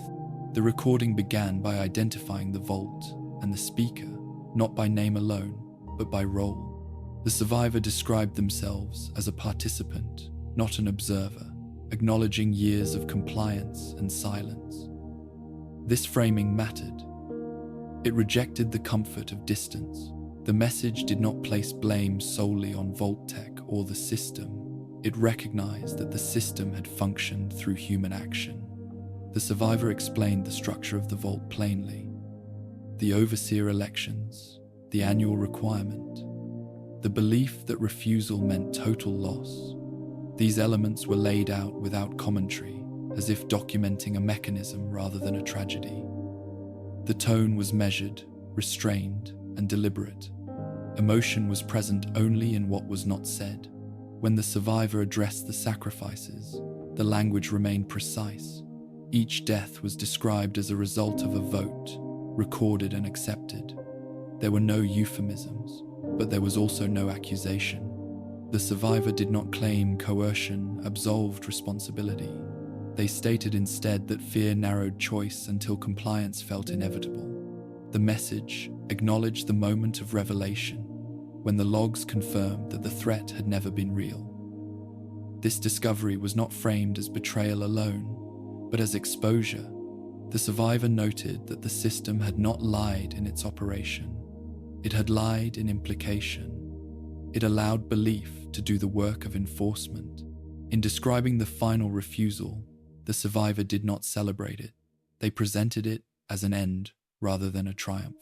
The choice to stop was described as an acceptance of consequence, not an attempt at redemption. The survivor emphasized that refusal did not erase what had already been done. It only prevented repetition. The message then turned outward, addressing whoever might one day find it. They asked only that the events be understood in sequence, without simplification. The vault was not destroyed by madness or cruelty alone. It was sustained by ordinary decisions made under sustained threat. The survivor warned against interpreting the vault's history as exceptional. They stated clearly that nothing inside Vault 11 required extraordinary evil. It required structure, fear, and time. People adapted because adaptation was rewarded. Those who questioned were isolated. Those who complied survived longer. There was a brief acknowledgement of the children born into the system. The survivor noted that they inherited rules without origin stories, and that this inheritance shaped their understanding of choice. This observation was not an excuse, it was a description of consequence. Systems persist not only through enforcement, but through upbringing. The message did not ask for forgiveness. The survivor stated that forgiveness was not theirs to seek. They recorded the facts so that responsibility would not vanish with the vault's silence. Memory, they believed, was the only form of accountability still possible. Toward the end, the survivor addressed the idea of necessity. They rejected it carefully. The survivor stated that necessity, once accepted without question, becomes indistinguishable from command. It argued that survival should not require proof through harm. The final portion of the recording returned to the present moment. The survivor acknowledged that they were leaving the vault, not because they were free of guilt, but because remaining would only preserve silence. The message was left behind as an interruption to that silence, however brief. There was no farewell. The survivor did not speculate on the future or the outside world. They did not claim that the vault story would prevent similar outcomes elsewhere. The message avoided moral certainty. It ended with a statement of limitation. This is what happened. This is how it was allowed to happen. This is what remains. After the recording ended, the terminal returned to its idle state. The vault did not respond. No system acknowledged the message or altered its status. The recording was stored alongside years of logs, indistinguishable in format, though not in content. The survivor did not replay the message. They did not linger to refine it. Once recorded, it was left as it was, incomplete in ways no revision could fix. The purpose had not been to perfect the account, but to ensure it existed. When others would later find the vault, this message would stand apart from the procedural language that filled most of the archives. Not because it was emotional, but because it acknowledged participation. It did not speak from above or outside the system. It spoke from within it. The final message did not attempt to assign a single lesson. It resisted that impulse. Instead, it offered a sequence of events and the conditions that shaped them. Fear, isolation, authority, repetition. These elements did not require innovation. They required endurance. The survivor understood that the message might be dismissed, misunderstood, or ignored. That possibility did not invalidate it. The act of recording was not about reception. It was about refusal to let the vault's silence be complete. In leaving the message behind, the survivor accepted that understanding would come too late to matter for those who had lived and died inside Vault 11. The recording could not save them.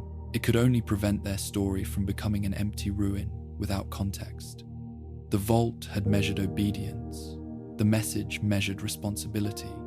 Between those two measurements lay the full weight of what had occurred. When the survivor finally left the terminal room, the message remained, waiting without expectation. It did not demand action. It did not warn of catastrophe. It offered no promise. It existed so that if someone stood where the survivor had stood, surrounded by stillness and evidence, they would not have to guess entirely.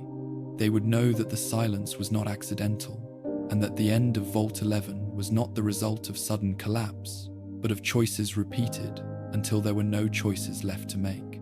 The last survivor of Vault 11 did not die as part of an experiment or a ritual. Their death came later, in the open, under conditions that were neither designed nor observed. It occurred in the wasteland, shaped by chance, fatigue, and the quiet erosion of strength rather than by procedure or command. After leaving the vault, the survivor moved through the Mojave without direction beyond distance itself.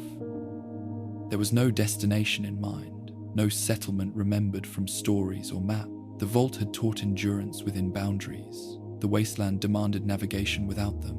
Each day required judgment unassisted by systems or schedules. At first, survival outside felt almost deliberate. The survivor rationed supplies carefully, avoiding unnecessary movement during the hottest hours.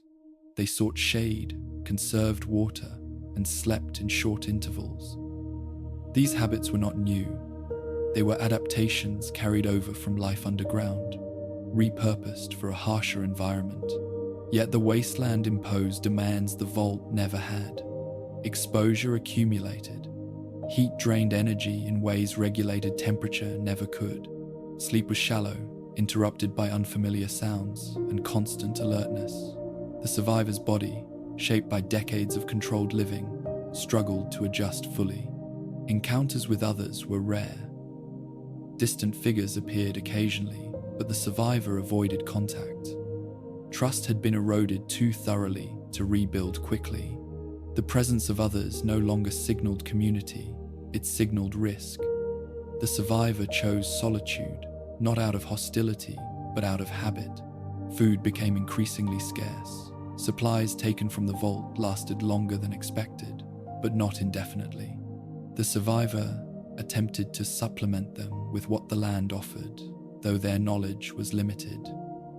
Mistakes were avoided more by caution than skill. Hunger lingered at the edge of awareness, never acute, always present.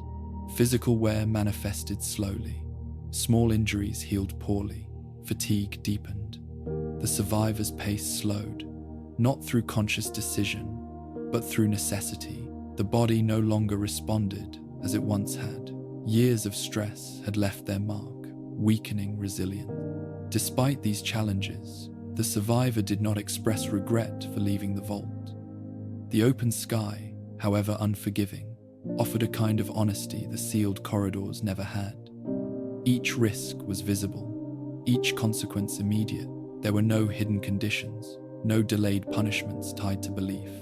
As days passed, the survivor's movements became less purposeful. They walked because stopping felt final. Resting too long invited vulnerability.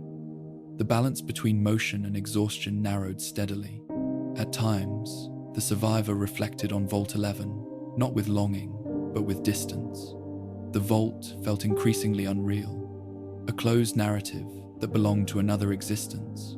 The survivor did not replay events obsessively. The years of isolation afterward had already drained that impulse. Memory remained, but it no longer demanded constant attention. One afternoon, under a sky bleached by heat, the survivor misjudged distance. The survivor continued walking, conserving strength, aware of the risk but unwilling to turn back toward a place that no longer existed as refuge. As dehydration set in, thoughts slowed. The urgency of survival dulled into a quiet narrowing of focus. The survivor sought shade beneath a rock formation, resting with the intention of continuing once the heat eased. This pause felt ordinary, unremarkable. There was no dramatic realization, no final declaration. The survivor understood the situation without panic. The body's limits had been reached. Years of endurance had carried them this far, but no further. This understanding arrived without bitterness. The wasteland did not respond. There was no system to acknowledge the moment, no data to record it. The survivor lay still as the sun moved. Shadows shifting slowly across the ground. Breath grew shallow, then irregular. In their final moments, the survivor did not think of the vault's rituals or votes. Those events had already been processed, set into memory without urgency. Instead, awareness narrowed to sensation. Heat, stillness, the sound of wind moving across stone. Death came quietly. It was neither swift nor prolonged, simply the cessation of effort. The survivor's body remained where it fell. exposed to the elements rather than preserved by engineering. In this way, their end contrasted sharply with the deaths inside Vault 11. There was no isolation chamber, no calculated withdrawal of life support. There was no audience. The wasteland did not observe, it absorbed. Over time, the survivors' remains became part of the landscape. Scavengers passed through. Weather altered what remained. The body did not persist as a record. Unlike the vault's preserved corridors, the wasteland allowed decay to proceed uninterrupted. The survivor's death marked the true end of Vault 11's human story. No one remained who had lived inside its walls. No one carried its memory firsthand. The message left behind in the vault became the final voice connected to that place. There was no marker placed where the survivor died. No sign indicated the significance of the location. The wasteland does not memorialize individuals. It erases them gradually, without distinction. This erasure was not cruel, it was indifferent. The survivor had left a system that measured every choice and entered a world that did not measure at all. In that world, survival and death were not moral statements, they were outcomes. The contrast between the vault and the wasteland was complete. Vault 11 preserved bodies and records, freezing its conclusions in place. The Mojave dissolved evidence, allowing stories to fade unless carried forward deliberately. The survivor's death did not invalidate the refusal that had ended the experiment. It did not diminish the meaning of leaving. It simply closed the final chapter of participation. The survivor did not escape consequence. They accepted uncertainty. In the vault, death had been administered as policy. In the wasteland, it arrived as condition. This distinction mattered, even if it offered no comfort. The survivor had lived long enough to leave the system that defined their existence. They had spoken when silence would have been easier. They had carried knowledge without certainty of its impact. That was all that could be asked. When others would later walk the Mojave, they would not know where the survivor had fallen. The land would not tell them. Only the vault, sealed and silent, retained the story in full. Vault 11 had tested obedience. The wasteland tested endurance. The survivor moved between these tests without mastering either. They lived within their limits, and then they ended.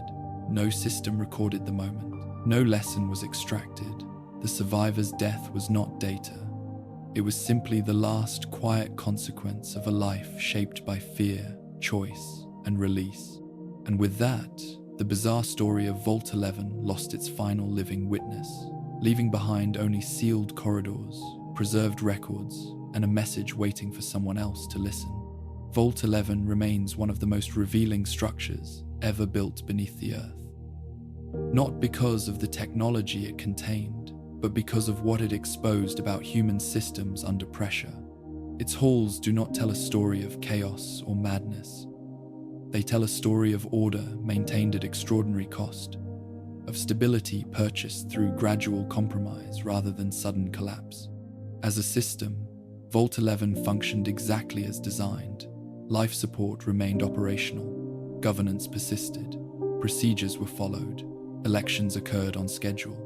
From a purely mechanical perspective, the vault succeeded. It sustained a population for decades in isolation, preventing resource depletion and large-scale disorder. This surface success is what makes its deeper failure so instructive. The experiment was never about whether people would commit violence under threat. That outcome was predictable. The true question was whether people would normalize that violence, embed it into routine, and defend it as necessary, even as its original justification eroded. Vault 11 demonstrated that normalization does not require fanaticism. It requires repetition. Fear was the system's primary input, not fear of immediate pain, but fear of future consequence. The threat of total annihilation compressed moral reasoning into a single calculation. One life versus many. That framing, repeated year after year, reduced a complex ethical problem into a procedural task. Once reduced, it became manageable. What Vault 11 revealed is that systems do not need to be overtly cruel to produce cruelty. They need only to define acceptable choices narrowly. residents were never ordered to kill. They were asked to choose. The language of choice preserved the illusion of agency while ensuring compliance. This distinction matters. People resist commands more readily than they resist decisions they believe they have made themselves. Vault 11 relied on this psychological principle. By requiring residents to vote, the system transformed coercion into participation. Responsibility was distributed, making resistance feel both futile and selfish. The Vault also demonstrated how authority shifts under sustained threat. Leadership roles that begin as administrative gradually absorb moral weight. Overseers became symbols not because they sought power, but because the system required a human focal point. Blame and fear were redirected toward individuals, allowing the structure itself to remain unquestioned. Over time, governance adapted to the presence of fear rather than challenging it. Policies were shaped to manage anxiety, suppress disruption, and preserve routine. Each adaptation seemed reasonable in isolation. Together, they transformed the Vault into a machine that perpetuated harm without overt force. The erosion of trust was not an accident. It was a predictable outcome of a system that rewarded caution and punished visibility. As residents withdrew into guarded silence, collective action became impossible. Isolation replaced solidarity. In that isolation, the system no longer needed to defend itself. It simply persisted. Vault 11 also showed how generational continuity reinforces harmful structures. Children born into the Vault inherited rules without context. For them, the sacrifice was not a moral crisis, but a fact of life. This inheritance reduced the likelihood of sudden refusal. Change requires memory of alternatives. The Vault removed that memory gradually. When the truth was finally revealed, it did not undo the system, it exposed it. Yet exposure alone was insufficient to produce a different outcome. The residents refused only after justification had collapsed completely. Even then, the system responded not with mercy, but with completion. The experiment did not end because people learned the truth. It ended because there was nothing left to observe. As a cautionary system, Vault 11 warns against assuming that survival justifies any structure that preserves it.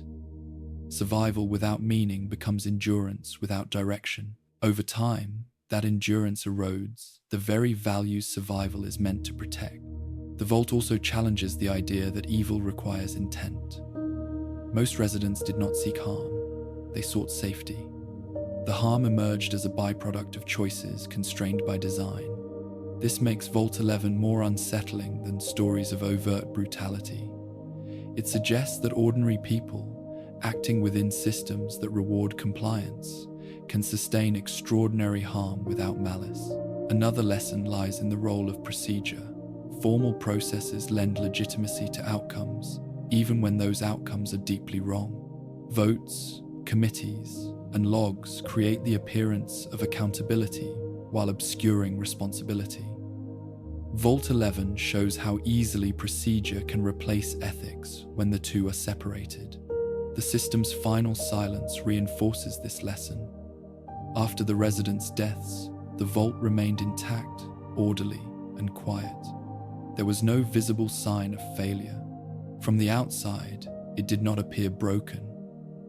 This appearance of order masks the cost paid to maintain it. Vault 11 is often remembered for its ending, but its true warning lies in its duration. Decades passed before refusal occurred. During that time, life continued. People adapted. Systems stabilized. The absence of immediate collapse made the arrangement feel sustainable, even as it hollowed out the community. This endurance is what makes the Vault relevant beyond its walls. It mirrors patterns seen wherever fear is institutionalized. When survival is framed as conditional, when authority is centralized without accountability, and when dissent is isolated, harmful systems can persist indefinitely. The Vault does not argue that people are inherently cruel. It argues that people are adaptive. They adjust to constraints placed upon them. often without realizing how far they have moved from their original values. This adaptation is neither heroic nor villainous. It is human. Vault 11 also demonstrates the danger of believing that truth alone is corrective. The revelation that the sacrifice was unnecessary did not save the residents. Knowledge arrived too late to matter for those already lost. Systems designed to persist do not collapse simply because they are exposed. They collapse only when people are willing to accept the cost of stopping them. The final refusal was not a triumph. It was an acknowledgement that continuation had become unbearable. That distinction matters. Moral clarity does not always produce survival. Sometimes it produces an ending. As a structure, Vault 11 remains intact, waiting to be discovered. Its lessons are not delivered through warnings or signs. They are embedded in silence, preserved in records, and reflected in the arrangement of spaces left behind. Understanding requires patience and attention, not shock. The vault does not tell visitors what to think. It presents evidence and allows interpretation. This restraint mirrors the experiment itself. Vault 11 never demanded belief. It relied on it. In the broader context of the wasteland, Vault 11 stands apart from ruins destroyed by violence or neglect. It was not defeated by external forces. It completed itself. This distinction makes it a mirror rather than a monument. The caution it offers is not about technology or corporate malice alone. It is about how systems shape behavior over time, about how survival, when framed without values, can become indistinguishable from harm. Vault 11 does not ask visitors to condemn its residents. In doing so, it invites reflection not on what those people did, but on what any system might ask of those inside it. The Vault's story does not end with its last survivor. It continues wherever similar conditions arise, wherever fear is normalized, wherever authority goes unquestioned, wherever harm is justified as necessary. Vault 11 remains beneath the Mojave, silent and complete. It does not speak, it waits. And in that waiting, it serves as a reminder that the most dangerous systems are not those that collapse violently, but those that function smoothly while eroding the meaning of survival itself. Vault 11 did not exist in isolation. It was one data point within a broader network of vaults designed to explore different dimensions of human behavior under controlled conditions. When viewed alongside other Vault-Tec experiments, its purpose becomes clearer, not as an anomaly, but as part of a systematic pattern of inquiry that treated human lives as variables rather than individuals. Some vaults focused on environmental extremes. Others tested social isolation, overcrowding, or genetic manipulation. In many cases, the experiment was immediately visible to the residents. Systems failed. Conditions deteriorated rapidly. The intent was obvious, and survival became a matter of enduring external hardship imposed from above. Vault 11 differed in a critical way. Its experiment was internal. Where other vaults applied pressure through scarcity or malfunction, Vault 11 applied pressure through belief. The systems functioned properly. Supplies remained sufficient. The environment was stable. Nothing about daily life suggested an experiment was underway. This stability allowed the vault's true variable to emerge without interference. Choice. In several vaults, residents were forced to react to conditions they did not control. The system did not demand obedience through direct command. It presented a framework and allowed people to enforce it. This distinction made the results more revealing. Vault-Tec's broader pattern shows a consistent interest in authority. Many vaults tested how populations respond to leadership under stress, whether through authoritarian control, absence of leadership, or conflicting directives. Vault 11 refined this inquiry by tying authority directly to survival. Leadership was not merely influential, it became existential. Another recurring theme across vaults was normalization. In experiments involving prolonged exposure to abnormal conditions, residents often adapted more readily than anticipated. Vault 11 capitalized on this tendency by introducing its central rule gradually and embedding it within familiar processes. Over time, the extraordinary became ordinary. Unlike vaults that collapsed quickly, Vault 11 endured. This endurance was itself a result. It demonstrated that systems designed to function smoothly could sustain harm longer than those that relied on overt brutality. The absence of visible crisis allowed the experiment to unfold fully. Vault 11 also shared Vault-Tech's disregard for informed consent. This deception was consistent across the Vault network, but its consequences in Vault 11 were uniquely profound.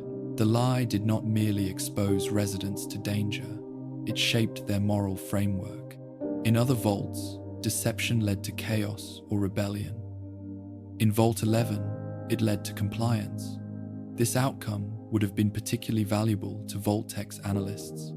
It suggested that fear framed as necessity could override moral hesitation, even in stable environments. The comparison with other vaults also highlights the role of time. Many experiments produced immediate results but limited long-term data.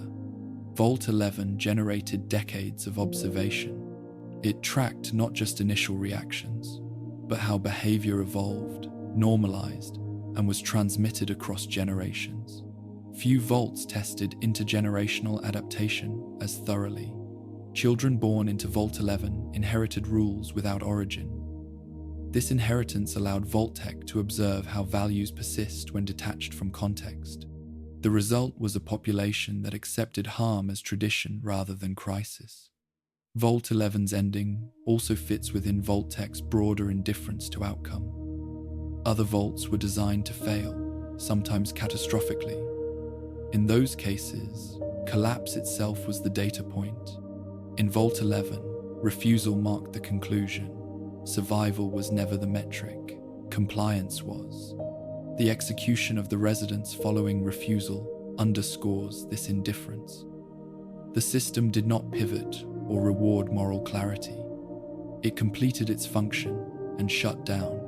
This behavior mirrors other vaults where systems continued operating long after residents died, preserving data without regard for consequence. Vault 11 stands out not because it was more cruel than other experiments, but because it was quieter. It did not rely on spectacle, it relied on participation. This makes it one of the most unsettling examples of Vault-Tech's philosophy. In many vaults, residents could point to malfunctioning equipment or external manipulation as the source of their suffering. In Vault 11, the system worked as intended. This forced residents to confront their own role, a dynamic less present in experiments driven by overt technical failure. This distinction also affects how Vault 11 is remembered. It resists simple condemnation. Visitors often struggle to identify villains or heroes. The absence of clear antagonists makes the vault's history more difficult to process. Responsibility is diffuse, spread across years and decisions. Within Vault-Tech's catalog, Vault 11 represents a shift from testing endurance to testing ethics. It asks not how much people can withstand, but how far they will go to preserve stability. The answer, recorded meticulously, was farther than many would expect. The vault's design suggests that Vault-Tech was less interested in saving humanity than in predicting it. The experiments were not meant to produce survivors ready to rebuild. They were meant to produce models of behavior under constraint. Vault 11 provided one of the clearest models. In the context of the wasteland, this legacy is difficult to apply directly. Few communities possess the resources or isolation necessary to replicate such conditions. Yet the principles remain relevant. Wherever survival is framed as conditional, similar dynamics can emerge. Vault 11 does not explain Vault-Tech. It exemplifies it. The corporation's experiments were not random acts of cruelty. They were systematic inquiries into control, compliance, and adaptation. Vault 11 was one of the most complete expressions of that inquiry. Its quiet halls, preserved records, and absence of survivors stand as evidence of an experiment that required no malfunction to succeed. It required only time, fear, and belief. Among the vaults scattered across the wasteland, many tell stories of sudden failure. Vault 11 tells a story of sustained function. This distinction makes it uniquely valuable and uniquely disturbing. It shows that the most effective systems do not collapse under scrutiny. They endure until those within them can no longer justify endurance itself. Vault 11 was not Vault-Tech's most destructive experiment. It was its most revealing. When travelers of the Mojave eventually stumbled upon Vault 11, they did not encounter it as a legend or a warning. They found it as a structure, partially buried and silent, indistinguishable at first from countless other sealed remnants of the old world. There were no signs posted, no broadcasts drawing attention. Discovery came through curiosity rather than intention. The entrance offered little explanation. A door, weathered but intact, waited beneath layers of dust and time. Signs of conflict, perhaps survivors or hostile remnants. What they encountered instead was order, preserved unnervingly well. As explorers moved through the vault, the absence of destruction became immediately noticeable. Corridors were intact. Facilities were functional enough to navigate. There were no signs of forced entry from within, no evidence of violent uprising. The vault felt abandoned, but not damaged. This contradiction created unease. The bodies were discovered gradually. At first, a single skeleton in a corridor, then another in a residential space. As explorers advanced, the scale became apparent. Every section of the vault contained remains, positioned as though life had simply stopped. There was no central point of catastrophe. Death had not spread outward from a single event. It had occurred everywhere. This distribution defied familiar explanations. Raiders had not slaughtered the inhabitants. Systems had not failed explosively. There was no sign of famine or disease. The vault had not collapsed. It had been emptied of life deliberately and evenly. Terminal logs provided the first context. Explorers who accessed them encountered records unlike the typical vault documentation. Instead of maintenance reports and emergency alerts, there were votes, annual tallies, overseer designations, notes recorded in clinical language that referenced sacrifice without elaboration. At first, these entries felt abstract. Numbers, dates, and procedural confirmations appeared disconnected from the skeletal remains scattered nearby. Only with continued reading did the meaning emerge. The realization came slowly, often in stages, as explorers connected records to physical spaces. A voting terminal beside an assembly hall, an overseer's office adjacent to a sealed chamber, residential quarters aligned with specific dates. The vault revealed its story through correlation rather than narration. It required patience to understand. Many explorers reported an increasing sense of discomfort as understanding deepened. The procedures suggested choice. This implication was harder to dismiss than violence. The final logs delivered the most disturbing revelation. The confirmation that the sacrifice had never been required reframed everything that came before. Explorers realized that the residents had died not because the system demanded it, but because they believed it did. This knowledge transformed Vault 11 from a tragic anomaly into something more unsettling. It was no longer a place where people had been forced to die. It was a place where people had convinced themselves they must. Those who discovered the final message left by the last survivor experienced the vault differently. The words did not accuse or plead. They explained. They acknowledged participation. They refused to offer easy conclusions. The message demanded reflection rather than judgment. For many explorers, this message lingered longer than any visual evidence. The vault's story could not be reduced to villainy or heroism. It resisted categorization. The residents had not been monsters. They had not been cowards. They had been ordinary people adapting to a system that shaped every option available to them. The player's discovery of Vault 11, whether approached cautiously or accidentally, often ended in silence. After reading the logs, there was little to say. The vault did not reward exploration with treasure or resolution. It offered understanding at a cost. Some chose to leave quickly, unsettled by what they had uncovered. Others lingered, revisiting terminals and spaces to reconstruct the sequence of events more fully. The vault encouraged this behavior. It did not rush revelation. It unfolded it. Unlike many locations in the wasteland, Vault 11 did not invite conquest or restoration. There was nothing to fix, nothing to defeat. The systems were dormant, the story complete. Intervention was impossible. The only remaining action was interpretation. For players accustomed to clear moral choices and visible antagonists, Vault 11 disrupted expectation. It presented a narrative where harm emerged from structure rather than intent. This disruption often followed players beyond the vault's walls, influencing how they viewed other systems encountered in the wasteland. The vault also stood out because it offered no redemption arc. There was no hidden survivor to save, no technology to repurpose for good. The final refusal had already occurred. The consequence had already been paid. The story could not be altered. In this way, Vault 11 functioned less as a quest location and more as a reckoning.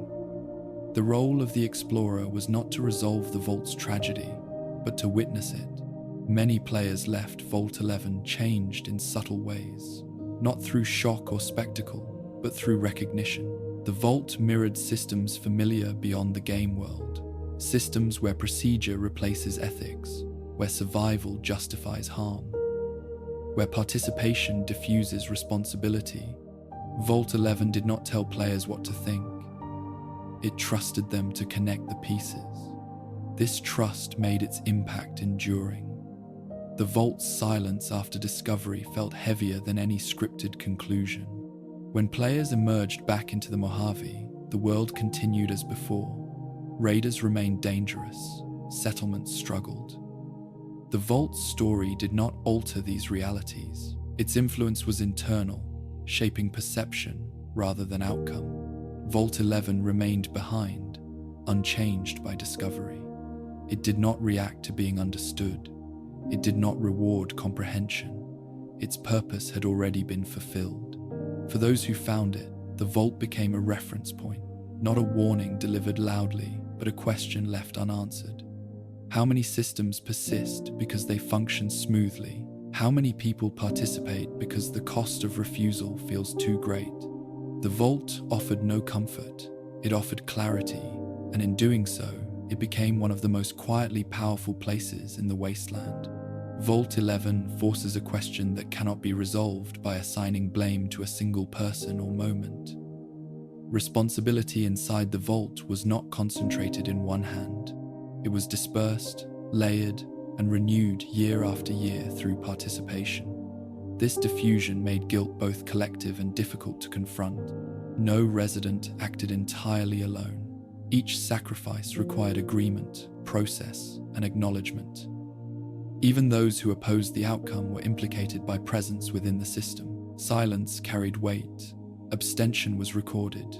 Participation did not require enthusiasm, only acceptance. In this way, responsibility became ambient, embedded in routine rather than attached to specific acts. This structure allowed individuals to see themselves as constrained rather than culpable. The system presented choices as unavoidable, narrowing moral evaluation to outcome rather than origin. People told themselves they were selecting the lesser harm, preserving life rather than ending it. Collective guilt emerged not as open remorse, but as unease. It appeared in the way residents avoided eye contact after votes, in conversations cut short, in memories left unspoken. The weight of shared responsibility was felt, but rarely named. Naming it would have required confronting the possibility that obedience had been voluntary. Attempts to isolate guilt onto leaders or factions offered temporary relief. Overseers were blamed for enforcing the system. Political rivals were accused of manipulation. These narratives simplified a complex reality. They allowed residents to believe that harm originated elsewhere, not in the structure they upheld together. Vault 11 demonstrates how collective guilt can coexist with functional order. The presence of remorse did not disrupt governance. It coexisted with procedure, muted by necessity. People learned to carry guilt without allowing it to interfere with survival. This compartmentalization was not denial, it was adaptation. The revelation that the sacrifice had never been required intensified this guilt rather than clarifying it. If the threat had been real, actions could be justified as tragic necessity. Once exposed as false, that justification collapsed. What remained was the knowledge that the system had been sustained through belief alone. This knowledge did not lead to absolution through truth. It deepened responsibility. The residents could no longer point to inevitability as defense. They had enforced a structure that harmed them without external compulsion. The system had functioned because they allowed it to. Yet even here, assigning guilt was not simple. The vault had been designed to exploit fear, isolate dissent, and reward compliance. Residents acted within constraints engineered to limit imagination of alternatives. Recognizing this does not erase responsibility, but it complicates judgment. Vault 11 resists narratives of villainy. There were no masterminds among the residents, no individuals who orchestrated suffering with clear intent. This makes the vault unsettling. It suggests that participation, not malice, can be enough. The children born into the system complicate guilt further. They inherited rules without choice. Their participation was shaped by upbringing rather than consent. Holding them to the same standard as those who entered voluntarily ignores the power of continuity, yet their votes still contributed to outcomes. The system did not distinguish between generations. Collective guilt also persisted beyond death. The silence preserved within the vault is heavy, not because of violence, but because of accumulation. Each year added another layer of compromise. The final refusal did not erase these layers. It only halted their growth. When explorers encounter Vault 11, they often search for someone to blame. A terminal entry that explains everything. A final confession that absolves others. The vault offers none. It provides records without interpretation, leaving responsibility unresolved. This unresolved guilt is part of the experiment's result. Vault 11 shows that systems can distribute responsibility so evenly that no one feels fully accountable, yet everyone participates. This diffusion prevents catharsis. There is no single moment of reckoning, only ongoing unease. The final message left by the last survivor does not seek to settle this unease. It acknowledges participation without apology. It does not ask to be understood as innocent. It asks only that the sequence of events be recognized without simplification. In the absence of forgiveness or condemnation, what remains is awareness. Vault 11 suggests that responsibility in such systems is not about punishment, but about recognition. Recognizing how easily ordinary people can become instruments of harm when fear shapes choice. This recognition is uncomfortable because it extends beyond the vault. The conditions that produced Vault 11 are not unique. They appear wherever survival is framed as conditional, dissent is isolated, and authority operates through procedure rather than accountability.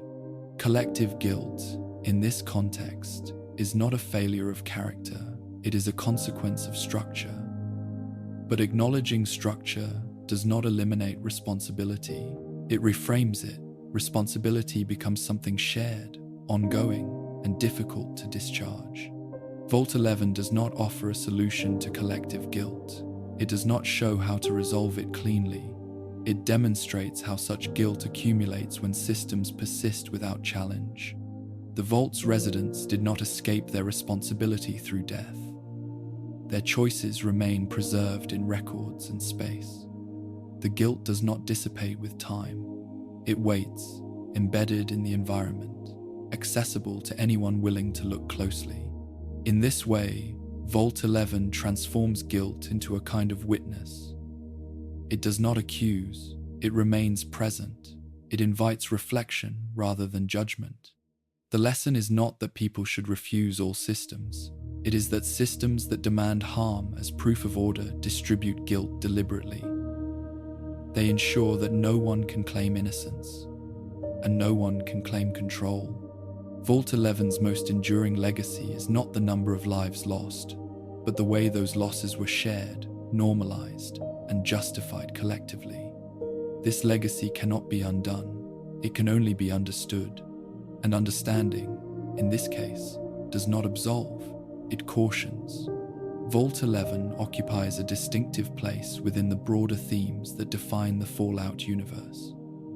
Its story does not rely on spectacle, mutated creatures, or overt villainy.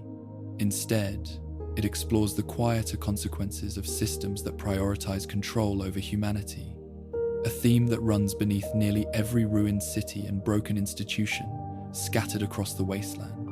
At the heart of Fallout is the tension between survival and meaning. The world has ended, but life continues, often stripped of the structures that once gave it direction. Communities form, rules emerge, and authority reasserts itself, sometimes benevolently, sometimes not. Vault 11 distills this tension into a closed environment, allowing it to be examined without distraction. Unlike many Fallout narratives, Vault 11 does not ask whether humanity deserves to survive. It assumes survival as a given and interrogates the cost at which it is maintained.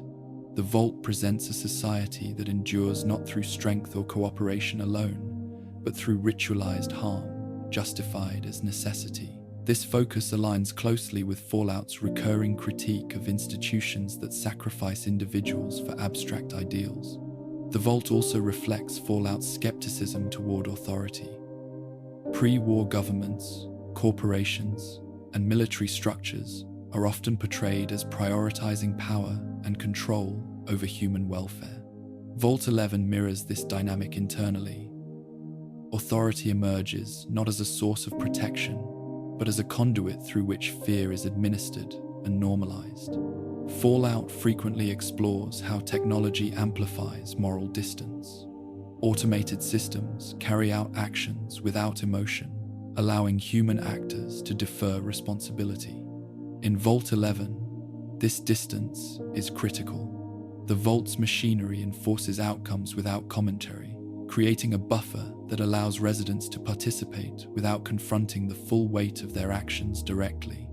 The theme of choice is central throughout Fallout, particularly in moments where players must decide between competing harms. Vault 11 complicates this theme by presenting choice as constrained from the outset. Residents vote, but the framework within which they vote is engineered. The presence of choice does not guarantee freedom when all options are shaped by fear. This complication resonates with the player's broader experience. Many decisions in the wasteland are framed as necessary evils, made under pressure and without ideal outcomes. Vault 11 reflects this reality back at the player, but removes the possibility of intervention. Fallout also examines how ideology replaces ethics in post-war societies. Groups form around beliefs that offer structure and identity, even when those beliefs justify violence. Inside Vault 11, ideology emerges around survival itself. The belief that the sacrifice is required becomes a foundation upon which all other values rest. The generational aspect of the Vault reinforces another Fallout theme. The past shapes the present in ways that are difficult to escape. Children inherit not only physical ruins, but assumptions and fears embedded by previous generations. Vault 11 shows how this inheritance can normalize harm long after its origin is forgotten. The eventual revelation that the sacrifice was unnecessary mirrors Fallout's broader narrative about the lies of the old world. Pre-war promises of safety, progress, and stability are repeatedly exposed as hollow. Vault 11 is a microcosm of that betrayal, revealing how trust in institutions can lead to self-inflicted destruction. Yet Fallout rarely offers clean resolutions to these revelations. Knowledge does not restore the world. It does not save everyone. Its function is not to fix the past, but to inform the present. The Vault's refusal and subsequent destruction echo Fallout's recurring motif of moral clarity, arriving only at the point of collapse. Characters often realize the cost of their choices when reversal is no longer possible. This timing is not accidental. It underscores the difficulty of resisting harmful systems while they still function. Vault 11 also stands apart because it removes the player from agency at the moment of greatest consequence. The resident's final decision has already been made. The outcome cannot be altered.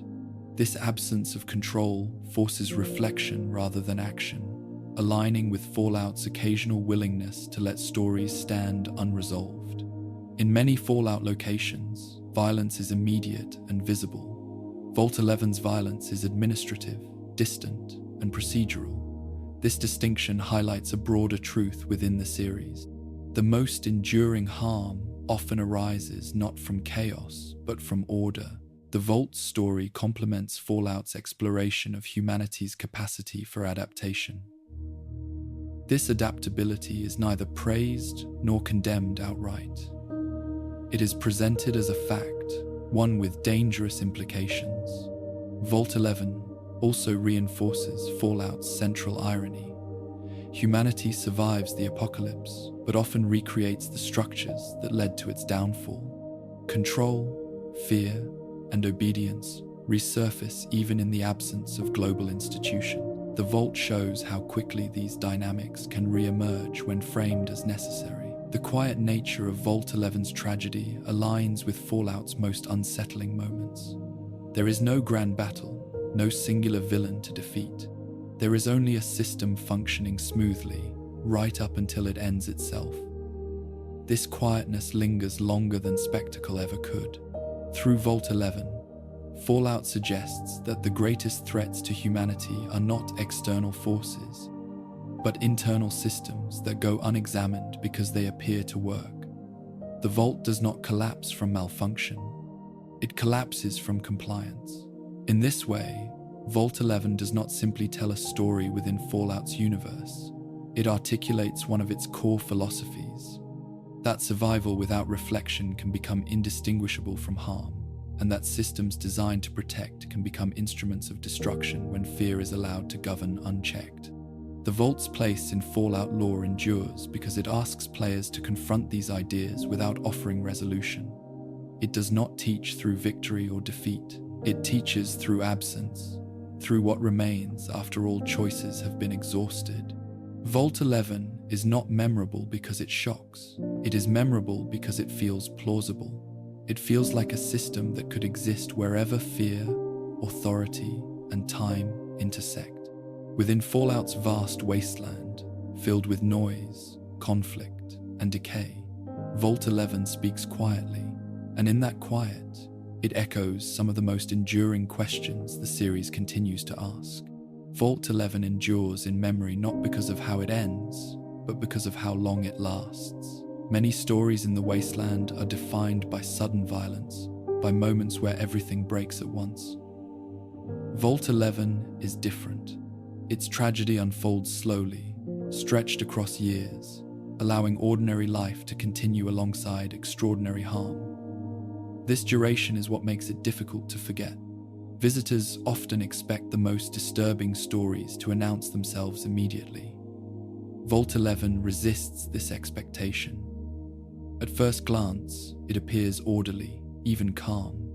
The absence of visible destruction creates a false sense of neutrality. Only through patience does the full shape of the Vault's history emerge. This delayed understanding mirrors the experience of those who lived inside it. The Vault also endures because it refuses simplicity. There is no single decision that explains everything, no moment that can be isolated as the point of failure. Responsibility is distributed so evenly that it cannot be dismissed or contained. This complexity lingers, unresolved, long after one leaves the vault. Unlike locations defined by villains or monsters, Vault 11 offers no clear antagonist. Vault-Tech's influence is present, but distant. The systems function automatically, without malice or commentary. What remains is a record of people acting within constraints, adapting rather than rebelling. This absence of a singular enemy makes the story harder to externalize and easier to internalize. The vault endures because it implicates the listener or the player. Understanding its history requires imagining oneself inside the same conditions. The question arises quietly and uncomfortably. What choice would I have made, year after year, knowing what they knew at the time? The vault does not answer this question. It leaves it open. Another reason Vault 11 remains vivid is its restraint. It does not rely on graphic imagery or shock. The violence is procedural, documented in logs rather than displayed theatrically. This restraint allows the mind to fill in gaps, often in ways more disturbing than explicit depiction. Silence becomes part of the storytelling. The presence of children in the vault deepens its impact. The knowledge that entire lives unfolded within this system, shaped from birth by fear and ritual, extends the tragedy beyond individual choice. It suggests continuity, inheritance, and normalization. Harm is not only committed, it is taught. Vault 11 also endures because it challenges common assumptions about resistance. The residents do not rise up immediately. They do not overthrow the system at the first opportunity. Instead, they endure, adapt, and justify. The eventual refusal comes only after belief collapses entirely. This pacing feels uncomfortably realistic. The final refusal itself contributes to the vault's lasting impression. It is not triumphant. It does not save anyone. It arrives too late to undo what has already been done. This lack of redemption resists narrative closure. The story does not resolve into moral victory. It stops. The vault's silence after completion reinforces this effect. There is no epilogue within the system, no self-evaluation or correction. The structure remains intact, indifferent to understanding. This indifference mirrors the systems that shaped it, extending the experiment's logic beyond death. Vault 11 endures because it transforms absence into meaning. Empty corridors, preserved records, and motionless remains become evidence rather than scenery. The vault feels less like a ruin and more like a paused argument, waiting for someone else to continue it mentally. Its story also resonates because it aligns with experiences outside fiction. People recognize the patterns, gradual compromise, fear framed as necessity, procedure replacing conscience. These dynamics are not exclusive to vaults or wastelands. They exist wherever systems demand endurance without reflection. The vault's endurance is not maintained through repetition in dialogue or spectacle. It is maintained through recognition. Each time someone encounters it, the story reassembles itself differently, shaped by the listener's own assumptions and experiences. The vault adapts without changing. Unlike many Fallout locations that reward exploration with power or resources, Vault 11 offers only understanding. This makes it easy to bypass and difficult to forget. Those who engage with it do so voluntarily, and the cost of engagement is internal. The lack of a clear moral directive also contributes to its persistence. Vault 11 does not instruct. It does not warn explicitly. It presents conditions and outcomes, then withdraws. The burden of interpretation remains with the observer. This open-endedness allows the vault to endure beyond its physical space. It becomes a reference point for thinking about other systems encountered later. Settlements, factions, and authorities in the wasteland take on new dimensions when viewed through the lens of Vault 11. The vault endures because it feels complete without being resolved. Its story reaches an endpoint, but its implications do not. There is no sequel needed. Nothing more must happen inside its walls. The questions it raises remain active elsewhere. In a universe filled with loud catastrophes, Vault 11 speaks quietly. That quiet persists because it demands attention rather than reaction. It does not overwhelm, it waits. The bizarre story of Vault 11's last survivor is remembered not for their escape or death alone, but for what their existence confirms. That systems can function perfectly while eroding everything they claim to protect. That survival can be maintained long past the point where it serves humanity. Vault 11 endures because it does not allow distance. It does not let the observer remain neutral. It invites reflection without comfort. Long after other stories fade into background noise, Vault 11 remains, sealed and silent, its meaning unfolding slowly in the mind of anyone willing to listen closely. And that is why it is remembered. The story of Vault 11 concludes without resolution, and that absence is deliberate. There is no final lesson delivered by authority, no corrective measure enacted after understanding arrives. What remains is a quiet space where meaning must be assembled rather than received. This is the final imprint the Vault leaves behind. Vault 11 does not argue that humanity will always choose harm. It demonstrates that harm can become normalized when systems frame it as necessary and when time erodes resistance. The residents did not wake each day intending to perpetuate cruelty. They woke intending to survive. The system narrowed the distance between those intentions until they were indistinguishable. This narrowing is the Vault's most unsettling contribution. It shows how moral space can be compressed gradually, how choices that once felt unthinkable become routine when introduced slowly and reinforced through structure. The Vault did not demand immediate sacrifice. It allowed acceptance to grow. The lesson is not about obedience alone. It is about endurance without reflection. This endurance was praised, rewarded, and sustained. Yet it came at the cost of values that survival was meant to protect. Vault 11 also challenges the idea that systems collapse under their own weight. The Vault did not fail through chaos or rebellion. It remained orderly until the end. This order masked its harm, allowing it to persist without interruption. Stability became evidence of success, even as it concealed moral decay. The final refusal, often interpreted as an act of courage, is more complex. It was not driven by hope or certainty. It emerged from exhaustion and clarity. The residents did not refuse because they believed they would be spared. They refused because continuation had lost all meaning. This distinction matters. Refusal did not redeem the past or secure the future. It marked a boundary. It was the point at which endurance became intolerable. The system responded by ending itself, revealing that survival had never been the goal. Observation had. The Vault's silence after completion reinforces this truth. There was no acknowledgement, no adjustment. The systems did not express regret or satisfaction. They simply recorded and shut down. This indifference underscores the experiment's nature. Human life was never the metric. Behavior was.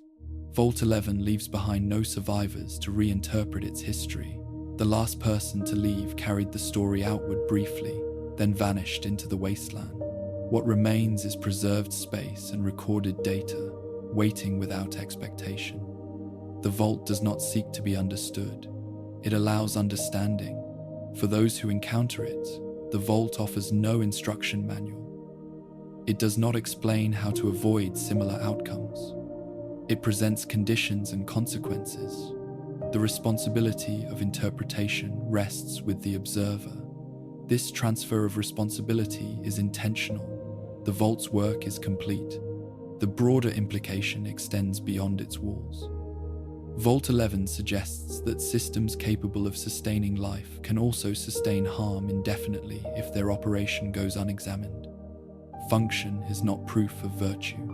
Stability is not evidence of justice. It also suggests that fear, once institutionalized, reshapes identity.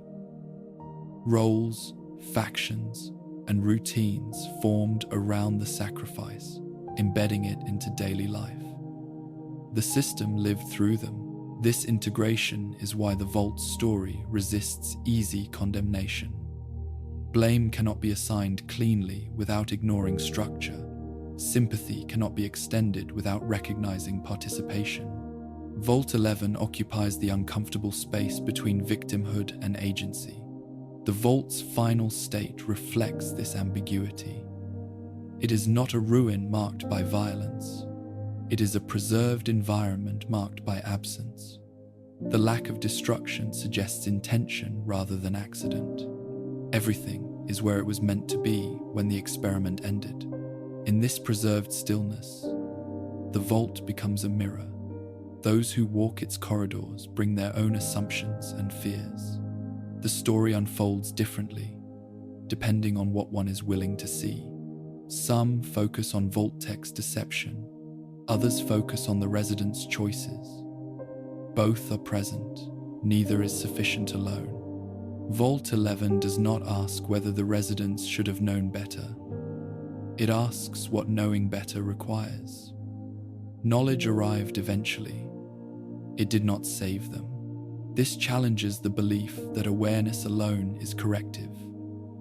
Systems can persist even when exposed. The Vault also raises questions about time. How long can people endure harm when it is distributed and justified?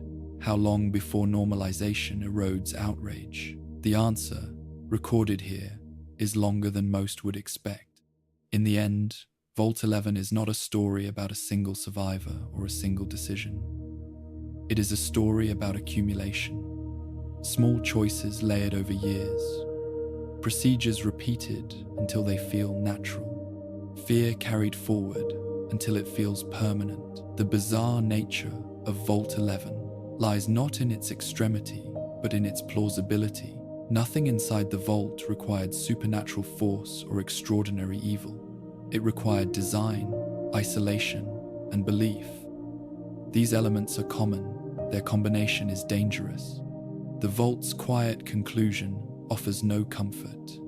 It does not reassure that humanity will always choose better. It does not declare inevitability either. It presents a record of what happened under specific conditions and leaves the future open. For those who listen carefully, the vault's silence is instructive. It suggests that the most important moments are not always marked by noise or conflict. They are marked by routines continuing unchallenged, by systems functioning smoothly while meaning erodes. Vault 11 does not demand remembrance, but it rewards it. Remembering does not honor the dead in traditional ways. It acknowledges the structures that shape their lives and the costs of unexamined endurance. The vault remains beneath the Mojave, sealed and still. Its story does not spread on its own. It waits for someone willing to descend, to read, and to connect the pieces without guidance. There is no final moral delivered at the end of its corridors. There is only space for reflection. Space to question what is preserved when preservation becomes the goal itself. Vault 11 ends not with an answer, but with an invitation to notice, to reflect, to remain aware of how easily order can replace conscience when fear is allowed to govern unchecked. The vault does not speak these words. It does not need to. Its silence carries them forward, complete and unchanging, waiting for whoever is willing to listen. The story of Vault 11 settles not as a warning spoken aloud, but as a presence that lingers after the telling has ended. It does not demand judgment or offer comfort. It remains quiet and complete, much like the vault itself, sealed beneath the Mojave and unchanged by understanding. What happened there cannot be undone, and nothing added afterward can soften its shape. Vault 11 shows how systems can endure long after their purpose has vanished, sustained by habit, fear, and the desire to survive one more cycle. It shows how ordinary lives can be shaped, narrowed, and eventually consumed without chaos or spectacle, only through repetition and belief. They faded one decision at a time, into something the system could record but never acknowledge. When the last voice fell silent and the corridors emptied, the experiment was finished. Yet the questions it raised were not. They remain wherever survival is treated as justification, wherever procedure replaces reflection, wherever obedience feels safer than refusal. These questions do not belong only to a vault or a wasteland. They follow quietly, waiting to be noticed. As this account draws to a close, there is nothing left to resolve. The vault stands as it always has, and the world above continues without it. What remains is awareness, carried forward without instruction. And in that awareness, the story of Vault 11 rests, complete, unchanging, and patient, asking nothing more than to be remembered.